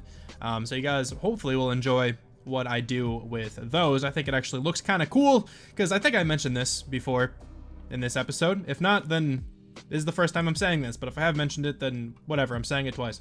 But I have actually built one of these houses already in creative mode. This is the first time I've ever built something in creative mode for this world. That's actually only half true. I built some of the walls of the castle just to get that kind of design in creative as well, but I haven't really built like a full structure yet. I did build one of these houses already, and it's like kind of this one. I actually did add a back room to this one that isn't in the creative build, but I think I can probably adapt that pretty well. And I actually really like how this house turned out. I hope you guys enjoy what it looks like too, but obviously not going to spoil that just yet. You guys will have to wait for the time lapse to see what it looks like. But yeah, anyway, we have 2 houses on either side up here, and then as we come down the trail, we have 2 more, which look really weird right now because they're like up against a hill. I just wanted to lay them out just to see how much space we have. They're going to be level. It's not going to be like a weird kind of house like this. This is not what it's going to look like. That'll look funky, I feel like, if I try to build that up. But we have 2 smaller looking houses on either side down here. And then actually at the front, I put 2 little squares because I think we're going to have like a spooky gatehouse at the front here. We'll have to figure out exactly what that's going to look like. I've never really built a gatehouse before, but we'll kind of, you know, get through this one together, I suppose. I think that can look really nice. I think it'll add to the aesthetic of the area quite well. And then, yeah, we're just going to build up these houses. And then, of course, we're going to do a lot of stuff with like the terrain. Not only do I have to terraform it to make it look good with the buildings next to it, but I also want to add a bunch of other spooky stuff. Like maybe some pumpkins just lying around, maybe some jack-o'-lanterns actually like lighting up the area. I'll mess around with some stuff, but I think we should just get started by building up these houses.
Now, I hope you guys enjoyed that time lapse. I really want to try to find some like nice spooky music to put behind it instead of like the medieval music that I typically do. But yeah, here's a look at what we just built. And like, I'm not done with this section just yet for this video. I just wanted to get like the actual structures just up for now. And that's kind of all the time lapse was. I didn't really decorate these all that much. There's a bit of like exterior decoration to a few of these. But yeah, here's like the main village area where we have 4 houses. And I at least think that they fit the vibe of like a Halloween spooky town quite well. I like the roof designs that we went with. We still need to throw like windows actually in some of these buildings, like in all of these up here, I think they all still need windows. And I have some leaves like draped down, but I'll probably do that to all of these eventually. That's kind of what we're gonna work on the rest of this video here, just decorating the rest of, you know, this area. And there's still 2 more things like for sure I would like to add, but let me show off what I've built so far and then I'll kind of come back and talk about that. But then this building down here, I think this is my favorite building of this area. I wanted to make a gatehouse and I wasn't really sure what to do, so this is all just like freestyled. I kind of just threw some stuff down and it turned out to be this. and I really like what this looks like. I feel like it fits the vibe like perfectly. I accidentally made this side like 1 block further than this side, and I just kind of stuck with that. And I feel like it gave it a nice little wonky shape. As you can see, there's like a weird diagonal right there, but I really like that. I think it fits with the area super well. And then the roof is like, you know, the orange blending into the black, so it kind of fits with the rest of the area. And I think it, you know, serves a good purpose. Being a gatehouse, we have like a little passageway underneath here that we can actually like access the whole village through. And maybe eventually I'll throw like a wall around this whole thing, like connecting back here again. I just didn't want to do that in case I want to actually expand this village a little bit more. I don't want to just like put the wall down and have to move it and, you know, have to work on that. That'll just be a little bit frustrating. So I just kind of threw down the actual just gatehouse itself, and we'll work on the wall eventually whenever I'm completely finished with this. And these are still empty, because I don't think I'm going to actually put houses here. Instead, what we're going to do is we're going to throw a pumpkin patch and a graveyard still in this village. So one of those is going to go right here, like right when you walk in, and the other one will go at the end, like down this like stretch. It'll go at the end. I'm thinking the pumpkin patch goes down here. I don't know why, but that's just kind of what my first thought was. That means then we can have like a little graveyard back here as well, and then maybe a couple custom trees. Probably some other pumpkins just lying around, maybe in some carts. We just need to add some more like exterior decoration to this entire area to give it the vibe I'm going for. Now, I really don't want this video getting like too long, so let's kind of just get started with the rest of the builds for this area. We're gonna start here with the pumpkin patch. The last thing we need is a scarecrow. You have a job to do now, my friend. There are no crows in this game, so your days are probably gonna be pretty boring. But you got this, I believe in you. Next up, I want to work on this path. I think this path looks solid. I kind of wish I was able to break this up a little bit more, but I kind of feel like I need all these steps just with the landscape we have, but I think it's fine. It doesn't look that bad. But yeah, I think this looks solid. And this extends all the way to the pumpkin patch. Well, actually, hold on. Not completely to the pumpkin patch. Let me go ahead and fix that. There we go. Now we're good. We can go all the way to the pumpkin patch. Next up is the cemetery.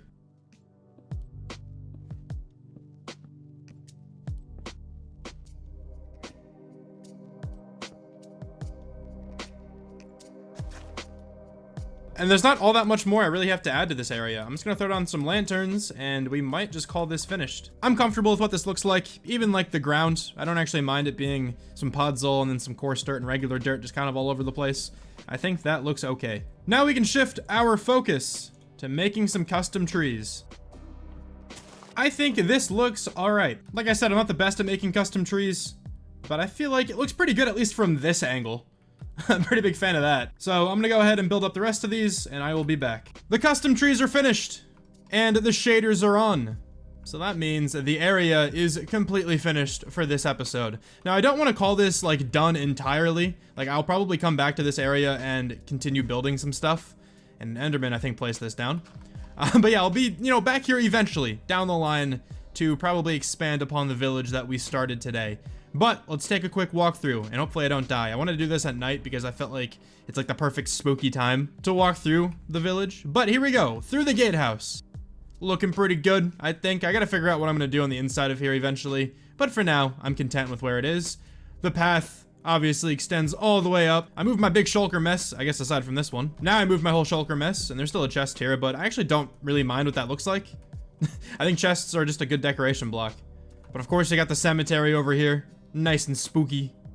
And the path continues up this way where the more residential area is. I also continued the path over here. You could probably eventually, you know, wind all the way around all these houses and stuff, but I want to do at least extend it in a couple different directions just to get a basic idea of, you know, where I want to actually go when I, you know, come back to this project. But, you know, you keep walking up here. Got a couple of the custom trees. There's actually some down here I didn't point out. There's one right there and one right there as well. Different sizes. I think they look kind of cool. Moving up a little bit further then, the path continues now between these two houses. It just comes to a dead end right here.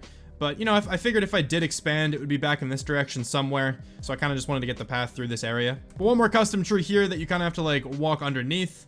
Another custom tree back this way.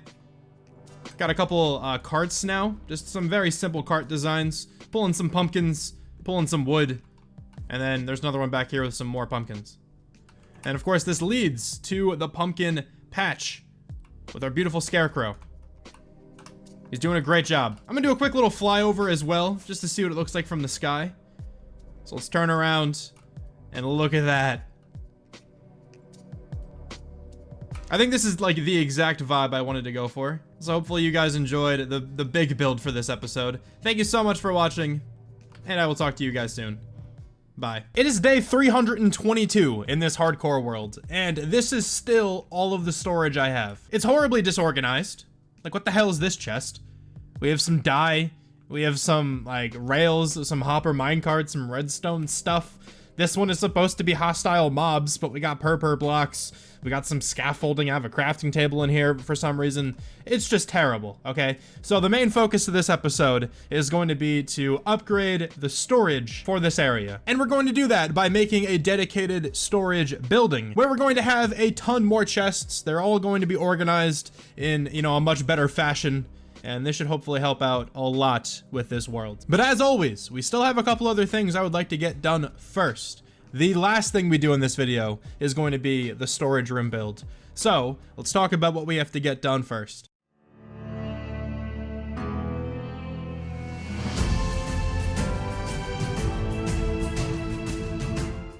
As of right now, I have 2 goals for this episode that don't involve the storage room.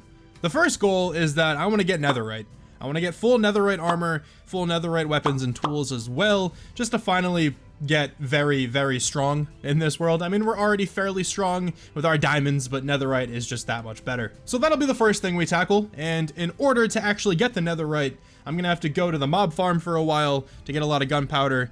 We still have a lot of sand, I think, in like one of these shulkers up here. I think this is still mostly sand.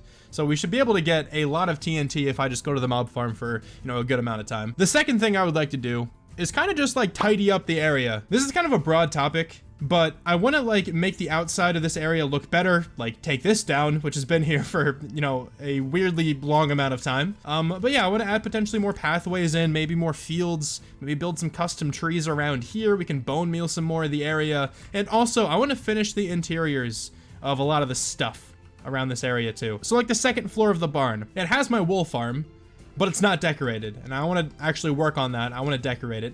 Same thing with the museum. That's not decorated really at all. So I would like to finish the inside of that building today. So that's kind of the second thing. It's a pretty broad topic, but I kind of just want to fix up the area and a lot of the previous builds. See this witch down there? It's about to get owned. Hold on, wait. Did it really just try to throw a potion at me? You think you're Patrick Mahomes? What is that? All right, forget about her. She's not worth the time. But let's just get started with those first 2 goals. The first one being acquiring ancient debris, which means I'm gonna have to go AFK did not mean to do that. We have to head over to the mob farm to go get a bunch of gunpowder. Hello there. Oh God. Oh my God. Wow, alright, that could have been just horrible. My man heard me say that I need to go get gunpowder, and he tried to destroy me. Alright, we're still alive. We're still breathing. I guess the actual first goal should be to fix the front porch. Alright, I don't think I missed anything. I'm pretty sure the front porch is... Oh, wait. I think we're good. I'm pretty sure it's fully repaired now. That creeper really could have just ended my entire world. That would have sucked. But actually, before we go to the mob farm, let me show off what I did last time. So we built a bunch of farms around the area, but I just want to show off the main build of last time. We built a spooky city, spooky village. It's more of a village than a city, I'd think, to kind of commemorate October and like Halloween and stuff like that. And so far, you guys have been really enjoying the build. I really appreciate it. But let me just take you through it really quickly in case you missed last episode. But this is actually the back of the village. There's a gatehouse at the front there, but I'm going to start back this way, where we have a pumpkin patch and our scarecrow. He's putting in the hours. He's a great scarecrow. But yeah, we have 4 houses. One of them has an orange roof with like the deep slate and mud kind of design for the walls. The other one has a black roof with like cobblestone, tuff, and smooth stone for the walls. And I think it turned out pretty well. I think it's a cool little vibe back here. We have a couple custom trees around the area. We also got a graveyard, or a cemetery is what I was kind of calling it. I think it looks pretty nice back here too. And then we have the gatehouse, which is my favorite part, I think, of this entire area. I think it looks really nice. Do a quick little flyby again, even though I kind of flew in here. It's a cool little area, in my opinion. And it's definitely an area that we can expand upon. But let's now head over to the mob farm, where I will be AFKing for a little bit, trying to get a lot of gunpowder, so we can destroy a good portion of the Nether. All right, let's see how good my reaction time is. Right when a mob drops, I'm gonna hit it.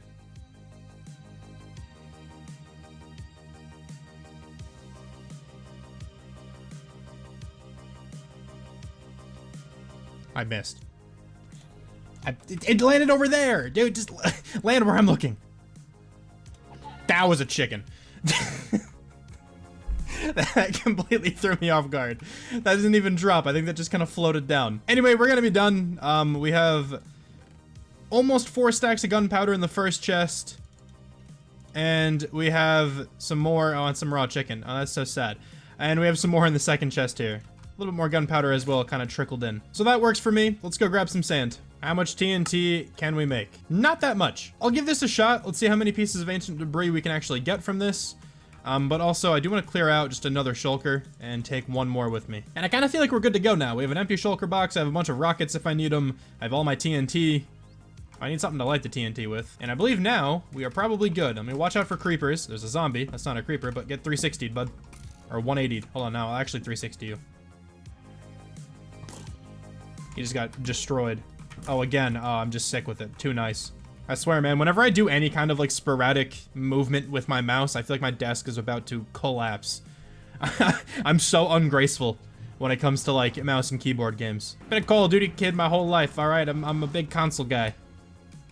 Except for Minecraft, though. It's, like, the only game I actually play on mouse and keyboard. But let's go. Oh, my God, I forgot if I put my Elytra on for a second. Oh, that scared the hell out of me. But we're good. Alright. Let me look for a Soul Sand Valley, because I think I've heard before that you can get ancient debris in Soul Sand Valleys easier than any other biome. I don't actually know if that's true, but we're gonna try it. Dude, why is that so loud? There's no reason that needs to be that loud. Do you wanna get the sauce too, my friend? Oh, hold on, wait. That was a really good strafe. Okay, we're good.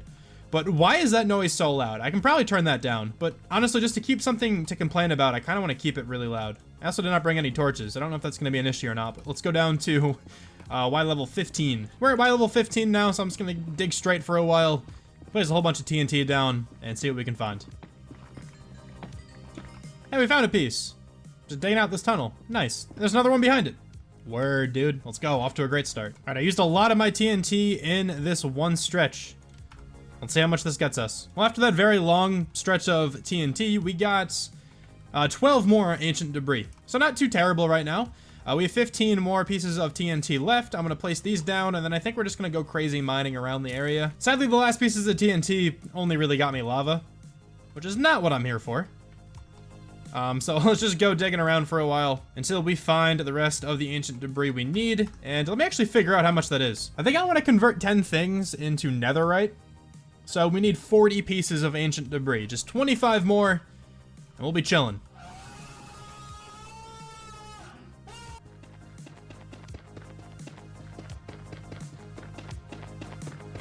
It has been quite some time, but we've done it. The final pieces. Bang, boom, bang again. We have 41 pieces now. Let's go. Also, just out of curiosity, wanted to see how many pieces of netherrack I have broken. And it's 21,720. That is by far the most I've ever destroyed a block in this world. So, let me try to find my way out of this massive maze. Dude, that was horrible. I felt like I was in like the nether back rooms there or something. That took so long. But we made it back. Now, let's fly back to our nether portal. I want to say at least like 10 times since we've brought home this parrot. I've like walked around this corner and saw the smallest amount of green and have had a heart attack because I think it's a creeper. This has happened so many times. It literally just happened right there. I almost passed out. The netherite scraps are all cooked. So let's go ahead, grab all of those, and let's make 10 netherite ingots. And now let's go ahead and make some stuff netherite. So let's set down the workstation right here in the middle of the room. That sounds about right. Hey, okay, listen. You leave, all right? Don't want to talk to you. But the first thing we're converting is a hoe, like for sure.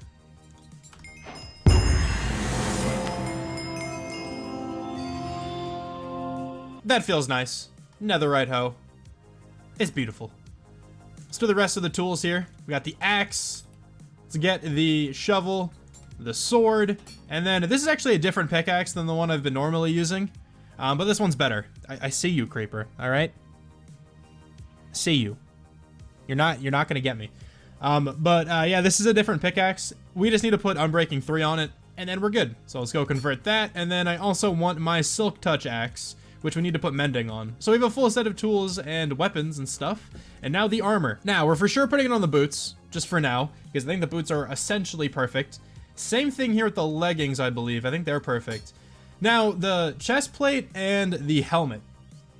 I don't know what I want to do with these. The helmet's almost perfect. It's actually kind of getting there. We can do a little bit of enchanting and see what else we can get to potentially combine with this helmet before we make it netherite. That's probably the best bet. And then our chest plate doesn't have mending on it. It's only fire prot 3. I think I want a different chest piece before we actually put mending on it.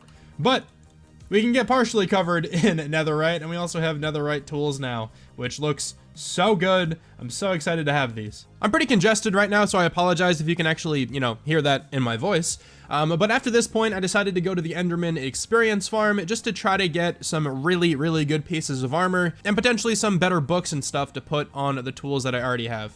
We now have a very good helmet and a very good chest piece, so let's go ahead and make both of these netherite. Netherite helmet, netherite chest piece. And we are looking fantastic. Shout out to that end rod, by the way, from last episode. But what does our bird think? I think our bird likes it. Let's go, bird. Nameless bird. You're my friend. He got really sad when I said that. I'm sorry, man.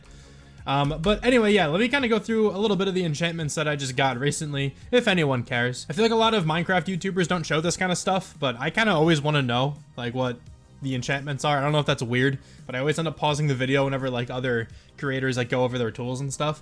But my helmet, we have Prot 4, Unbreaking 3, Respiration 3, Mending, and Aqua Affinity. And then for the chest piece, we have Blast Protection 4, Unbreaking 3, and Thorns 2. This just needs Mending and another Thorns book, and I think it should be good. I was watching a video. I'll put, like, the link to the video in the description and just, like, a little snippet of the title of the video here.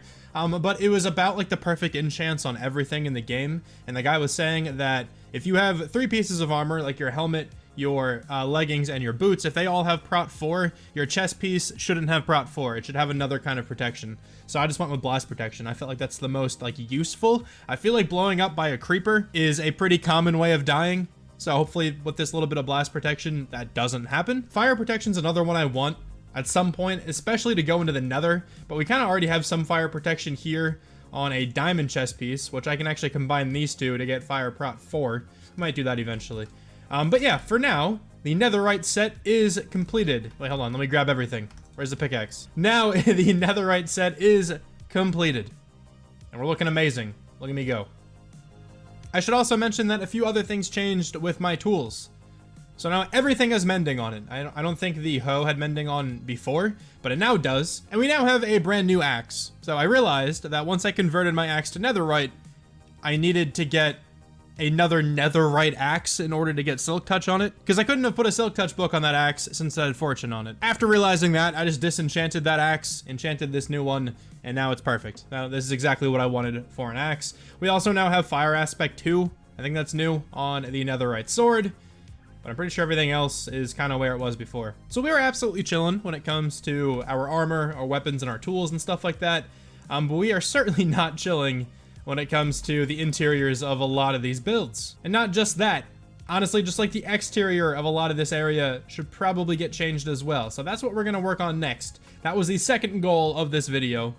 So let's start considering that. I think I'm just gonna start working on all the interiors. We're gonna get those all done in one bulk section, and then we will move on to the exteriors of our little, like, spawn. This is not spawn. Our little, like, starter area. I'm just gonna start here with this shulker. Has a lot of wood in it. That's probably, like, what we're going to be mainly using to decorate the interiors of these buildings with. So let's start over here with the barn. And there's not too much more I actually have to do to this building. I kind of just have to decorate the second floor. So like last time, if you missed that episode, we put a wool farm in the second floor of this building, but it looks horrible, right? It just is the bare bones wool farm, and I want to make it look a little bit nicer. So let's get started with that. So then I'm thinking we can kind of just do something like this, where we have stairs against all of the dirt blocks here, and then we can kind of just slab off the rest. It might be a little crammed under here, but I think it's okay. I think it works pretty well, you know, for at least its intended purpose. I also just realized that I think I need mangrove wood to finish off the rest of this build up here. And I'm probably gonna need mangrove wood for my storage room later. I'm just gonna go collect a whole bunch right now, I think. My original plan was to gather up like one full shulker of mangrove logs. Also, look at me. What am I doing? That's weird. But yeah, my original plan was to gather a shulker of this stuff. But after gathering like just over a stack, I realized I don't want to do that. So what we're gonna do is just push that problem under future Shram.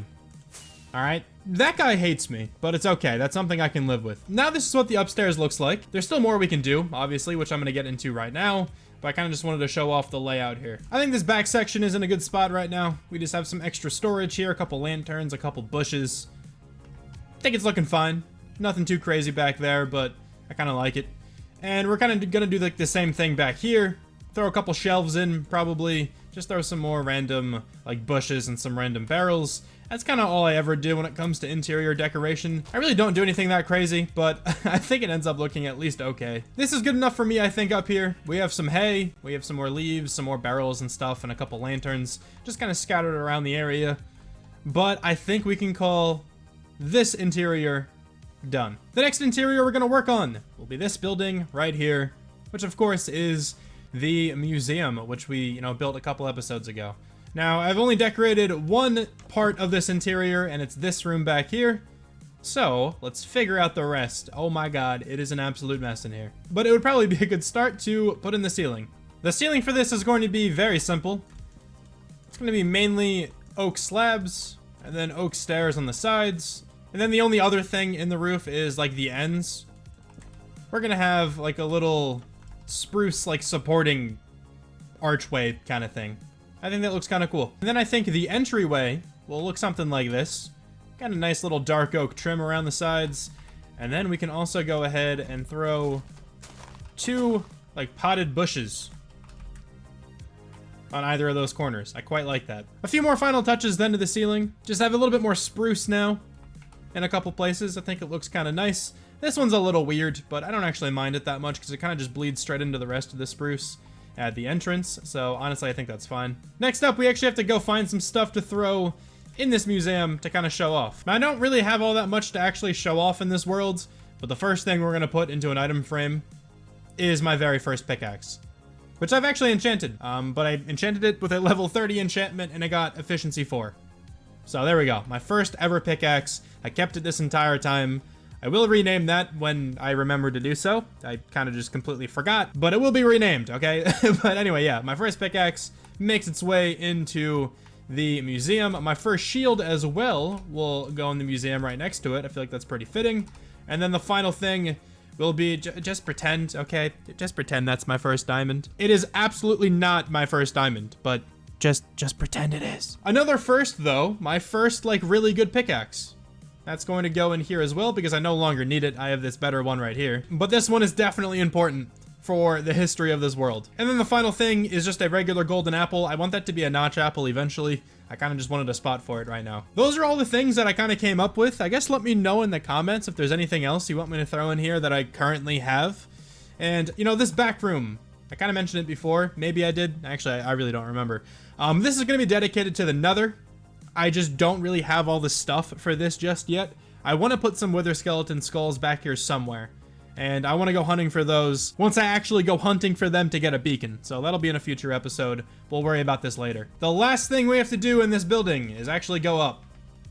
I really don't know if I'm going to make a way to actually access up here, but I want to make it at least look good from the outside. I probably did like the most bare bones interior up here, but whatever.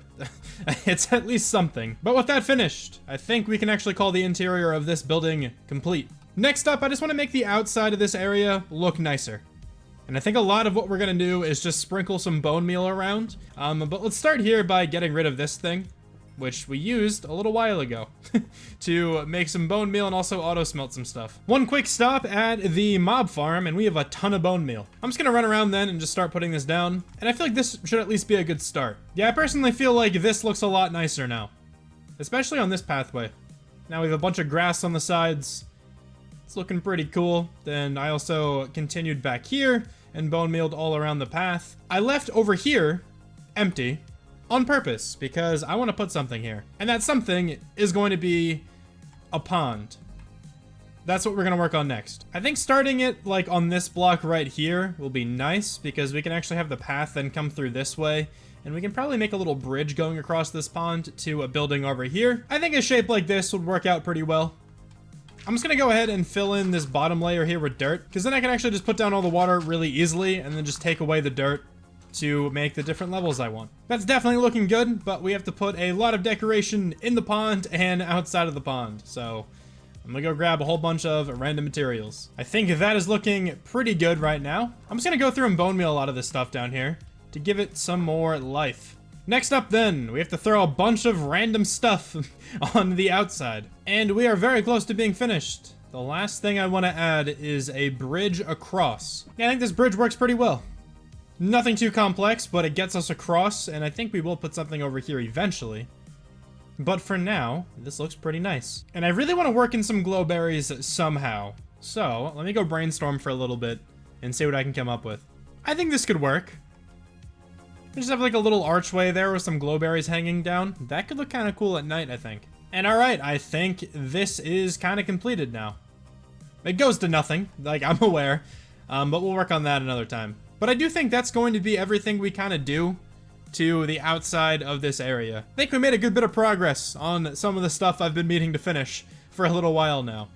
But next up, we have to start with the storage building. You know, I really wish I didn't just do that thing I did earlier where I didn't gather a whole bunch of mangrove wood. So what we're gonna do is just push that problem onto future Shram. That guy hates me, but it's okay. That's something I can live with. I really do hate past Shrammy, but yeah, we have to get a whole bunch of mangrove wood now. We now have 4 empty shulker boxes. These 2 over here have rockets and just some like random wood stuff in them. So I'm kind of just going to keep those as they are because I'll probably use all of these wood things. And then this red one is just always going to be my rocket shulker. But these other 4 shulker boxes can be filled with stuff for this build. And I think I'm going to get the really annoying process out of the way.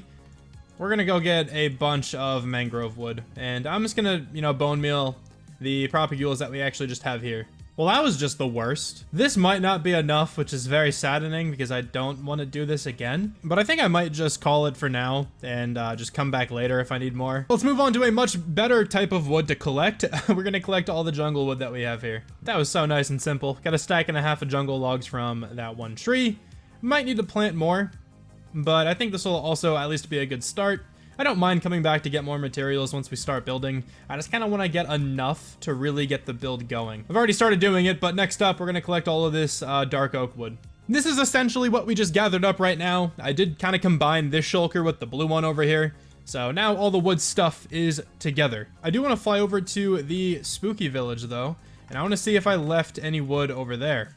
Not too many wooden blocks over here, but honestly, it's fine. There's still some stuff I could use out of there. Okay, this pond over here at night is looking pretty good, in my opinion. This is the first time I'm kind of seeing it at nighttime, and I really like it. Seems like I forgot to put string over this piece of bamboo. It's alright, though. Watch the zombie. He's gonna get the sauce. I definitely killed him. That was me. I think we actually have everything we're going to need in these shulkers right here. We have a whole lot of wood that we kind of just collected. Some random like leftover pieces of wood, also a bunch of mud stuff. Got some decoration blocks down here with some lanterns. I don't really need the hay bales for this build in particular, but whatever. They're not taking up that much space, it's fine. And then we got a bunch of like stone and mossy bits for the floor of the basement of this place. Now, it's probably in the title. I'm sure I put this in the title somewhere. This is going to be a storage room and a tavern. I thought that up in the middle of this episode, all right? Like, I knew I wanted to make a storage room, and I also knew I wanted to make a tavern at some point in this world, so I figured let's just combine the both of them. Also, do not mind the poisonous potatoes over there. All right, they're just chilling. They're vibing. They escaped the barrel. I'm gonna let them go. But I definitely feel like we can make a really nice building here where like the basement is going to be the storage room. I have like a general layout in my head for this build. I think it's going to be kind of big. So hopefully if I freestyle it, it doesn't turn out too badly. But I freestyled that entire castle pretty much, well, most of it. I think I said this before, but I built like one of the walls over here in creative before. But I freestyled the rest of it. I think we could probably freestyle a tavern. I'm gonna do my best to do so. But anyway, yeah, let's try to figure out where this thing's going to go. I kind of like back this way, kind of back behind the museum. We can probably branch off the path like over here in some direction. And then we're just gonna need to clear out some space back here. How do I want this oriented though? That's kind of the question now. I also want to have like access to go in the mountain if I want to make more storage in the future. So I want this pressed back against the mountain. I'm thinking like right around here, maybe exactly where I'm standing now is kind of where we start this thing. So time to clear out all of these trees. I also think I'm going to bring down the dirt to this layer right here. So let's start doing that too. We got ourselves a decently big space right here. Let me kind of break down what this section of the building is going to be.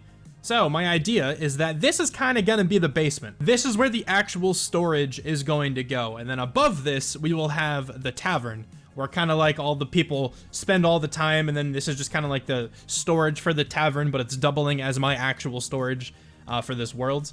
And this is the size of the basement. Not massive, right? It's not like a huge amount of storage, but we could always expand in that direction. We can always keep going down. We can maybe expand over here. That might be a little tight, but we can at least go down and that way. So I think I'll be perfectly fine on storage for a good while, just with this amount of room here. But with that all laid out, I think we can just start building this thing. And let's see what I can come up with trying to freestyle a tavern. I've never built one before, but I've also never built a castle before this one, and I think that turned out fine. So hopefully this goes just as well as that castle.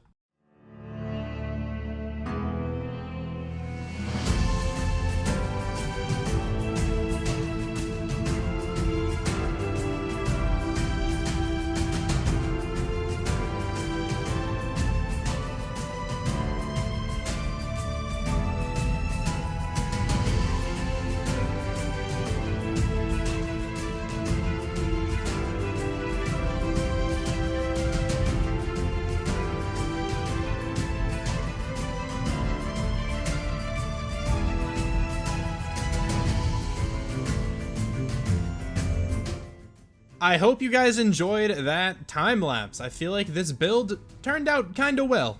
And obviously it's not completely finished. I kind of just have like the shell put up. So it looks nice, like compared to the rest of the area. Like it's a good addition, I think, but the inside is like completely empty. And we're gonna end off this video here by doing the basement. So we're gonna do the storage room, and I'll probably also connect a path over here. But as for like the tavern itself, which is up here, I don't know what I'm going to do for this just yet. I don't really know how to design the inside of a tavern. So, I mean, you guys could always like leave some tips down below of what I could potentially include up here. Like I'll probably have some spots like for some bars, probably have some like little tables, kind of like out here. I have like a little table out in the, you know, the upper deck area. I don't know. Maybe you guys can give me some suggestions down below of what exactly to put up here. I could also throw something actually functional up here. Or we could just make it like a nice just decoration piece. I don't really know. But let's go ahead and start working on the bottom floor, which is, of course, the storage room. And I kind of want to make just like a legit entrance into the storage room. I just don't know where to put it. For now, I'm just going to throw it right here. I don't know if this will be the final entrance. I really have no idea. We're going to begin, though, by throwing in the floor, which is just going to be this same pattern down here. So we're going to have some smooth stone, some cobblestone, some tuff, some mossy cobblestone as well. Might throw in some moss as well. That might look kind of nice. Yeah, okay, this is the floor I was kind of thinking of. I think this works well, you know, for a basement. Next up, I think I'm just going to lay out all the chests. Let's just get those all down now, just so I know exactly how much space I have. All right, I feel like it looks like an absolute mess right now, but I think this is going to be the layout we go with for the inside of here. So kind of just imagine all of these chests are brought up to that block. This is going to be a massive upgrade over the storage that we currently have, and I really do like that. So let me go and just make a whole bunch more chests, and then we'll actually get all these archways connected, and it'll look a lot less messy, I'm sure. I am fairly certain that the storage room is now completed, and I also threw on the like floor for this top part of the building as well. Kind of just went with some deep slate variants. I think it looks nice. And we'll probably, you know, decorate the rest of this top floor using some spruce, and probably some oak wood and stuff like that as well. Kind of like what I've been doing for the rest of the pillars, like right here, as you can see. Probably do that kind of decoration up here. But I want to do one final thing to the building itself before we start working on the path. And that one thing is just actually adding in the windows. I put in the spots for all the windows, even though these windows are useless. Might still put something there. I don't really know. We could even just do like a fence or something weird. Might actually just stick with the fence. I feel like that looks better than a piece of glass would look right there.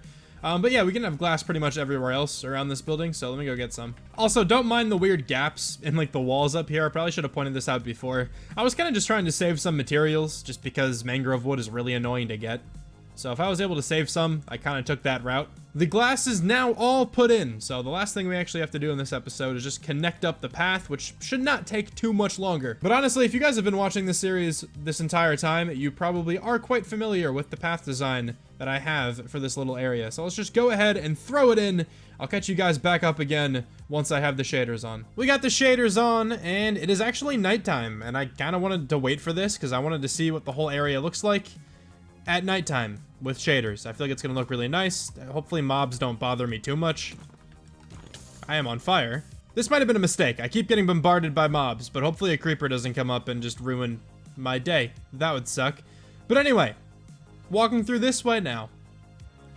This pond is looking really sick, honestly, with shaders on at nighttime. I really like this vibe right here. I want to go to this place in real life, okay? It looks like a good time. Can you stop? Do not realize that I'm trying to do an outro right now. Oh my god, your child is here too. I don't want to destroy the grass. I'm on fire again. God, this is just the worst. But this path now extends this way.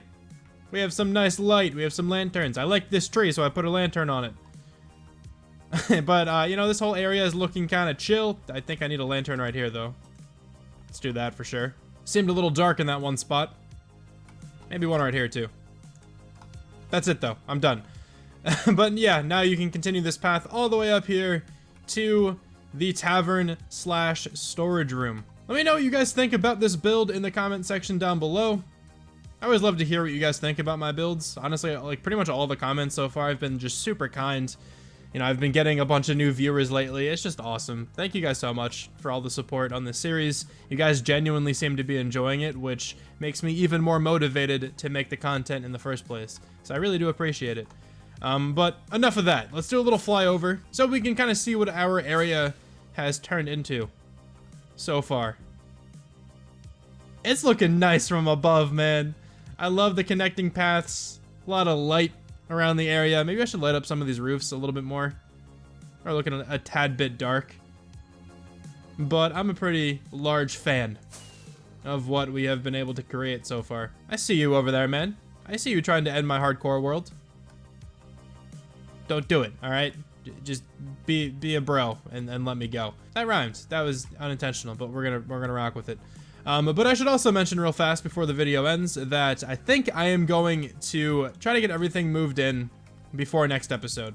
Like all my storage, I'll move it all to, you know, the basement of this building. That sun is bright. I'm gonna look this way. But I'll try to get it all moved in before next episode. But next time, I don't really have any plans as of right now. We'll kind of just figure it out as we go. Maybe I'll continue working on the tavern. Maybe we'll finish the like upper floor, the main part of the tavern. We might do that next time. Build some other random stuff. Maybe I'll get a couple totems. I kind of want to get some totems of undying. I probably should do that just so I could potentially survive longer. We are on day 365. I have survived a year in this world. Huh. That's pretty cool. But after surviving that long, I should probably have a totem at this point. So maybe we go ahead and do something like that next time. But thank you so much for watching this video. Really hope you guys enjoyed. And I will talk to you guys soon. Bye. In Minecraft, it is far too easy to find yourself dead. And then in the Nether, there's like the #1 rule of Minecraft. Not even just in the Nether. The #1 rule of Minecraft is don't mine straight down. So let's go ahead and see what happens when I mined a shroom light straight down. This is pain. All right, I'm gonna look for another end city, I think.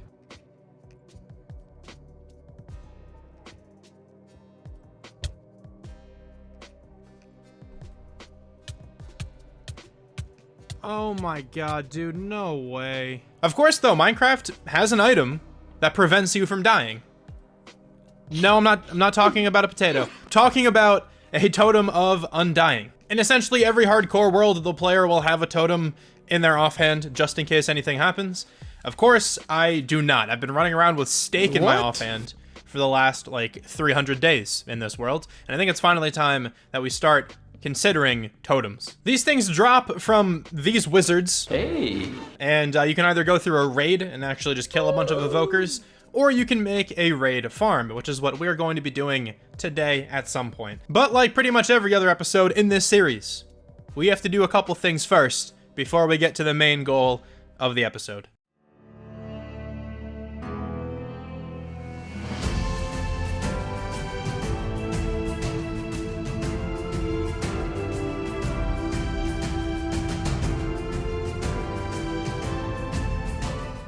The first goal is going to be pretty minor. We're going to be adding a little bit more to the stuff we just built last time, and we will also be doing the interior of the sugarcane farm. I completely forgot about that farm in that last video. I wanted to actually complete that last time, I just completely forgot about it, so we're going to tackle that pretty early in this one. I kind of really want to make a lumber building over here, because this is where I've been growing all of my trees.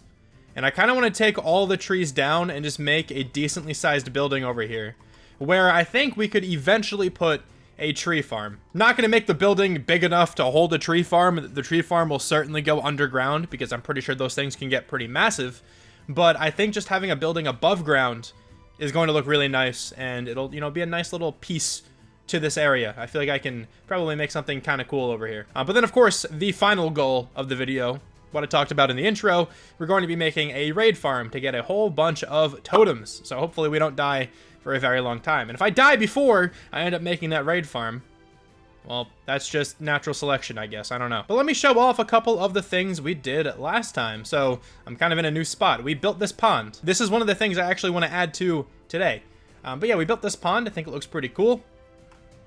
I swore I put string over these pieces of sugarcane, but I guess I didn't. I'll have to go get some string at some point. I don't think I have, like, any, so that's fun. We also did the interior of a couple buildings. Did the interior of, you know, the upstairs of the barn over there. I'll go there in a little bit. We also did this one. It's not completely finished yet still because I still have to get this back room. And I still think I want to make this look a little bit nicer at some point. But I kind of just wanted to map it all out for right now. And then the big build for last episode was this tavern/storage room back here. The storage room looking kind of nice. It's also all organized now. I moved everything into its own chest. And then let me also just kind of show off the upstairs of the barn.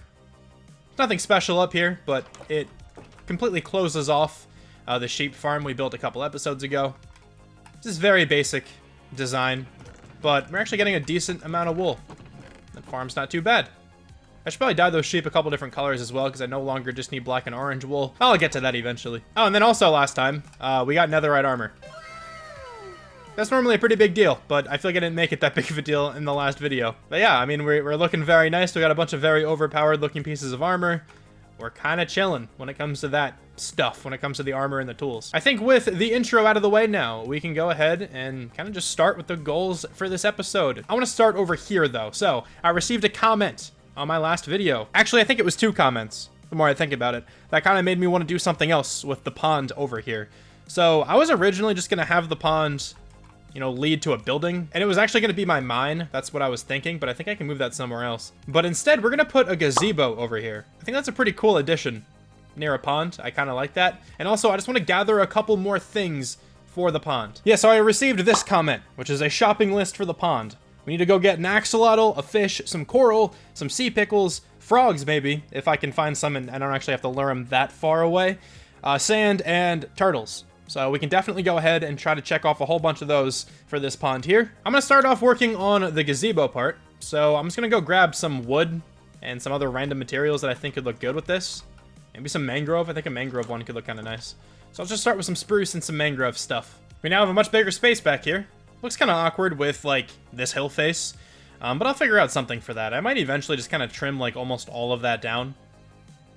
Not sure what I want to do just yet, so I'm just going to let it go. I exchanged out the mangrove for spruce, and I think this is going to be kind of the floor on the inside here. Then we'll probably have mangrove fences kind of outlining everything. We'll probably then bring up some pillars every so often and connect them with some trapdoors and stuff. I think that can look kind of cool. We got some pillars up, and I also put down just some mangrove fences along the outside here. I'm not very good at making like a circular roof, but let's see what I can come up with, I guess. I just kind of feel like circular roofs are kind of awkward to make. I might just rock with this. Let me keep designing it, and maybe it'll just look good at the end. I think it's looking better now. The roof is still a bit awkward, but I think I can deal with it. I like what the inside looks like. A lot of spruce in here, but I think that's fine. I also took out the mangrove, and instead I just put dark oak. I think that just looks a little bit nicer.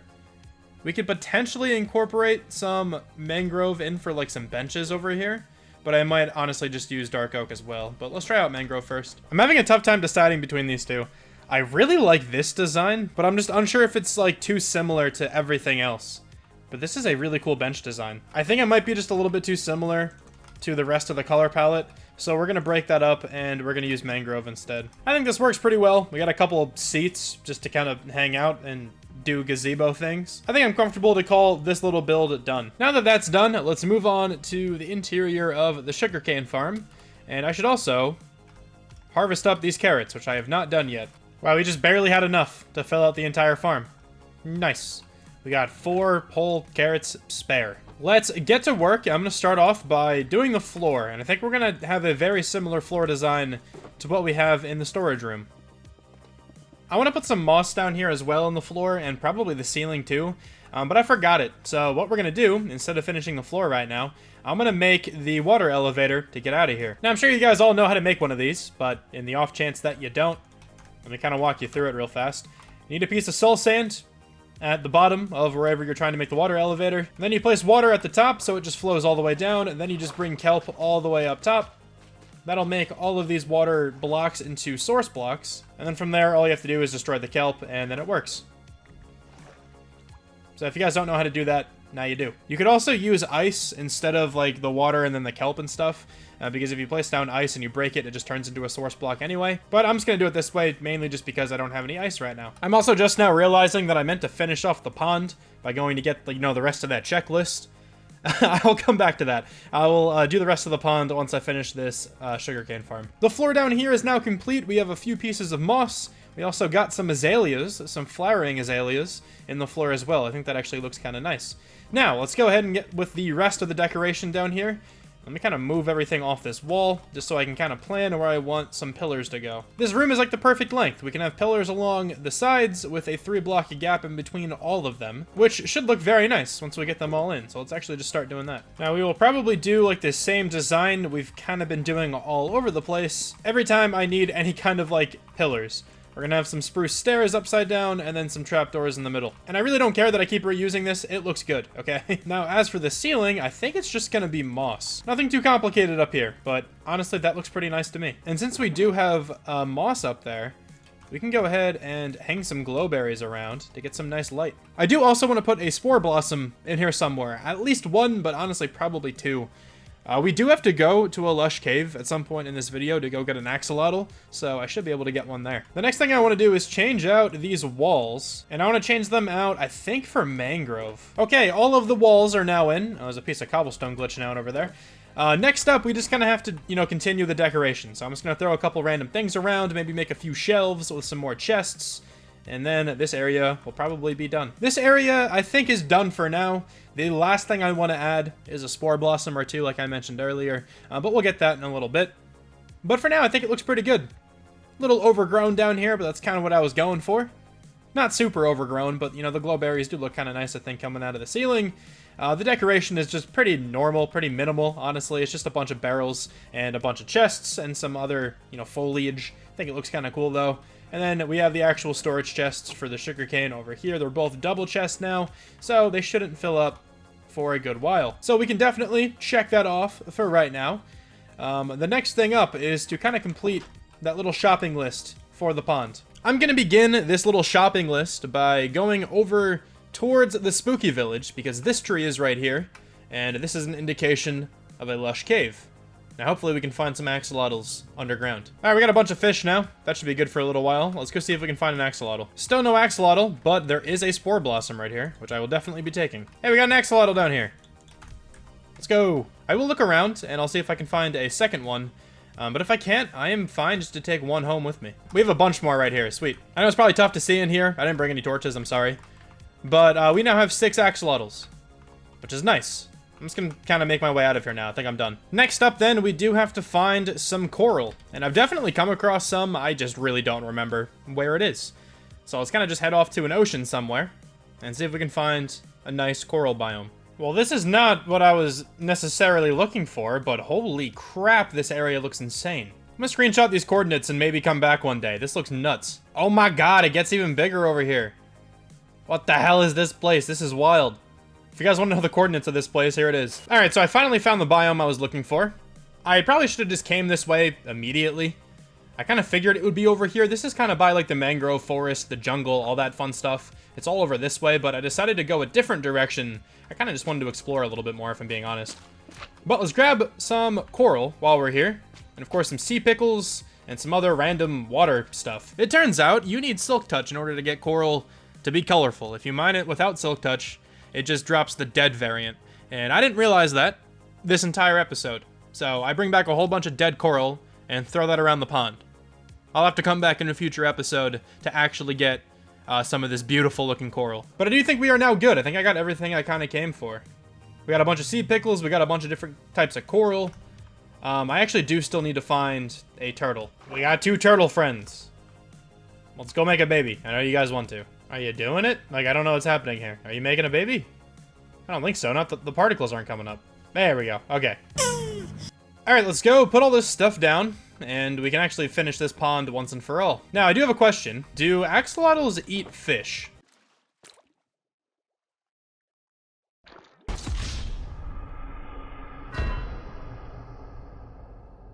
The answer to that is yes. So, the fish can't go in this pond. We're just gonna have a bunch of axolotls in this pond instead. And I honestly don't want to name any of them, because I don't think this is completely axolotl proof.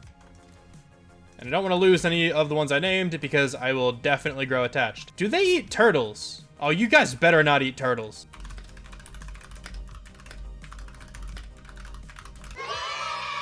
The pond's at least finished for now. We gave it some inhabitants, and we also added a little bit more decoration to the pond. Yeah, so turtle eggs need to be placed on sand in order for them to hatch. Just keep adding things that I have to fix with the pond.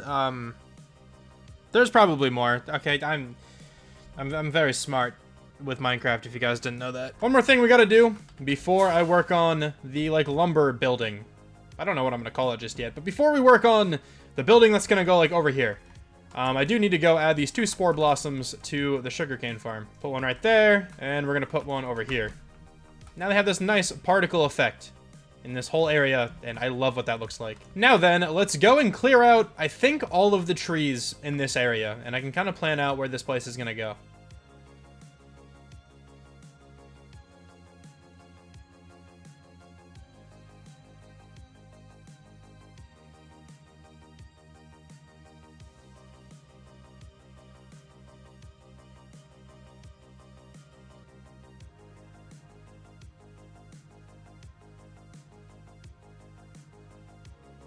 Alright, all of the trees are now gone, and we have a lot of open space over here to actually build something. We also got about half a shulker of wood from that, which is really nice. I do want to go ahead and repair my tools, though. And I also need rockets. So, we're going to go to the mob farm to kind of get 2 birds stoned at once. It'll be great. I'm just the best flyer in the world. You saw that? Ready? First try. Here we go. Bang. I now have roughly 6 stacks of gunpowder. That should be good to make, you know, quite a few rockets for the time being. Let's go clear out the sugarcane farm and make as many as we can. There we go. We got most of a shulker box filled now with rockets. This should last me a very long time. Next up then, let's start considering the lumber build. Let's try to figure out exactly where it's going to go. I definitely want to take away some of this grass in this area. So I'm going to start over here, and we're going to take away this entire top layer, which isn't actually all that much. Then I'm thinking we actually just throw this building over here. And then I'm kind of thinking right here where I'm standing, we can probably throw another field. I think that would look really nice in this area. So let me just go lay out how big this building is going to be. I think this is a pretty good size. Not too big, not too small. I'm thinking the entrance can be right here. And then we can have, you know, one main room over here, Back here, maybe storage or something. I don't really know exactly. I just wanted to give myself another room back this way. And this is going to be like a kind of outside area. I'm thinking we kind of have like a canopy drooping down, maybe connected to some fences on the corners here. I just wanted to lay it out in tough just so I know how much space I have over here. But as for color palette, I think it's going to be like the same as the museum. So I kind of have two different kinds of buildings in this area. We have the Mangrove and the Mud, which is the starter house, the barn, and the tavern. And then we also have the museum, which is, you know, like stone and other gray blocks at the bottom and then mud at the top. And I think I'm going to copy this design for like the lumber building. I think that'll look really nice with the area. So let's go ahead and fill up some shulkers with materials for this build. I really hope I have everything I need. I don't really want to go gather more stuff. Sadly, I do have to go collect some stuff. I need some smooth stone. So let's go fill out the rest of this shulker box with smooth stone. I'm not going to need that much, but I'll take it for later. This shulker is now filled, so we have a bunch of smooth stone for this build. I think we have mostly everything that we're going to need in these two shulkers here. So then, let's just get building.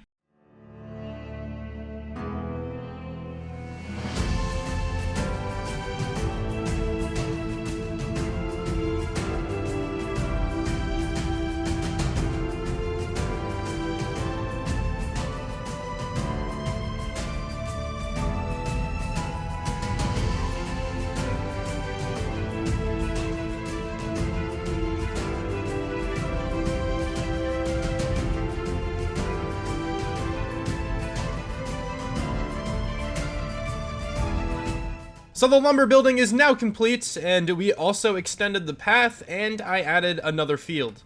So now the path comes over here, and it connects up to the front door of this building, and also there is another potato field right here.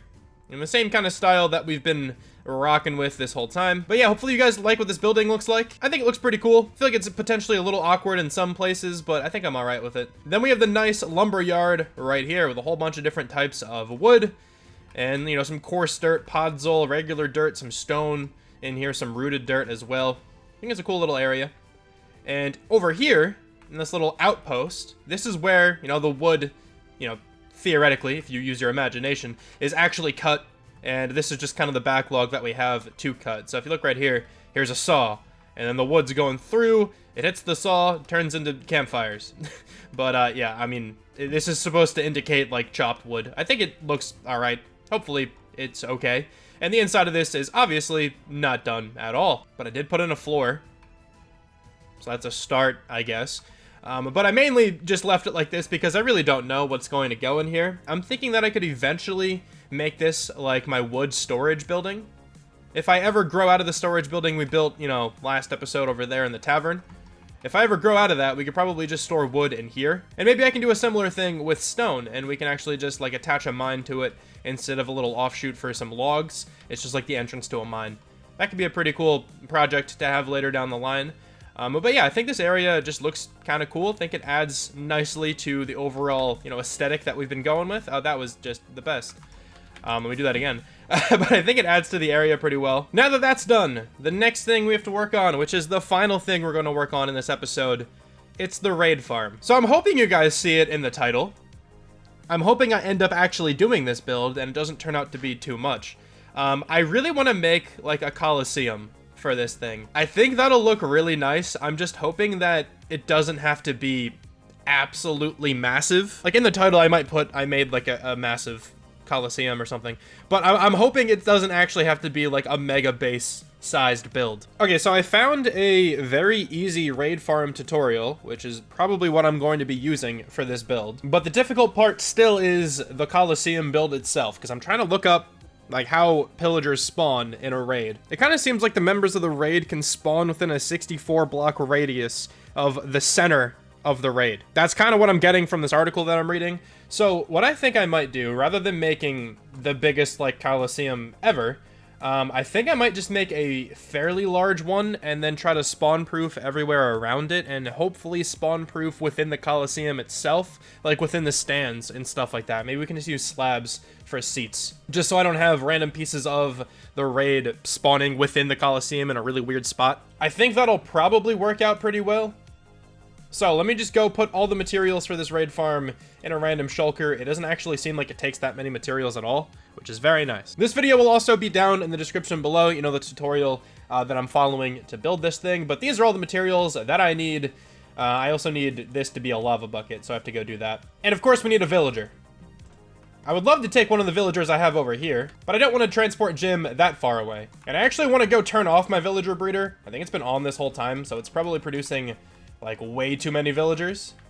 So let me go turn this bad boy off. Oh, there are like too many villagers here. Oh my god, there are so many villagers here. I think we turned it off. I hope that doesn't end up causing any lag in this world. There's just a ton of things over there, so, you know, hopefully my world doesn't just like blow up because of all the gym in that area. But anyway, let's fly to the pillager outpost we found a while ago. And also hopefully I can find some lava on the way. There's the outpost, looking nice. Alright, so I know you want to be a certain number of blocks away from the outpost when you actually make this raid farm. So I'm going to build it over here. I hope this is, you know, enough blocks away. I think it will be. So I'm going to set down my big shulker mess and start clearing out a bunch of spruce trees. Alright, we now have a rather large area. And we can at least put down the base raid farm, and then we can kind of figure out what we're going to do around it. So let me go ahead and throw this thing down. Okay, I think this thing is done now. I'm pretty sure mine looks a little different with the water from the video. Like, I don't think it has, like, this little wall of water right here in the tutorial, but whatever. We're going to see if this thing works, and I really hope it does. Another thing I actually genuinely have to be careful of is breaking this pickaxe. I really don't want to do that. And it's getting a little bit low. We need to put unbreaking on that. I keep forgetting to do it. Anyway, though, let's go fly over to the pillager outpost and see if this works.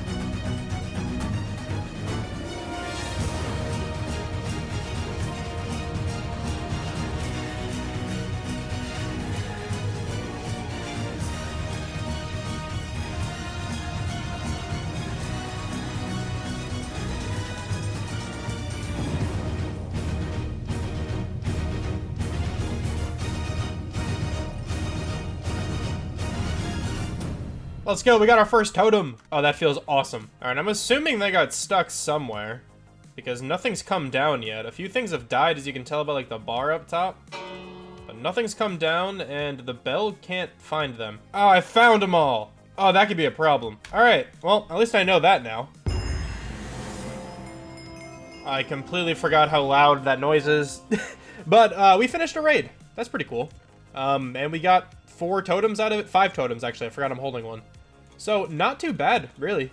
We just have to patch up that one spot, but other than that, this thing works pretty well. And now comes the fun part of collecting a whole bunch of materials to build something around this thing. And I really hope by building something, I don't ruin it. Now, I'm thinking of making this Coliseum out of sandstone. Not exclusively sandstone. We'll probably have some kind of gradient going on, but I think I am going to use a lot of sandstone. So, before I go collect any of that, let me go put Unbreaking 3 on my pickaxe and also just heal it back up. Another thing I've been meaning to do for a while, I want to finally name like all of my tools and stuff. I just haven't gotten around to it yet, so we'll do that after we heal everything up. Now, every piece of my armor and tools has its own personality, which is great. We got Pickle's Cage. I'm actually reusing that name from an old pickaxe I had in a 100 Days world a while ago. So, I mean, it's just a great name. I feel like I could reuse it. I feel kind of obligated to, honestly. We got the One Piece is Real, which is, if you know, you know. All right, that's what I'll say about that. We got Shovel, of course, the axe. We got Billy Bob, the shovel. We got my girlfriend, the hoe. At least she's netherite, you know. We got Boner, just comedy right there. We got the Silk Touch one. We got I hope you're enjoying the video. It's just true. I hope you are. We got Boots and Pants and Boots and Pants and Boots and... That's another meme. I couldn't think of anything else. We got Diamond Leggings, because obviously we got Really Cool Hat. And then we got Can We Get Much Higher, which goes in tandem with the One Piece is Real. Yeah. Those are the names. Hope you guys liked them. So I'm just going to take off then. We're going to go find this desert. I think it's this way. If not, then I'll just find another one out here somewhere. And I will collect as much sandstone as I can until I go insane. That's probably not true. Okay, I might get like a shulker max and I feel like my sanity is probably a little over a shulker. We're at the desert. Now let's load up on some sandstone. Oh, this is Instamine? Oh, that's amazing. Man, I wish gathering everything was that easy. That hardly took any time at all. Now that we have all the sandstone, I have to go ahead and grab some oak wood, which obviously we don't have very much of right now. Same thing with birch wood. We need to go gather some more of that because I only have 25 logs to my name. And I guess we'll use this shulker box here, so... Now next, and hopefully the last thing we're going to need is spruce wood. And do I really only have 2 stacks of spruce logs? I have to go gather more of that too. I hope that's enough. If it's not, I'll just get more later. We're back over here at the raid farm, and I kind of set up a little workshop area. So this little contraption is making all the sandstone I have into smooth sandstone, which looks a lot better, and that's mainly the block I want to use. And I guess I actually didn't turn it all into smooth sandstone, just in case I want to use regular sandstone in here, just as a bit of texturing. I don't really know just yet. But the first order of business that we're over here is I have to figure out a shape for this thing. That should work. Fast as fuck, boy. Still fast as fuck. So I think I copied the shape over to survival. I at least hope I did. Now I know this is stripped oak and not sandstone right now, but I think the gradient is going to go from this stripped oak, and then we're going to bleed into a little bit of birch wood. Let me kind of just show you what I'm talking about here. So a little bit of stripped birch, and then I'm contemplating if I want to use birch planks and then go to the smooth sandstone. I haven't really decided yet. I think the planks could work out pretty well. Yeah, I think I like the planks in there. I think that looks kind of cool. But I do think that's enough of me talking. Let me just go ahead and build this thing, and I hope this doesn't take as long as the castle did, but we'll find out.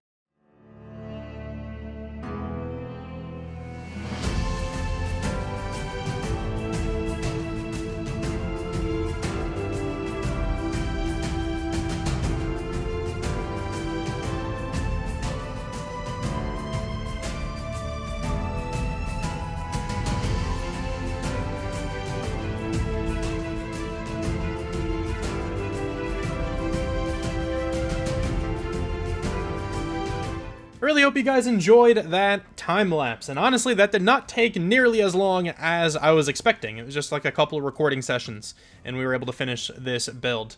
Now I gotta say, honestly I'm not 100% about this build. I don't actually know how much I like it. It's a completely new building style. I've never built a Coliseum before, so I really don't know if it actually looks good or not. This might be a build we come back to later and tweak. I'm just not exactly sure right now what more I could add to it to make it look better. But anyway, let's check out what it looks like. It's looking actually pretty good with the shaders, I gotta be honest.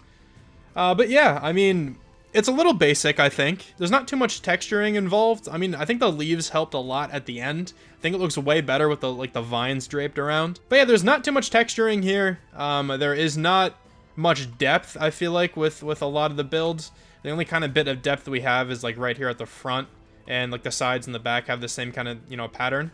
But yeah, I mean, on the inside here, it is completely empty because I genuinely just straight up have no idea what to put here, and I also kind of wanted to test it out before I designed the inside.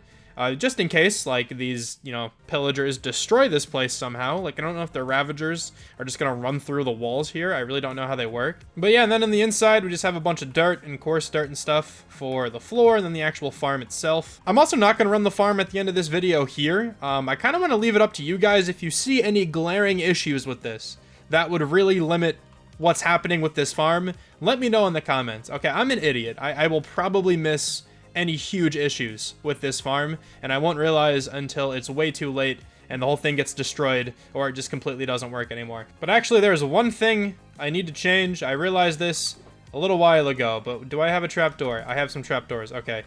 I missed one spruce trapdoor, or at least I noticed that I missed one spruce trapdoor. Right here. Boom. But yeah, here's the upper level. I tried to spawn-proof everything up here just so we don't get any weird spawns, and I think I accomplished that. But you know, these are going to be kind of the seats. Take a seat, you can look out on the show, I guess.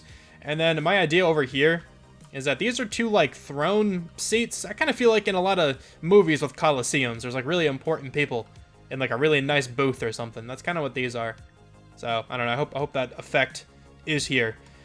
But yeah, I mean, I hope you guys like this. I think it looks very okay. I feel like I could potentially do better, but I'm not sure exactly what I could do to do better. Let me show off the other build we did with shaders, because I just now realized I did not do that in this video. Man, I love the sky in these shaders. It looks so good. Oh my god, that just got so much better. What?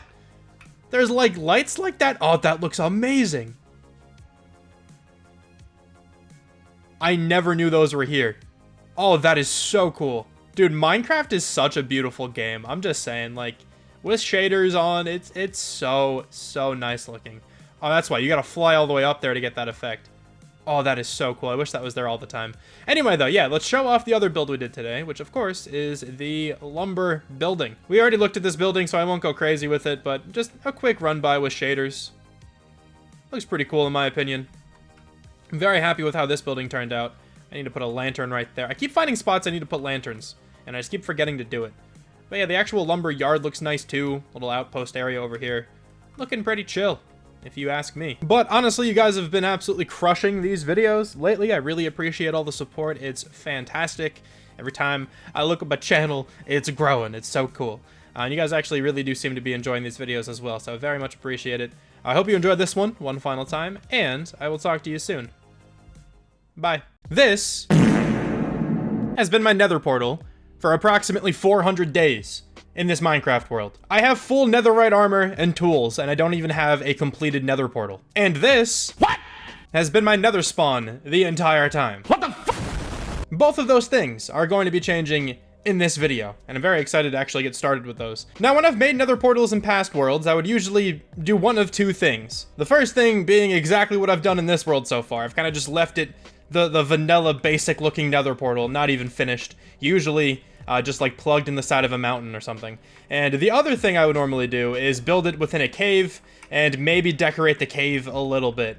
But I want to go a little bit extra in this world. I am going to be making a giant tree, and we're going to hide the nether portal. Not really hide it, that's not the right word, but it's going to be encased within the tree. It'll be exposed to the outside so we can just run straight in, and I think it'll actually look really cool. I've wanted to make some custom trees around this area for a while, and I think this is a pretty good start. Just one massive tree. Now, I'm not going to go to the same levels that Fwip did with his massive tree, because that seems borderline psychotic to me. I don't know how he did that. No idea. Fwip is an absolute madman.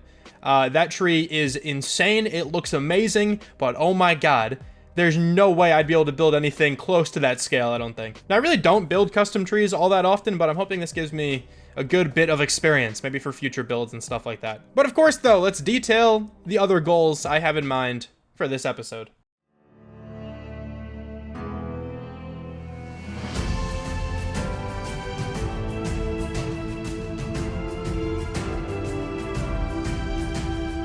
Now, in very surprising fashion, the first thing we're going to do today is going to be the main goal. I normally save that until the end, but I kind of just want to get this done right away. And the reason for that is because when I hit 500 days in this world, I want to do something for that occasion. Like, I want to make it its own video. So I kind of want to see if I can at least finish off this tree before day 500. So I guess I should say that the rest of these goals after that, I will get to them as long as I think I have enough time before day 500. So after the tree, I would like to build a bridge.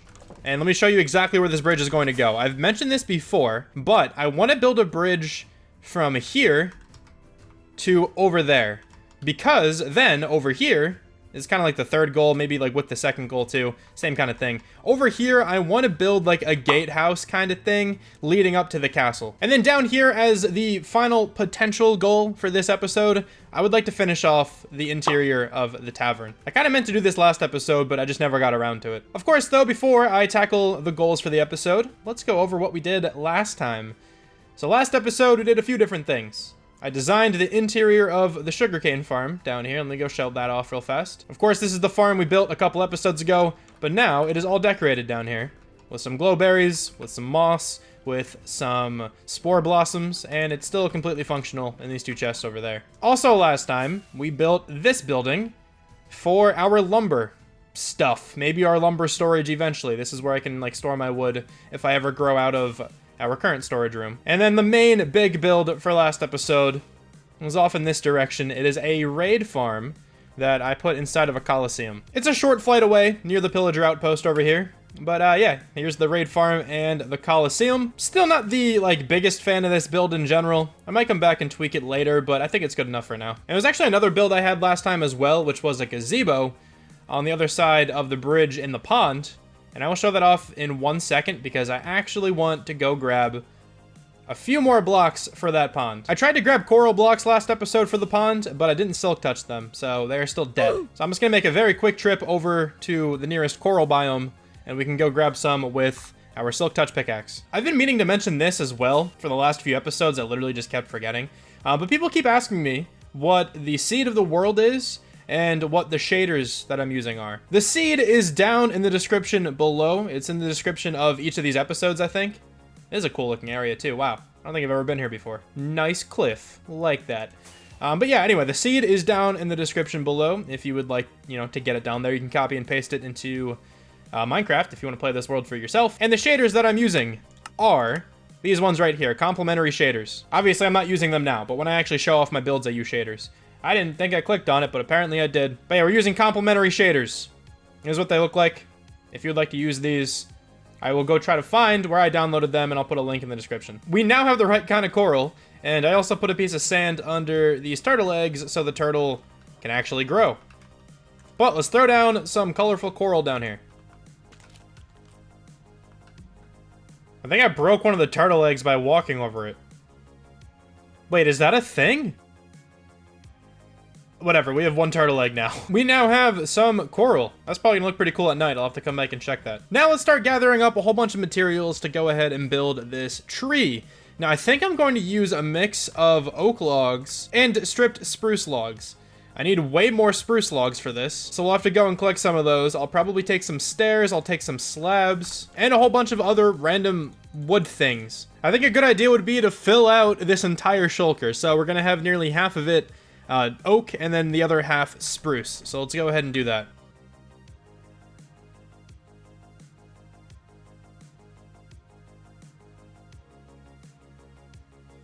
Oh shit, okay.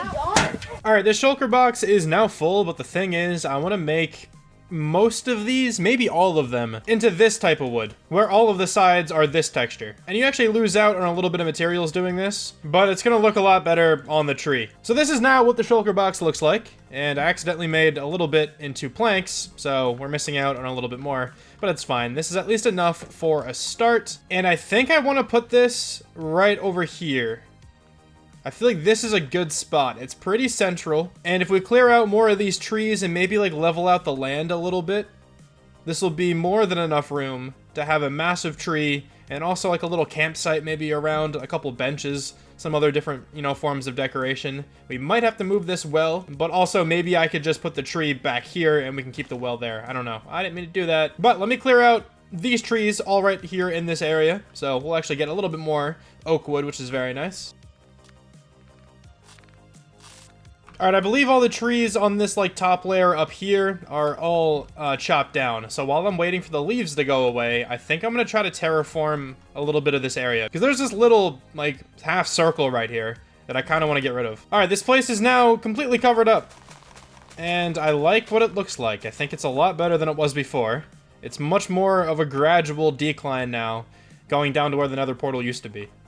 And we also have a ton of room back here to put another building of some sort. So that's nice to know. We can at least expand in this direction. So I guess let's just go ahead and start throwing down some materials. And I've kind of come to realize that I didn't actually have to make all of my wood into like this type of wood. But it's okay. It doesn't really matter. I'll be losing out on a little bit of wood overall, but honestly, it's fine. I think we're going to start this thing over here. Like this will probably be like one of the sides of the tree. And then it'll also extend this way. I just gotta figure out how big I actually want to make this. Like, obviously it has to fit a pretty big nether portal. So the tree itself will actually have to be substantially large. So I got a 9x9 square right here. And this is probably a good start. At least I can just start taking this up. I can always add more to the outsides to, like, you know, thicken up the tree whenever I need it. So I guess let's just build these all up a whole bunch. I don't know how high to go. Maybe let's go like 40 blocks high. I don't know if that's going to be too high or not. I'll do this front face here all up to like 40 blocks high and see how tall that is. Yeah, this tree's going to be really big, but I hope it's worth it. I really hope I can make this thing look good and it just doesn't end up looking like a massive just Minecraft tree, you know what I mean? I'm hoping I can make it look just a lot cooler. I feel like I like this height. We can always bring it down, move it up, do all that fun stuff in a little bit. So let's just continue building up every other side this tall. All of the sides are in, so now we should start working on the branches. And I really got to figure out how I'm going to do this. I have no idea how this is going to work.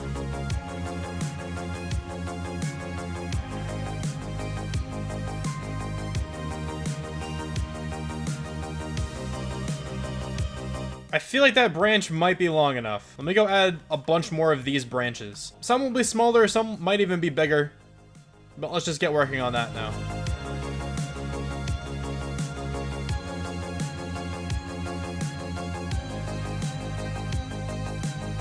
Alright, so the tree looks horrible right now. But I did put in like 6 branches, I think. We have a few long ones and a few other short ones. I feel like once I actually connect the leaves, it'll look a lot better. But also, I kind of just want to shape out the rest of the tree as well. So I don't want to keep it just this box. And I also want to make it like thicker at the bottom. So what I think we actually might do is trim away some of the stuff near the top and replace it like a block in. Let me kind of show you what I'm talking about. Let me pillar up here for a second. I'm kind of thinking we do something like this to texture the sides a little bit more. So what I did was I kicked most of the wall in, about half of it actually, and then I kind of just put a few different pieces of wood like jutting out. And I think I like this a good bit more than just the flat surface. It's hard for me right now to picture this build looking good, because it just looks like crap right now, but I'm hoping if I kind of just keep going through with this process, it'll look good in the end. Yeah, okay, this looks significantly better, I think. If we do this all the way around, I feel like I will be a lot more comfortable with this build, and I definitely did not miss a piece of dirt here. You guys are just seeing things, for sure. But yeah, I think this looks a ton better. Okay, I got roughly half of the tree textured, and I'm liking it so far. If you can kind of just imagine what this will look like all the way around, you know, the base will be a lot more circular now, which is kind of what I wanted. I still don't necessarily regret starting with, you know, the like the square shape, because I feel like that was a really good way of figuring out how tall I wanted this to be. But it's certainly coming along now. All right, let's go texture the other 2 sides now.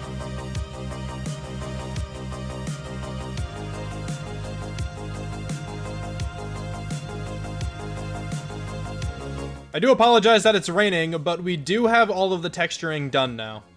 And I am pretty comfortable with what this looks like. We do now just have to put on the leaves, which will probably take another long amount of time. But we're getting close, man. We're definitely getting close. It's looking a lot more like a tree than it just did before. We still might extend the base a little bit more, but for now, I am comfortable with it.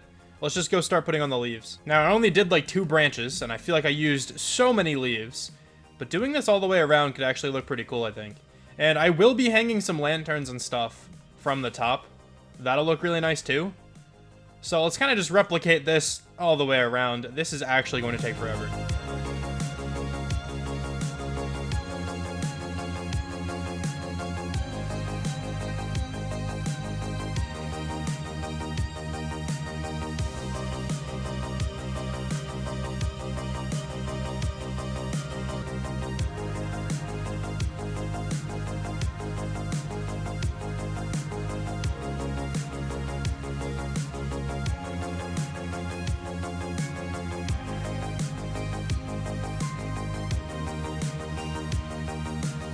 Alright boys, it's day 451, and we are, I would say, halfway done with the leaves. The top looks terrible, I will fix that. But we're making our way. The kind of strategy I'm going for this is I am kind of sectioning off like 2 different layers. And with the first layer here, I will droop all of the leaves down to like about this level. And then as you can see on the first section we did, I will need to make another layer down at like this level to continue the rest of the leaves, because they're all going to fall down about this far. Still got quite a bit of work to do up top here, but it is at least kind of looking like a tree from some angles, and I would definitely call that a success.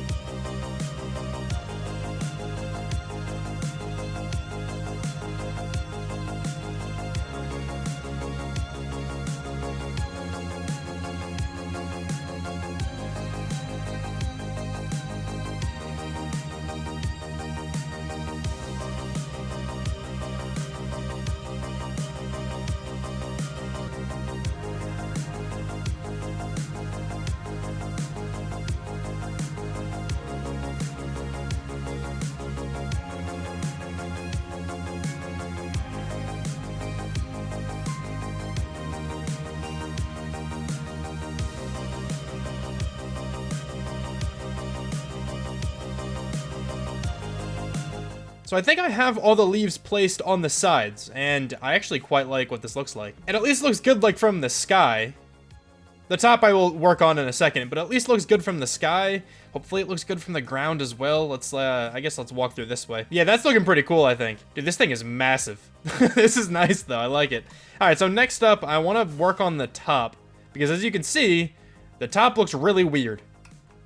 Like, I feel like this is not what a treetop should look like. So I really don't know how to do this the best way. I'm just gonna go crazy placing down some leaves and we'll get something. So I kind of just randomly just threw a whole bunch of leaves on the top and it looks way better now. So this tree is going to hide the nether portal. I want to have an effect where it looks like the entire inside of the tree is a nether portal, is like one continuous nether portal. And we're gonna get that effect by making a whole bunch of nether portals in there and kind of just cutting away at the tree to reveal the purple.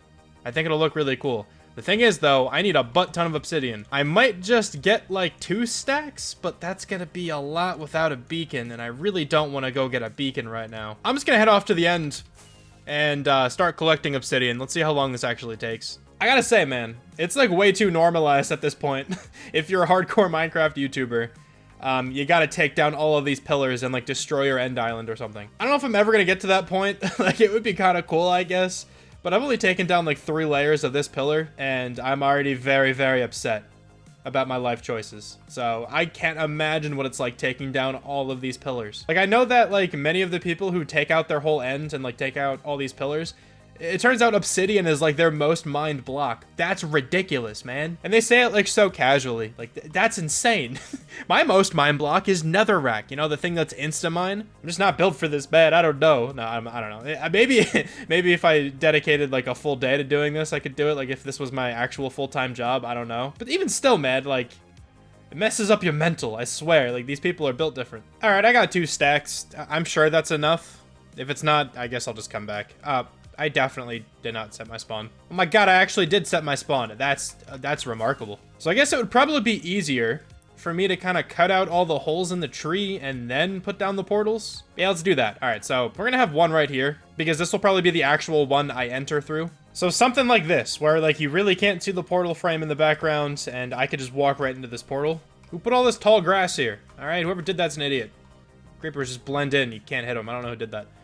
But yeah, anyway, this is kind of the idea. So like, I want to make it look like the inside of the tree is the portal, is like all purple like that. And we're going to kind of like wind this all the way up the tree on either side with a whole bunch of big portals. That's the idea at least. So let's go cut away at a lot of this tree that we just spent hours building. It's so sad. So sadly, I wasn't really able to make any of these that big, but that's the effect I was going for. And I actually really like it. All right, time to do this all the way around. I used all the obsidian. Man, I really don't want to go back. I went back to the end and got 2 more stacks of obsidian. So now let's continue and actually finish what the tree trunk is going to look like. All right, so I got all the nether portals in, and I think this is looking pretty cool. So all the way around now, we got nether portals of varying heights at varying points of the tree, and I think it looks pretty cool. This is really close to being finished then, I think. The last thing I really want to do is just add some lanterns like hanging down so we can light up near the top of the tree. But let me go grab a bunch of lanterns and we'll hang them down from the branches and stuff. Probably connected with like oak fences or something. That could look kind of cool. All right, we got a whole bunch of light up here now. I think I got rid of all the torches. I hope I did at least. I know I hid some torches like under the leaves at the top. I'm gonna leave those there because you can't really tell that they are torches. You can kind of only just tell that there's light there. But now we have a whole bunch of lanterns everywhere. I actually see a torch right there. Hold on. So now hopefully we're good. But yeah, I put a whole bunch of lanterns along the tree itself and then also like around the branches and stuff over there. I do think though, with that, the base structure of the tree is finished. And there's only a few more things I would like to do in this area. One of those things is I want to put like a nice path around this tree. Maybe have some seats or something like that. I could even have like a little campfire around here. That could look cool. It might not, be super realistic in a way since this tree is so big, and if it burned down, that would be massively devastating. But it's Minecraft, and Minecraft doesn't work like that, so we should be good to have a campfire around here. And I'm not gonna worry about getting all of this dirt. I don't really care that much. There's a whole bunch of dirt just scattered around the tree. It'll despawn. I guess first order of business then Let's just get a path over here. We got ourselves a base path just around the tree. Now we have to just go decorate this. I'll probably do a very similar path design to, you know, what we have around the rest of the area. I think over here, though, it'll probably be more focused on dirt. We'll probably have some, like, coarse dirt, probably some rooted dirt around the base of the tree. That'll probably look nice. So let me go load up on some of that. So I think I am done with the tree and the surrounding area. I decided to put on shaders now, even though the episode isn't ending. Just because I wanted to see what this looked like with shaders on. It is currently day 460. So we still have enough time to do a couple more things before this episode ends. But let's just check out what this tree looks like with the shaders on. It's looking pretty big, if you ask me. I think it's a pretty cool addition to this area. But yeah, now we have a path over here that connects all the way around the tree. We have a bunch of rooted dirt, some coarse dirt as well, some leaves, some lanterns and stuff to make sure everything is all lit up. I think I actually want to put a lantern right there as well. Yeah, I think that's good. Okay, cool. And then on this side over here, we have a small campsite. Very, very tiny, but a couple chairs. Got a hay bale under the campfire to make the smoke go higher. I think it's a pretty cool looking area right now. That also means that our nether portal, the one that we've been using this entire time, can finally go. I will remember you. Before we actually move on to another build in this episode, I want to go ahead and move the nether portal that we have in the nether onto the nether roof. I definitely want to put a nether hub on the nether roof eventually. That'll probably happen within the next few episodes, but I kind of just want to get up there for now. I just watched a tutorial to refresh myself on how to do this, just so I didn't mess up. What you're looking for is a piece of bedrock at the nether roof that is at Y127, as you can see over there with the targeted block. If it's at Y127, you are chilling. If it's not, you will probably die, I think. I think you'll suffocate through the bedrock. So then what you need to do is place ladders, like so, climb all the way to the top, make sure you're still holding forward, and then throw an ender pearl. Then you should phase through the bedrock, and you are chilling on the nether roof. So let me go ahead and throw a portal up here. I guess I'll also just slab the top, just so nothing weird spawns up here. And this should link back to the tree. We have like 8,000 nether portals in that tree. It should link to at least one of them. And we're good. It linked to one of the ones near the top, but we are chilling. Now let me just make sure if I go through this way, that we end up on the nether roof again. We do! Sweet, we have access to the nether roof now. And I still have about 39 days until day 500.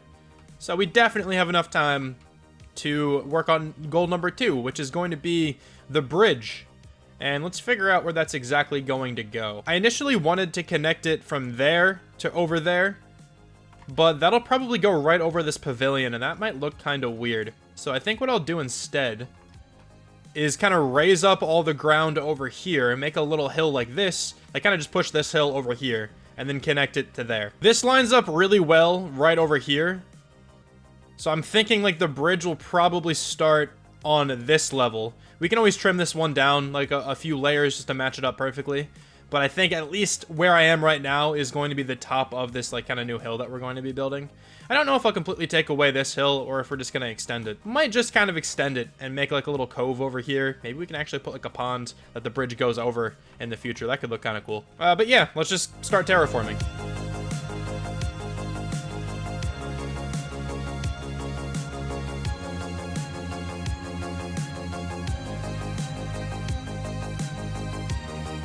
Alright, so I got a portion of this hill kind of built up, and this is kind of the idea that I have. So I'm thinking that we can definitely have some water flowing through here. Maybe some kind of river going all throughout this area that I could make. And I want to have the cliffside have this kind of pattern to it. So the bottom is going to be with the cobblestone. We're going to have some mossy cobblestone, some tuff, some moss and stuff like that, just because it's like submerged underwater. That's kind of the idea, that this part will be underwater. And then up here will be above water. So it's not as like grimy, it's not as mossy. And I think this looks okay. We have some dirt hanging over as well. Looking pretty interesting, I think. And I only really did this, you know, face right here. The rest of it I could potentially detail. I don't know where we're gonna have the river go through exactly. So I don't know if this will all be this same kind of design or not. But I wanted to at least get this face done, because this is the main one that matters right now. So now, it's a different day, and I'm kind of sick. I'm like recovering from a cold and a fever and stuff, so I apologize if you can hear it in my voice. But I do think I'm just going to start working on the bridge. I got a whole bunch of materials in this shulker box, And I think this will probably be enough to finish off this bridge. It's not going to be that big. But let's go start throwing down some blockage. This spot right here seems like a really good place to start. And it's going to be 5 wide on the bridge itself. And then we're going to have something supporting pillars on the other 2 sides. So it'll be like 7 wide in total, but the actual walkway will be 5 wide. Okay, yeah, this looks fine to me over here now. I definitely like what this looks like way more than if I would have just flattened out the whole thing. This looks way more natural, I think. But now let's start working on the supports on the sides. And let me clear out my inventory because it's an absolute mess. So I'm just going to kind of do half of the bridge here, and then I'll just replicate it over to the other half. So we got some supporting pillars now. And I kind of just have to figure out how to connect these up to make it look good. There's definitely a few options I could do with this, so let's figure out which one looks the best. All right, here's option 1. I don't think I like option 1. Doesn't do all that much. I want a little bit more here. All right, and here is option 2, which I'd like a lot more than the first option. I think this might be the one we go with. Maybe I'll tweak it later, but I think this looks pretty cool for now. The other side is now completed as well. So now we kind of just have to add some railings and lanterns and stuff, and this thing's probably done. This is also amazing. A lot of the villagers I have up here have turned into zombies. I wanted this to happen so I can cure them and get better trades. And I kind of figured if I just, you know, built around here at night, a zombie would eventually walk all the way up here and kill some of them. So that's sweet. Sadly, though, the iron farm has not been going this entire time. I was really hoping I was close enough for it to activate. I really badly need to make a different iron farm. I'll do that in a future episode. I think what I'll probably do is just make a really good one in the spawn chunks. I threw down a whole bunch of lanterns now around the bridge. Maybe too many, honestly, but it's fine. Lanterns look pretty great. Let me go grab some leaves. The last thing I want to do is just put some leaves all around the bridge. Yeah, there we go, dude. Leaves make everything look better, in my opinion. Just have a whole bunch, like, draped down the side of the bridge. I think we can probably call this build finished then. Now, I know I said that after the bridge, I wanted to make, like, the gatehouse over here. But I think I'm going to skip that for now, and we're going to work on the tavern. And then if I finish the tavern with enough time left before day 500, I will come back and start working on the gatehouse. So, yeah, it's really good to know that this has been running this whole time. I kind of forgot about the wool farm, but we have a ton of wool now. I definitely have to make some shepherds. I guess let's just start by placing down some pillars. That's probably a good place to start in here. All right, so it still looks like a complete mess up here, but I got a lot of like the support beams in. And now I would like to put in the ceiling, which I think is going to be made out of oak wood. All right, so it's looking way better now that I have the ceiling in. Now let me go try to figure out where the bars are going to go. All right, I think this works. That's a pretty good spot for a bar. Then I'm thinking we can definitely do something like this for the walls, and then we kind of just have to throw in some like shelves and cabinets and stuff where like all the drinks would be, you know? I think that's a pretty cool looking design. I mean, there is a window on the wall too, which makes it look kind of weird, but the windows look really good from the outside, so I'm gonna leave them. Honestly, I think this one bar should probably be enough. So I think what we could probably do now is just put some like tables and stuff in. All right, so we have some tables in now. Just a few, but I think it's enough. These back areas as well have some decoration in them. We also got some leaves now, making it look a little bit better. Got some bar stools here too. That's kind of the idea behind these. I think it's looking quite all right. A few final touches and I think we'll be done with this. All right, so we have some cups now at the bar and at some of these tables. I also had to change some of the table designs because for these tables back here, you can't put anything on top of the trapdoors. So I had to change a few of the tables. I'm going to leave these ones in the corners because I think they look fine the way they are. And if there's no cups there, it's not a huge deal. I also decided to throw some paintings in here too, just to kind of decorate a little bit more. And we are getting very close to finishing off this whole area. I just kind of need to add some lanterns, I think. And also don't pay attention to the inventory. All right, I have a bunch of random stuff on me. I just can't be bothered to go clean it out right now. All right, so after throwing in all the lanterns, I think this area is successfully decorated. And it is currently day 470. I think 30 days should be enough time to build a little gatehouse over there. So let's go ahead and do that. I think this build is going to be pretty small, so I doubt I actually have to go collect any materials. I can probably get this done with the materials we have. Okay, so I think this is going to be the size of this building. It is really not going to be all that big. And the idea, for now at least, is that there's going to be 2 towers on the ends. And then the middle section here will just be like a regular, like rectangular building, probably with like a walkway through here that is completely open. And then we will eventually build like a staircase within this mountain that leads up to the castle. That's kind of the idea so far. So let's just cut it to a time lapse, and I will build this thing.